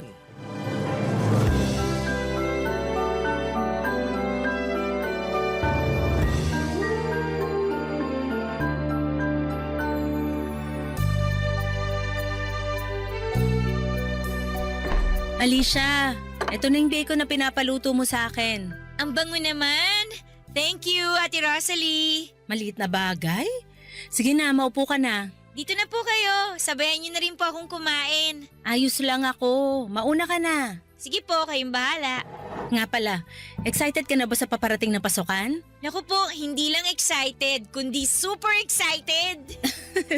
Mabuti naman kung ganon.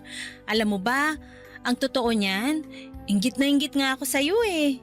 Ha? Bakit naman? Kasi ni minsan, hindi ako nakatungtong ng kolehiyo. So, ang ibig niyong sabihin? Oo, high school lang natapos ko. Salat kasi sa buhay yung mga magulang ko. Kaya eto, kinailangan ko magtrabaho para sa pamilya ko. Ako na lang kasi inaasahan ng mama at papa ko eh. Nako Ate Rosalie, wag na po kayong malungkot. Isipin niyo na lang po na hindi natin makikilala ang isa't isa kung nakapagtapos kayo sa pag-aaral, di ba? Kung sa bagay. Alam mo, nagpapasalamat ako na ikaw yung naging alaga ko. Ate naman, anong alaga? Ginawa mo na naman akong bata niyan eh. Magka-college na po ako. Basta. Nagpapasalamat ako na ikaw yung naging alaga ko kasi sobrang bait nyo ng mama mo sa akin. Nako, deserve na deserve niyo po yan kasi ganun rin naman kayo sa amin eh. Eto lang ang sasabihin ko sa'yo Sana makinig ka. Ano po yun? Ipagpaliban mo na muna yung boyfriend na yan, okay? Ate naman eh. Seryoso ako. Marami akong naririnig na kwento na maraming bata ang hindi nakakatapos ng pag-aaral kasi maagang nabubuntis o di kaya nagtatanan. Ibahin niyo po ako kasi wala po sa wishlist ko ang mabuntis.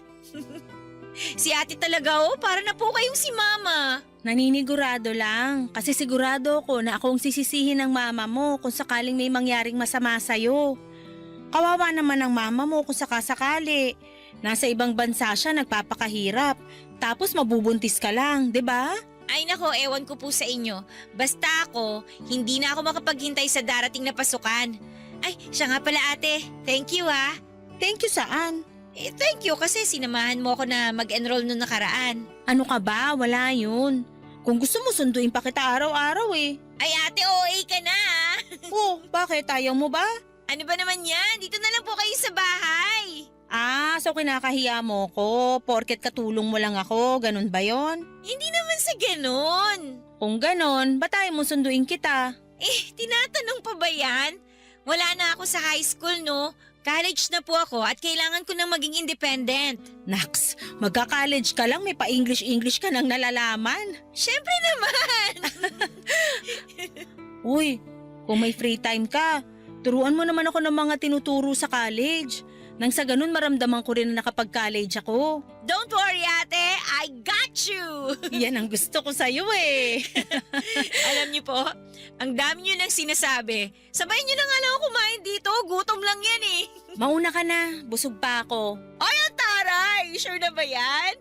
O sige, kayo din. Ubusin ko na lang tong bacon na niluto nyo. Bango-bango pa naman, oh. Ay, nagbago na nga pala isip ko. Ang dami niyong arte-ate. Kakain ka rin naman pala. Mapilit ka eh. Para sa akin ay parang kapatid o nanay na si Ate Rosalie Papadudut. Nagkakasundo kami sa lahat ng bagay at sobrang saya ko na dumating siya sa buhay ko. Dahil kay Ate Rosalie ay nagkaroon ng kulay ang buhay ko. Mas lalo pang natuwa si Mama tuwing nagvi-video call kami kasi nakikita niya kung gaano kami kasaya ni Ate Rosalie. Masaya si Mama dahil parang pamilya na rin si Ate Rosalie sa amin at ganon din kami sa kanya.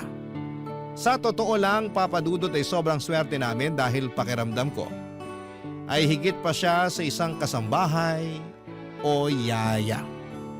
Ang totoo po niyan ay hindi ko na gaanong nararamdaman ang puwang na iniwan ni Mama dahil nandyan palagi si Ate Rosalie na laging sumusuporta at kasama ko sa pang-araw-araw. Parang siya na ang pumuno sa puwang na iniwan ni Mama noong mga panahong yon. Siya ang naging kakampi ko, kaibigan at tagapag-alaga sa lahat ng oras. Pero syempre kahit na ganoon ay nami-miss ko pa rin naman si Mama. Halos 3 beses sa isang linggo ay tumatawag at nakikipag-video call siya kay Ate Rosalie at sa akin para kumustahin kami at para malaman kung ano ang nangyayari sa buhay namin. Kaya kahit malayo si Mama ay ramdam pa rin namin ang pagmamahal at pag-aalaga niya sa amin. Lumipas ang ilang linggo at mas lalo lamang akong na-excite sa unang araw ko sa klase. Noong high school, hindi ako masyadong napapansin ang mga kaklase ko at wala akong mga kaibigan. Pero ngayon na college na ako ay ramdam ko na pwedeng magbago ang lahat ng yon. Nang dumating ang allowance na pinadala ni Mama, sinamahan ako ni Ate Rosalie sa mall para mamili ng mga bagong gamit para sa eskwela. At dahil mahal na mahal ko si Ate Rosalie, syempre binilhan ko rin siya ng mga bagong damit. Ganon kami ka-close, Papa Dudut. At makalipas ang ilang linggo, dumating na rin ang pinakahihintay kong araw. Ang first day ko sa college. Sobrang namangha ako sa laki at ganda ng mga classrooms namin. Hindi ko inakala na mas malaki pa ito kumpara sa mga naging classroom ko noong high school. Tahimik lamang ako nung unang araw ko sa college dahil ayokong magpaka-trying hard para lamang makisabay sa iba. Sa halip ay taimtim ko na lamang na ipinagdasal na sana may lumapit sa akin at maging kaibigan ko sa araw na yon. At noong nag-lunch break na kami, parang sinagot na nga ng tadhana ang dasal ko dahil habang kumakain ako ng mag-isa sa cafeteria, may lumapit sa akin at nagpakilala. Si Karen.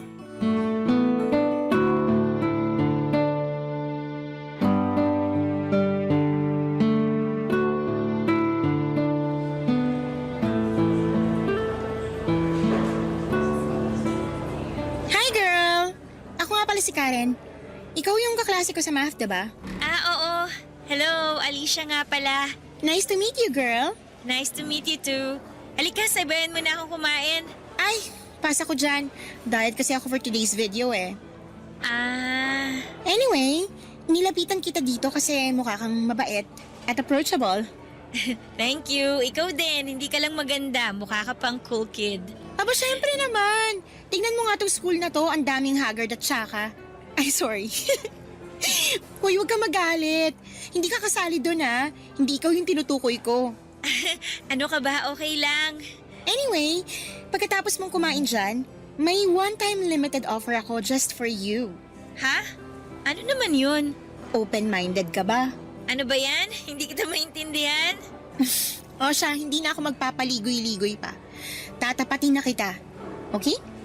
Naghahanap ako ng makakabonding. May bar kasi ako na gusto kong puntahan eh at naghahanap ako ng kasama. Bar? Ibig mong sabihin umiinom ka na? OMG! Huwag mo sabihin hindi ka pa nakakainom. Parang ganun na nga. Ay, di bale, sabi nga nila, there's always a first time to everything. Di ba? Pasensya ka na ha, pero mukhang hindi kita masasamahan dyan. Girl naman! Huwag kang killjoy. Samahan mo na ako. Sige na naman oh.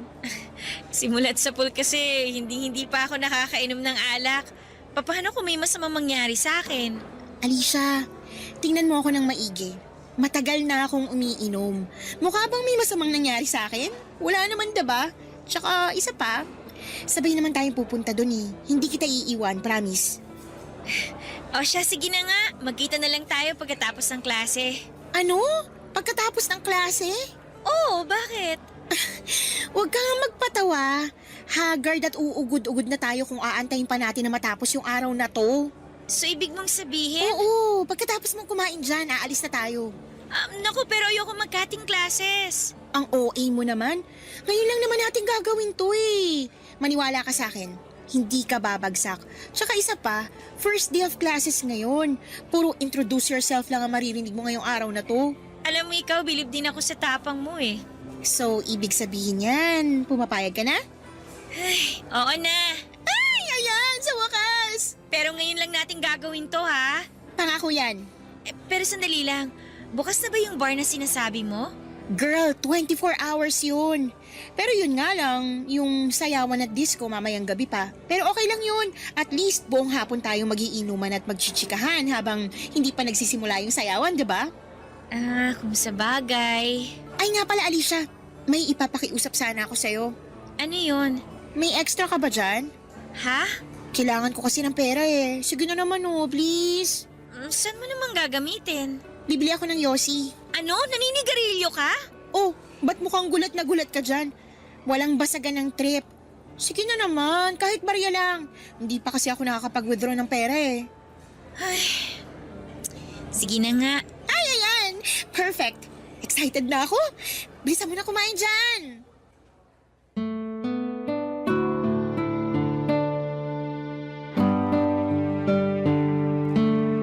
Pagkatapos kong kumain sa cafeteria, bumili muna kami ni Karen ng Yossi sa isang convenience store bago kami dumiretso sa bar na sinasabi niya. Sobrang kinabahan ako noon, Papa Dudut, dahil ni minsan ay hindi ko pa nasubukang mag-cutting classes o uminom ng alak. Matagal ko na pong ipinagdarasal kay Lord na sana'y magkaroon ako ng mga tunay na kaibigan at hindi na ako maging loner. Pero hindi ko inakala na ang magiging kaibigan ko ay isang taong mahilig uminom at manigarilyo. Unti-unti niyang naipakilala sa akin ang mga bagay na dati ay hindi ko inaasahan na susubukan ko. Pagdating namin ni Karen sa bar, bumili kami ng 2 bucket ng beer. Nung nagkaroon na ako ng amats, pakiramdam ko ay mas lalo kong nai-enjoy ang lahat. Parang mas nag-relax ako at mas komportable. Kaya naman tuloy-tuloy lamang kami ni Karen sa pag-inom hanggang sa pareho na kaming tuluyang nalasing. Nagsimula na rin kaming sumayaw sa bar ng gabi na yon. Nagsinungaling ako kay Ate Rosalie nung mga panahong yon. Nag-text ako sa kanya at sinabi ko na nasa coffee shop ako. Pero ang totoo niyan, nandun kami ni Karen sa bar, umiinom, sumasayaw at nakikipag-usap sa mga cute boys. Nang umuwi ako sa bahay ng gabing yon ay nakatulog na si Ate Rosalie. Kaya dahan-dahan akong pumasok sa kwarto ko at kinabukasan ay nagpanggap akong walang nangyari at mukhang hindi rin naman nagduda si Ate Rosalie sa akin. Akala ko isang gabi lamang yon ang kasiyahan. Pero mas lalo pang lumala ang sitwasyon, Papa Dudut. Unti-unti ay naging madalas ang pagkakating classes ko para samahan si Karen sa mga gimmick niya. Halos gabi-gabi na kaming sumasayaw at nalalasing sa bar, Papa Dudut. Unti-unti ay hindi ko na nabibigyan ng sapat na pansin ang pag-aaral ko dahil unti-unti na akong nalulubog sa buhay na puno ng bisyo at mga panandaliang kasiyahan kasama ng bago kong kaibigan, Papa Dudut. Barangay Love Stories. Barangay Love Stories. Habang lumilipas ang mga buwan, hindi lang pag-inom ang bisyong natutunan ko, kundi pati na rin ang pagyoyosi at sa puntong ito ay halos bagsak na ang mga subjects ko sa eskwelahan at bihira na akong pumasok. Pero syempre inilihim ko ito kay Mama at kay Ate Rosalie. Akala nila ay nasa school lamang ako buong araw o kaya naman ay gumagawa ng project kasama ang mga kaklase ko. Pero ang totoo ay halos buong araw ako na nasa mga club at mga bar kasama si Karen. Grabe talaga ang impluwensya ni Karen sa akin, Papa Dudut. Aaminin ko na nadala ako sa lahat ng mga bisyo niya dahil hinahangaan ko siya. Maganda si Karen at palaging may kumpiyansa sa kanyang sarili. Kaya naman habang tumatagal ay napapansin ko na palagi ko na siyang ginagaya. Hindi lang sa mga bisyo niya, kundi pati na rin sa paraan ng kanyang pagsasalita, kilos, at pati na rin sa kanyang pananamit. Nagagawa rin ni Karen ang mga gusto niyang gawin dahil parehong nasa abroad ang mga magulang niya.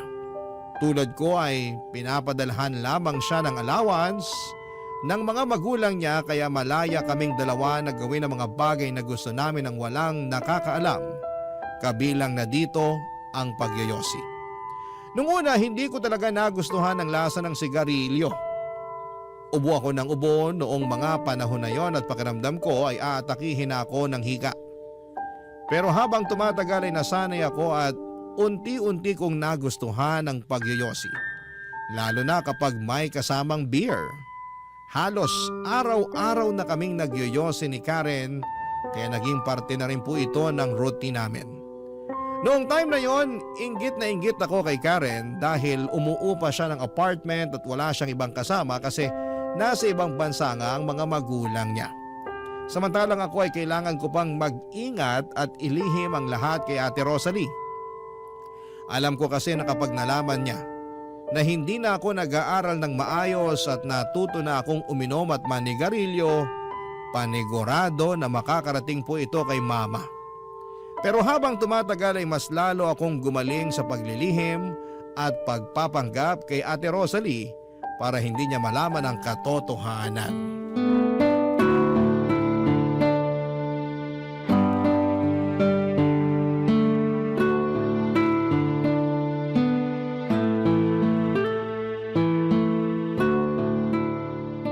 At eto pa, may isa pa akong chika. Isplok mo na yan, Day! Alam mo ba, nung nasa high school pa ako, pumasok ako sa classroom na nangangamoy yosi. Totoo ba? Oo! At eto yung exciting na part. Ano? Yung mga kaklase kong lalaki yung pinagbintangan ng teacher. Hala, kawawa naman pala. Paano ba naman kasi? Mukha kasing sanggano yung mga lalaki kong kaklase. Kaya ayun, sila tuloy yung napagbintangan na naninigarilyo. Bruha ka nga talaga ng taon. Grabe, hindi ka na naawa. Anyway, change topic na nga lang. So, totoo ba yung sinabi mo na may chimay ka sa bahay nyo? Ang lakas mo maka 12 years old girl ha. Grabe ka naman. Gusto kasi ni Mama na may makasama ako sa bahay habang nasa ibang bansa siya. Yun lang yun. Whatever. Wala ka pa rin independence. Pero at least may nag-aasikaso ng mga gawaing bahay, di ba? Kahit na. Sabihin mo nga sa akin, malaya ka bang nakakapagyosi sa bahay nyo?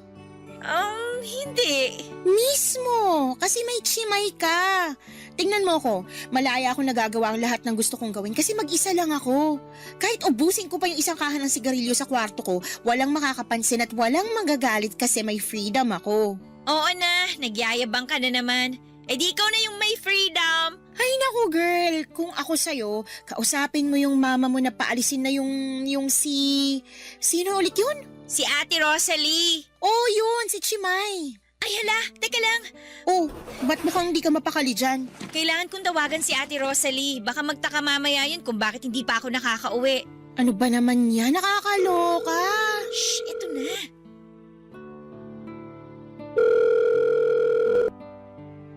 Alicia, gabing-gabi na. Hindi ka pa ba uuwi? Ate, pasensya na ha. Pero may kailangan pa kasi akong tapusin na project eh.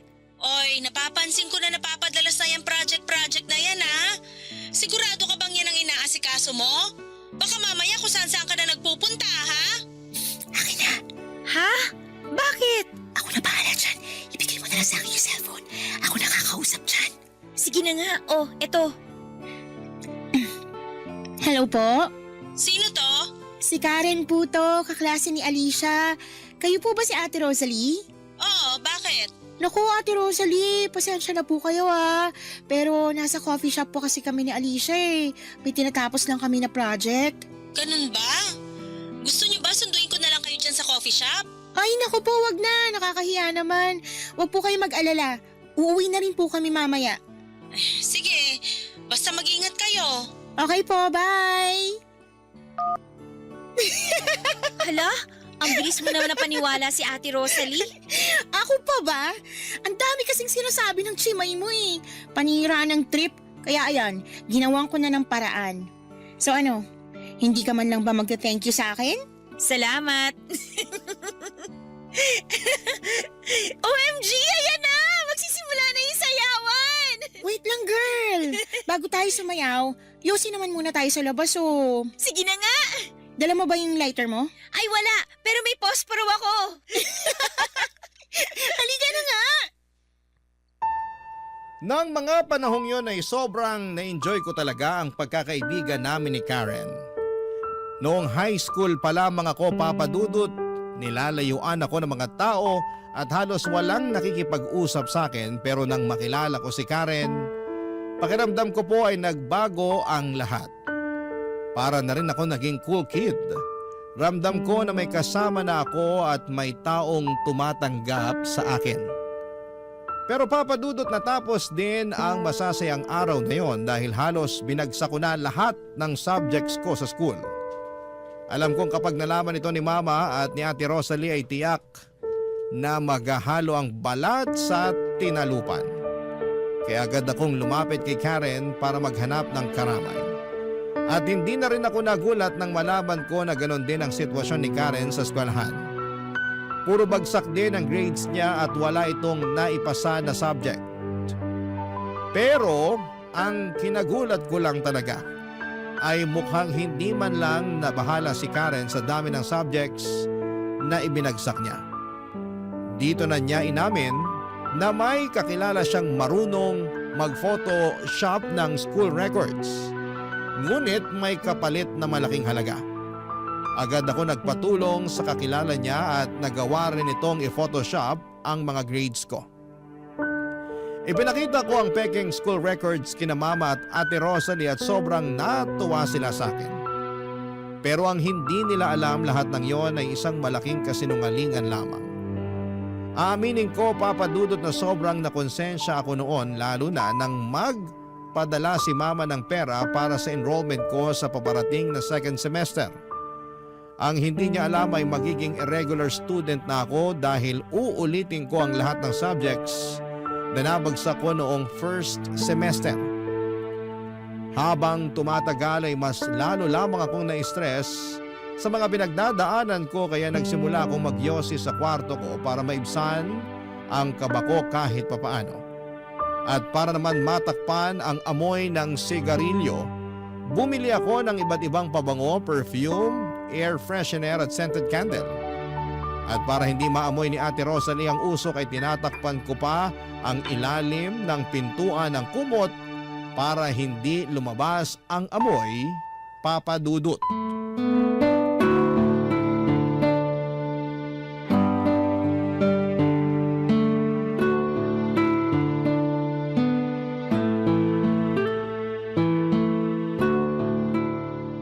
Alicia! Lumabas ka na dyan, kumain ka na. Sige po, sandali lang. Yun. Usok. Masama na pinaghihintay yung grasya. Halika na. Andyan na po.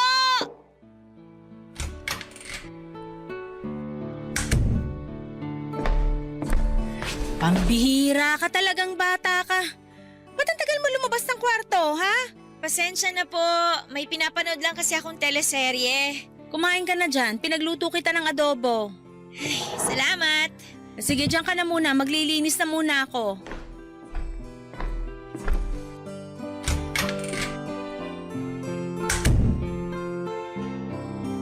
Alicia! Ay, Ate Rosalie naman! Kumangasigaw ka, alam mo na sunugan. Bakit ba? Ano ba kasi yon? Bakit may mga upos ng yosi sa basurahan mo, ha? Patay!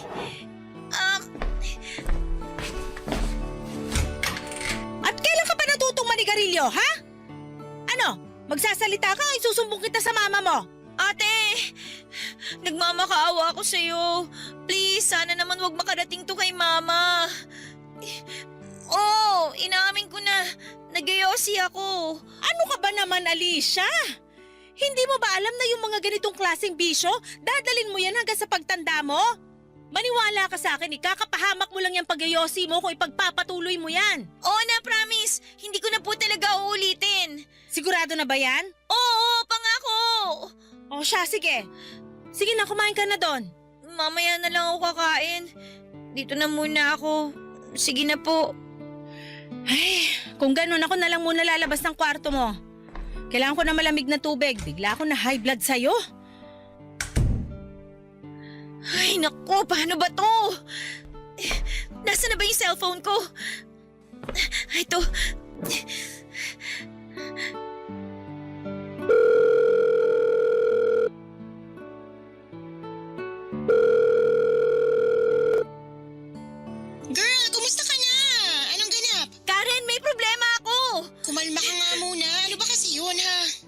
ni Ate Rosalie na nagyoyosi ako. Ang tanga mo naman, girl. Paano naman niya nalaman, Aber? Hindi ko naman kasi akalain na halongkatin niya yung basurahan ko dito sa loob ng kwarto eh. Yan ang problema sa mga chimay na yan eh. Masyadong pakialamera. Naku, yan ang nga ba yung sinasabi ko sa'yo eh. Mamaya mo na ako sermonan. Hindi ka nakakatulong eh. Teka nga lang, ba't mo ba kasi ako tinawagan ha? Ano naman kinalaman ko kung nahuli ka ng chimay mo? Ewan, hindi ko na alam. Basta natataranta ako. Ano ba kasi talaga ang problema mo ha? Sinabi pa niya na magsusumbong siya sa mama mo? Ayun na nga, mukhang wala naman siyang balak na magsumbong. Pero, ewan ko ba, hindi pa rin ako mapakali eh. Kasi sigurado ako na anytime pwede niya akong isumbong kay mama. Hello? Andiyan ka pa ba? Oo! Malahimik ka nga muna. Nag-iisip na nga ako. Ay, o ano, may naisip ka na ba? Shucks, may naisip na ako. Alicia girl, eto makinig ka. Eto ang gagawin mo. Kunin mo yung cellphone ng chimay nyo at ilublob mo sa tubig para hindi niya mahalata na may sumira ng cellphone niya. Nang sa ganon, hindi na rin siya makakapagsumbong sa mama mo. Ayoko nga! Girl, pag nagsumbong yan sa mama mo, ikaw ang madedehado dito. Sige ka, ikaw rin. Pero kailangan ko ba talagang sirain yung cellphone niya? Ang dami mo namang arte. O siya, eto na, mag-iisip pa ako. Karen, paano kaya kung pakiusapan ko na lang si mama na paalisin si Ate Rosalie? Wow ha, sobrang original ng plano mo. Parang narinig ko na yung dati pa. Teka lang, saan ko nga ba huling narinig yan? Ay oo nga pala, sa akin nga pala mismo galing yung suggestion na yun, no? Kaloka ka. Girl, dati ko pa sinasabi sa'yo na masasakal at mawawalan ka lang ng freedom kung kasama mo sa iisang bahay ang chimay nyo. Pero sigurado kung hindi pa alisin ni mama si Ate Rosalie ng ganun-ganun na lang. Wait, alam ko na. Ano?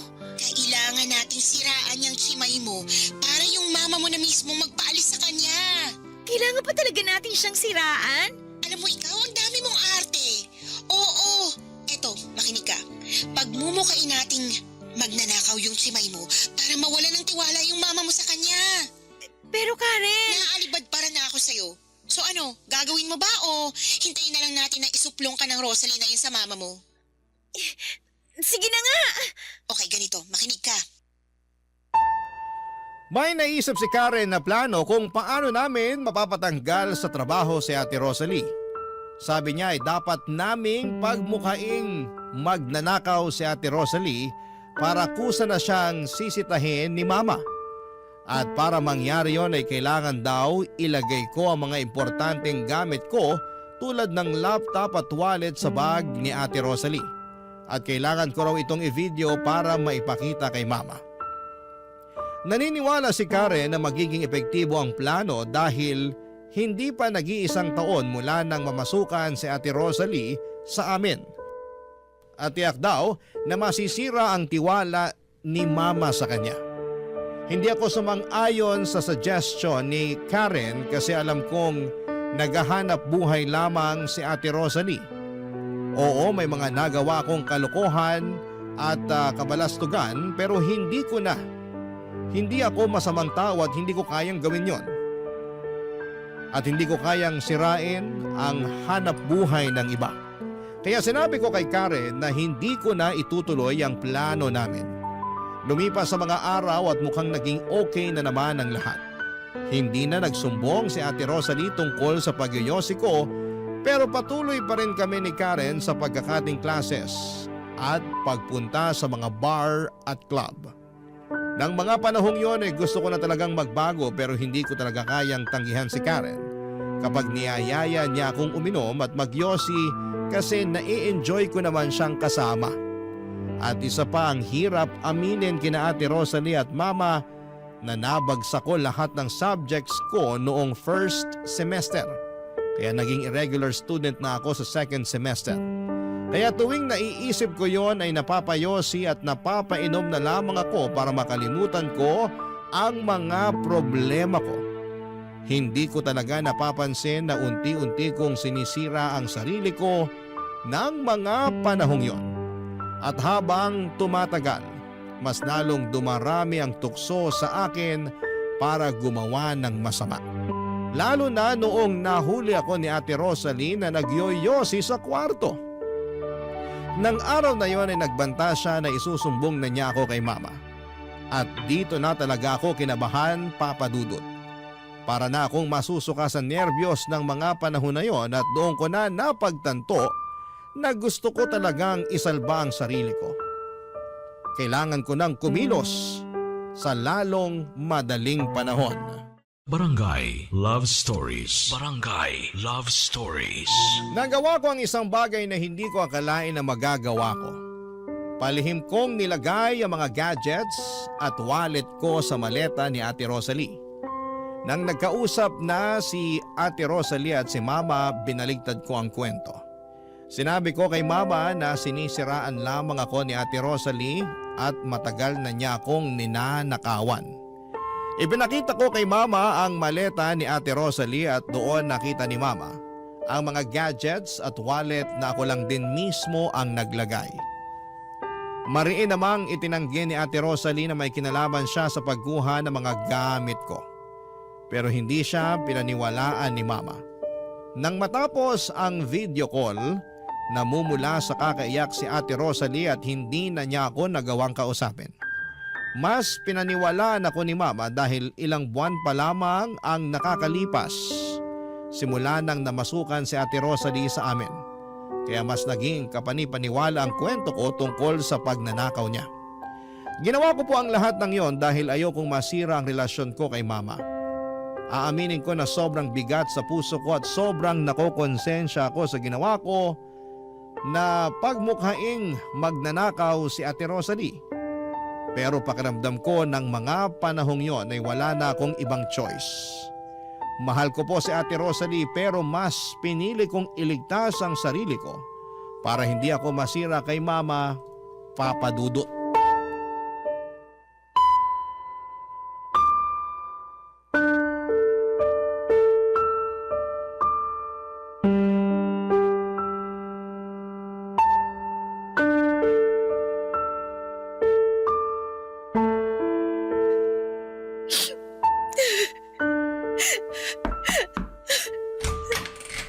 Ate Rosalie?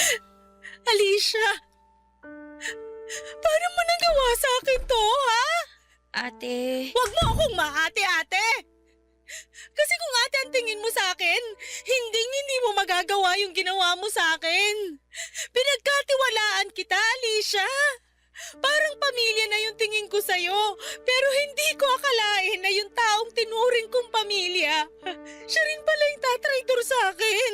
Ate, I'm sorry. Pero wala na akong choice eh. Anong ibig mo sabihin na wala kang choice, ha? Nagbabalak ka kasing sabihin kay Mama yung tungkol sa pag-iyosi ko. At kung hindi ko ginawa yung ginawa ko sa'yo, malamang ako yung masisira kay Mama. Kaya mas ginusto mo na ako yung masira sa Mama mo, ganun ba yon? Alicia, alam mo kung gaano kami kasalat sa buhay. Ako na lang ang inaasahan ng mga magulang ko. Ngayong sinisanti na ako ng Mama mo, hindi ko na alam kung saan ko kukunin yung pera para sa pampaopera ng Papa ko. Pampaopera? Anong ibig niyong sabihin? May katarata yung Papa ko, Alicia. At pinag-iipunan ko na yung pampaopera niya kasi pwede niya tong ikabulag. Pero ngayon na wala na akong trabaho.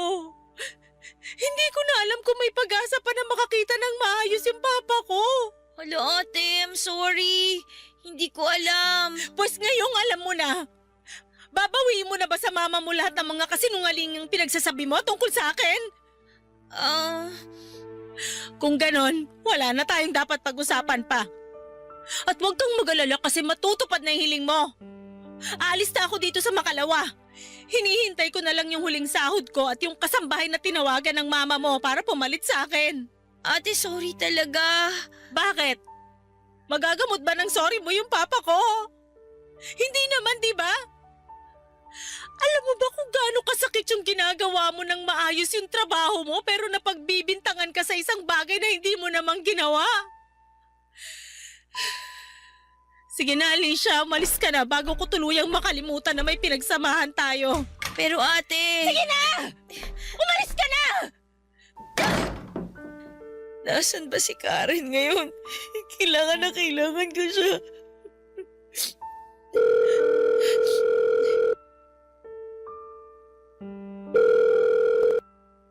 Girl, kumusta ka na? Nagawa ko na yung gusto mong mangyari. Ay, sandali lang naman. Kung makapagsalita ka, bakit parang kasalanan ko? At teka lang, hindi kita maintindihan, girl. Ano ba kasing tinutukoy mo, ha? Pinagmukha ko magnanakaw si Ate Rosalie. May papalit na sa kanya sa makalawa. Ano ba naman yan? Napalayas na nga natin yung simay mo pero may asungot na naman na papalit. Pero di bali na lang. At least, hindi na malalaman ng mama mo na nagyoyosi ka, diba? Kung sa bagay. Teka lang, girl. Diba sabi mo, nawalan na ng tiwala yung mama mo dyan sa chimay nyo? Oo, bakit? Eh kung ganon, bakit hindi pa yung pinapalayas na mama mo? Ewan ko. Ayaw niya siguro na naiiwan ako mag-isa dito sa bahay. Sobrang sweet naman pala ng mother dear mo, pero no offense ha, ako nasasakal para sa'yo.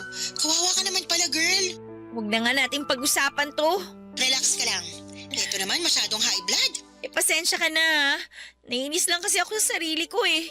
Hindi ko kasi lubos akalain na magagawa ko pala yung mga bagay na ginawa ko. Pero ginawa mo na at wala ka na magagawa dun. Ganito na lang. Gusto mo bang mag-celebrate mamaya? Ha? Celebrate? Oo! Magse-celebrate tayo kasi sa wakas na force evict na yung chimay nyo. Saan mo gustong gumimik? Sagot kita. At sagot ko na rin yung Yossi. Wala ako sa mood. Eto naman. Gusto mo ba pumunta ako dyan? Dala na lang kita ng beer. At syempre, hindi mawawala ang Yossi. Tigi-isa tayo ng Gusto mo? Hoy, wag ka magkakamali na pumunta dito ha. Hindi pa nakakaalis si Ate Rosalie. Baka mamaya mabuking pa tayo niyan. Ipapahamak mo pa ako kung sakasakali. Ewan ko sa'yo, girl. Basta, tawagan mo na lang ako kung ready ka na ulit pumarty, okay? Kita-kits na lang sa school sa Monday. O siya, sige na. Bye! Lugbok talaga ako noon, Papa Dudut. Parang unti-unti na akong kinakain ng konsensya ko sa ginawa ko kay Ate Rosalie. Kaya naisipan kong pumunta sa malapit na sari-sari store para bumili ng isang kahan ng Yossi at 3 litro ng beer. Umuwi ako kaagad at ininom ko ng mag-isa yung 3 litro ng beer sa kwarto ko habang naninigarilyo. Umasa ako na kahit papaano ay maiibsan ang bigat na nararamdaman ko. Pero sa halip na gumaan ay mas lalo lamang akong nalugmok at mas lalo lamang akong nakonsensya sa ginawa ko kay Ate Rosalie. Alam ko naman sa sarili ko na hindi ako masamang tao at hindi ko kayang manira ng ibang tao. Habang umiiyak si Ate Rosalie sa kabilang kwarto, hindi ko mapaniwalaan na dahil lang sa kagustuhan kong magkaroon ng matalik na kaibigan at maging cool kid ay nasira ko ang tiwala at pagmamahal ng isang tao na nagmamalasakit sa akin. Nagsimula akong uminom at nanigarilyo sa kwarto ko ng walang tigil. Halos hindi ko na mapigilan ang sarili ko. Sinuot ko na lang rin yung headphones ko habang pinapalakasan ko ang tunog ng music. Nang maubos ko na ang 3 litro ng beer, nakatulog ako sa kama habang patuloy na tumutugtog yung headphones ko. Pero nagising akong bigla nang maramdaman ko na umiinit ang paligid ko. Akala ko nung una ay nananaginip lamang ako hanggang sa napansin kong pinagpapawisan ako. Doon ko na nga na-realize na hindi ko pala napapatay ng maayos yung huling sigarilyo na sinindihan ko. At dahil po dito ay nasunog ang trash bag sa basurahan at natupok ng apoy yung kortina ng kwarto ko. Nagpanik talaga ako noon, Papa Dudut. Sobra kasing bilis ng mga nangyayari sa paligid ko. Hindi ko na alam kung ano ang gagawin ko kaya kinuha ko yung cellphone ko at mabilis na lumabas ng kwarto habang nakatingin ako sa apoy na unti-unting kumakalat sa kortina ng kwarto ko. Hindi ko po maipaliwanag yung takot at kaba na nararamdaman ko ng mga oras na yon. Biglang nag-freeze yung katawan ko habang tinitignan yung apoy na unti-unting kinakain yung kortina sa kwarto ko. Bigla namang lumabas si Ate Rosalie mula sa kanyang kwarto at kitang-kita sa mukha niya yung pagkabigla at pagkataranta noong makita niya ang apoy sa kwarto ko. Mabilis po na kumilos si Ate Rosalie at pumunta sa CR para kumuha ng balde ng tubig at sinimulang patayin ang apoy na unti-unti nang lumalawak.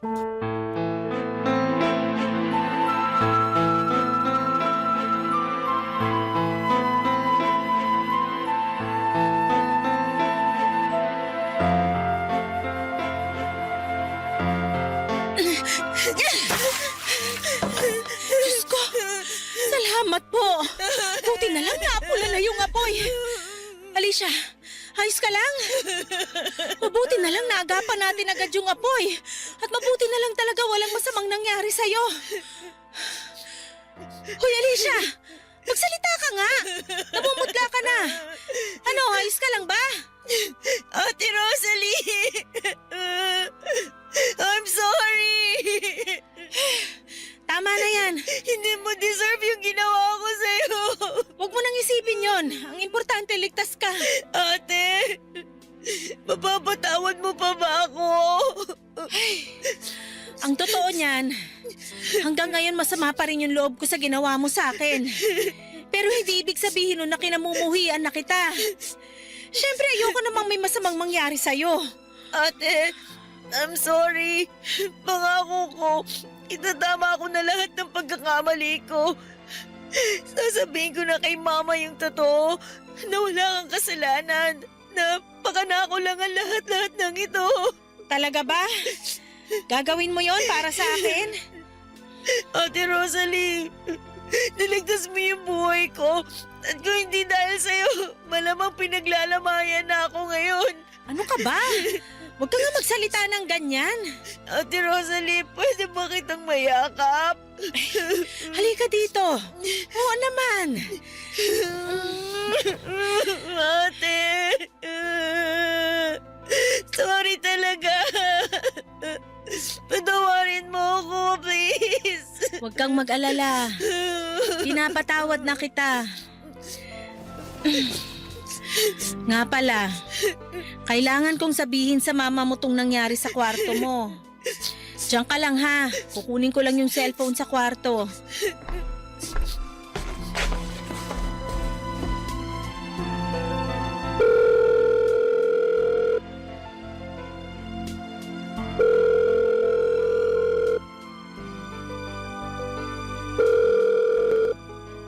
Girl, ano ba? Hello, Karen? Asan ka ngayon? Tinatanong pa ba yan? Siyempre nandito ako sa palagi nating tinatambayan. So ano, nagbago na ba isip mo?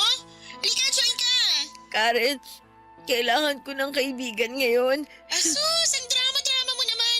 O bakit? Hindi ka pa ba nakaka-get over dun sa ginawa mo sa chimay mo? Kalimutan mo na nga yun. Mag-move on ka na. Nasunog kasi yung kwarto ko. Karen, kala ko talaga mamamatay na ako. Teka lang, OMG, paano naman nangyari yan? Hindi ko napansin na hindi ko pa pala napapatay ng maayos yung yosi ko. At dahil lasing na lasing ako, hindi ko rin namalayan na nasusunog na pala yung garbage bag. Teka lang, uminom ka lang hindi ako kasama? Ano ba naman yan, Karen? Parang awa mo na, puntahan mo na lang ako dito, please! Girl, I'm sorry, pero ang daming cute boys dito sa bar. Sayang at wala ka eh. Karen, ano ba? Utang na loob naman, makinig ka naman muna sa akin! Hoy, ang kapal ng mukha mo para sigawan ako ah. Ano ba problema mo ha? Ang problema ko, hindi ka marunong makinig! Ang kitid-kitid ng utak mo!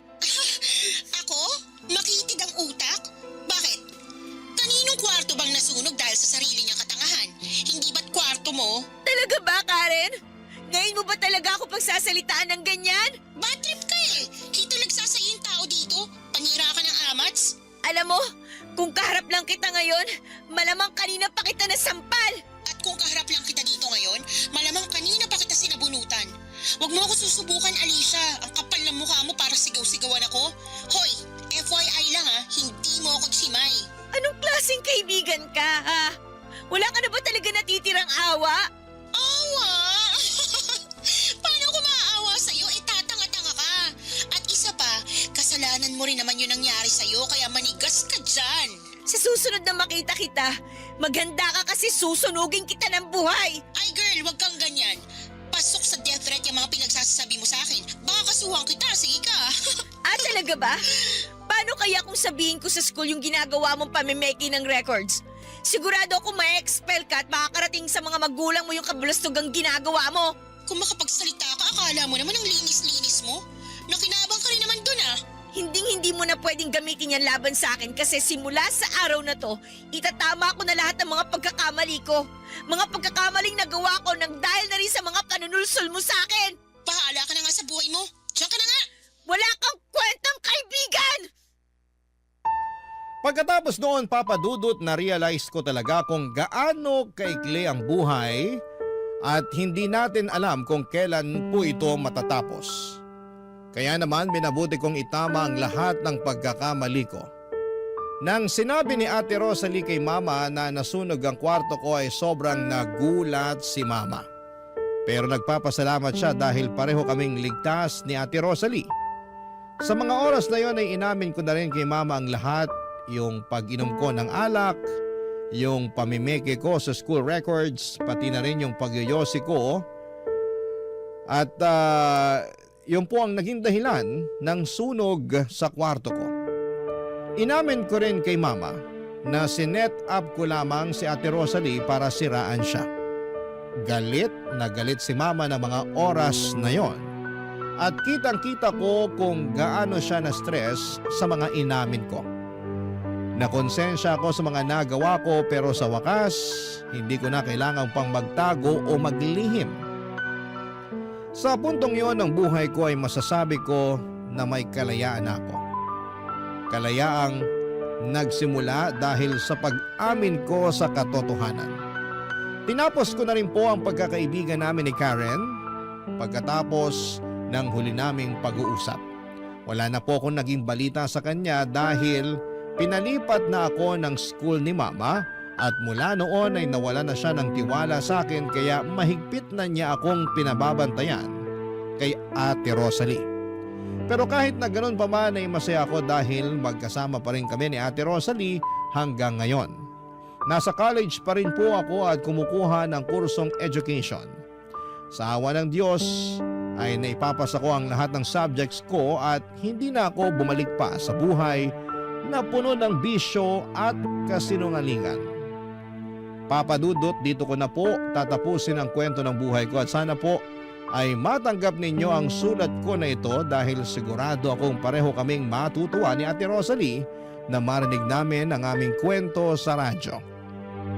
Ang inyong forever kapuso at kabarangay, Alicia. Ano ang masasabi mo sa ating Barangay Love Stories today? Aabangan namin yan sa aming comment section.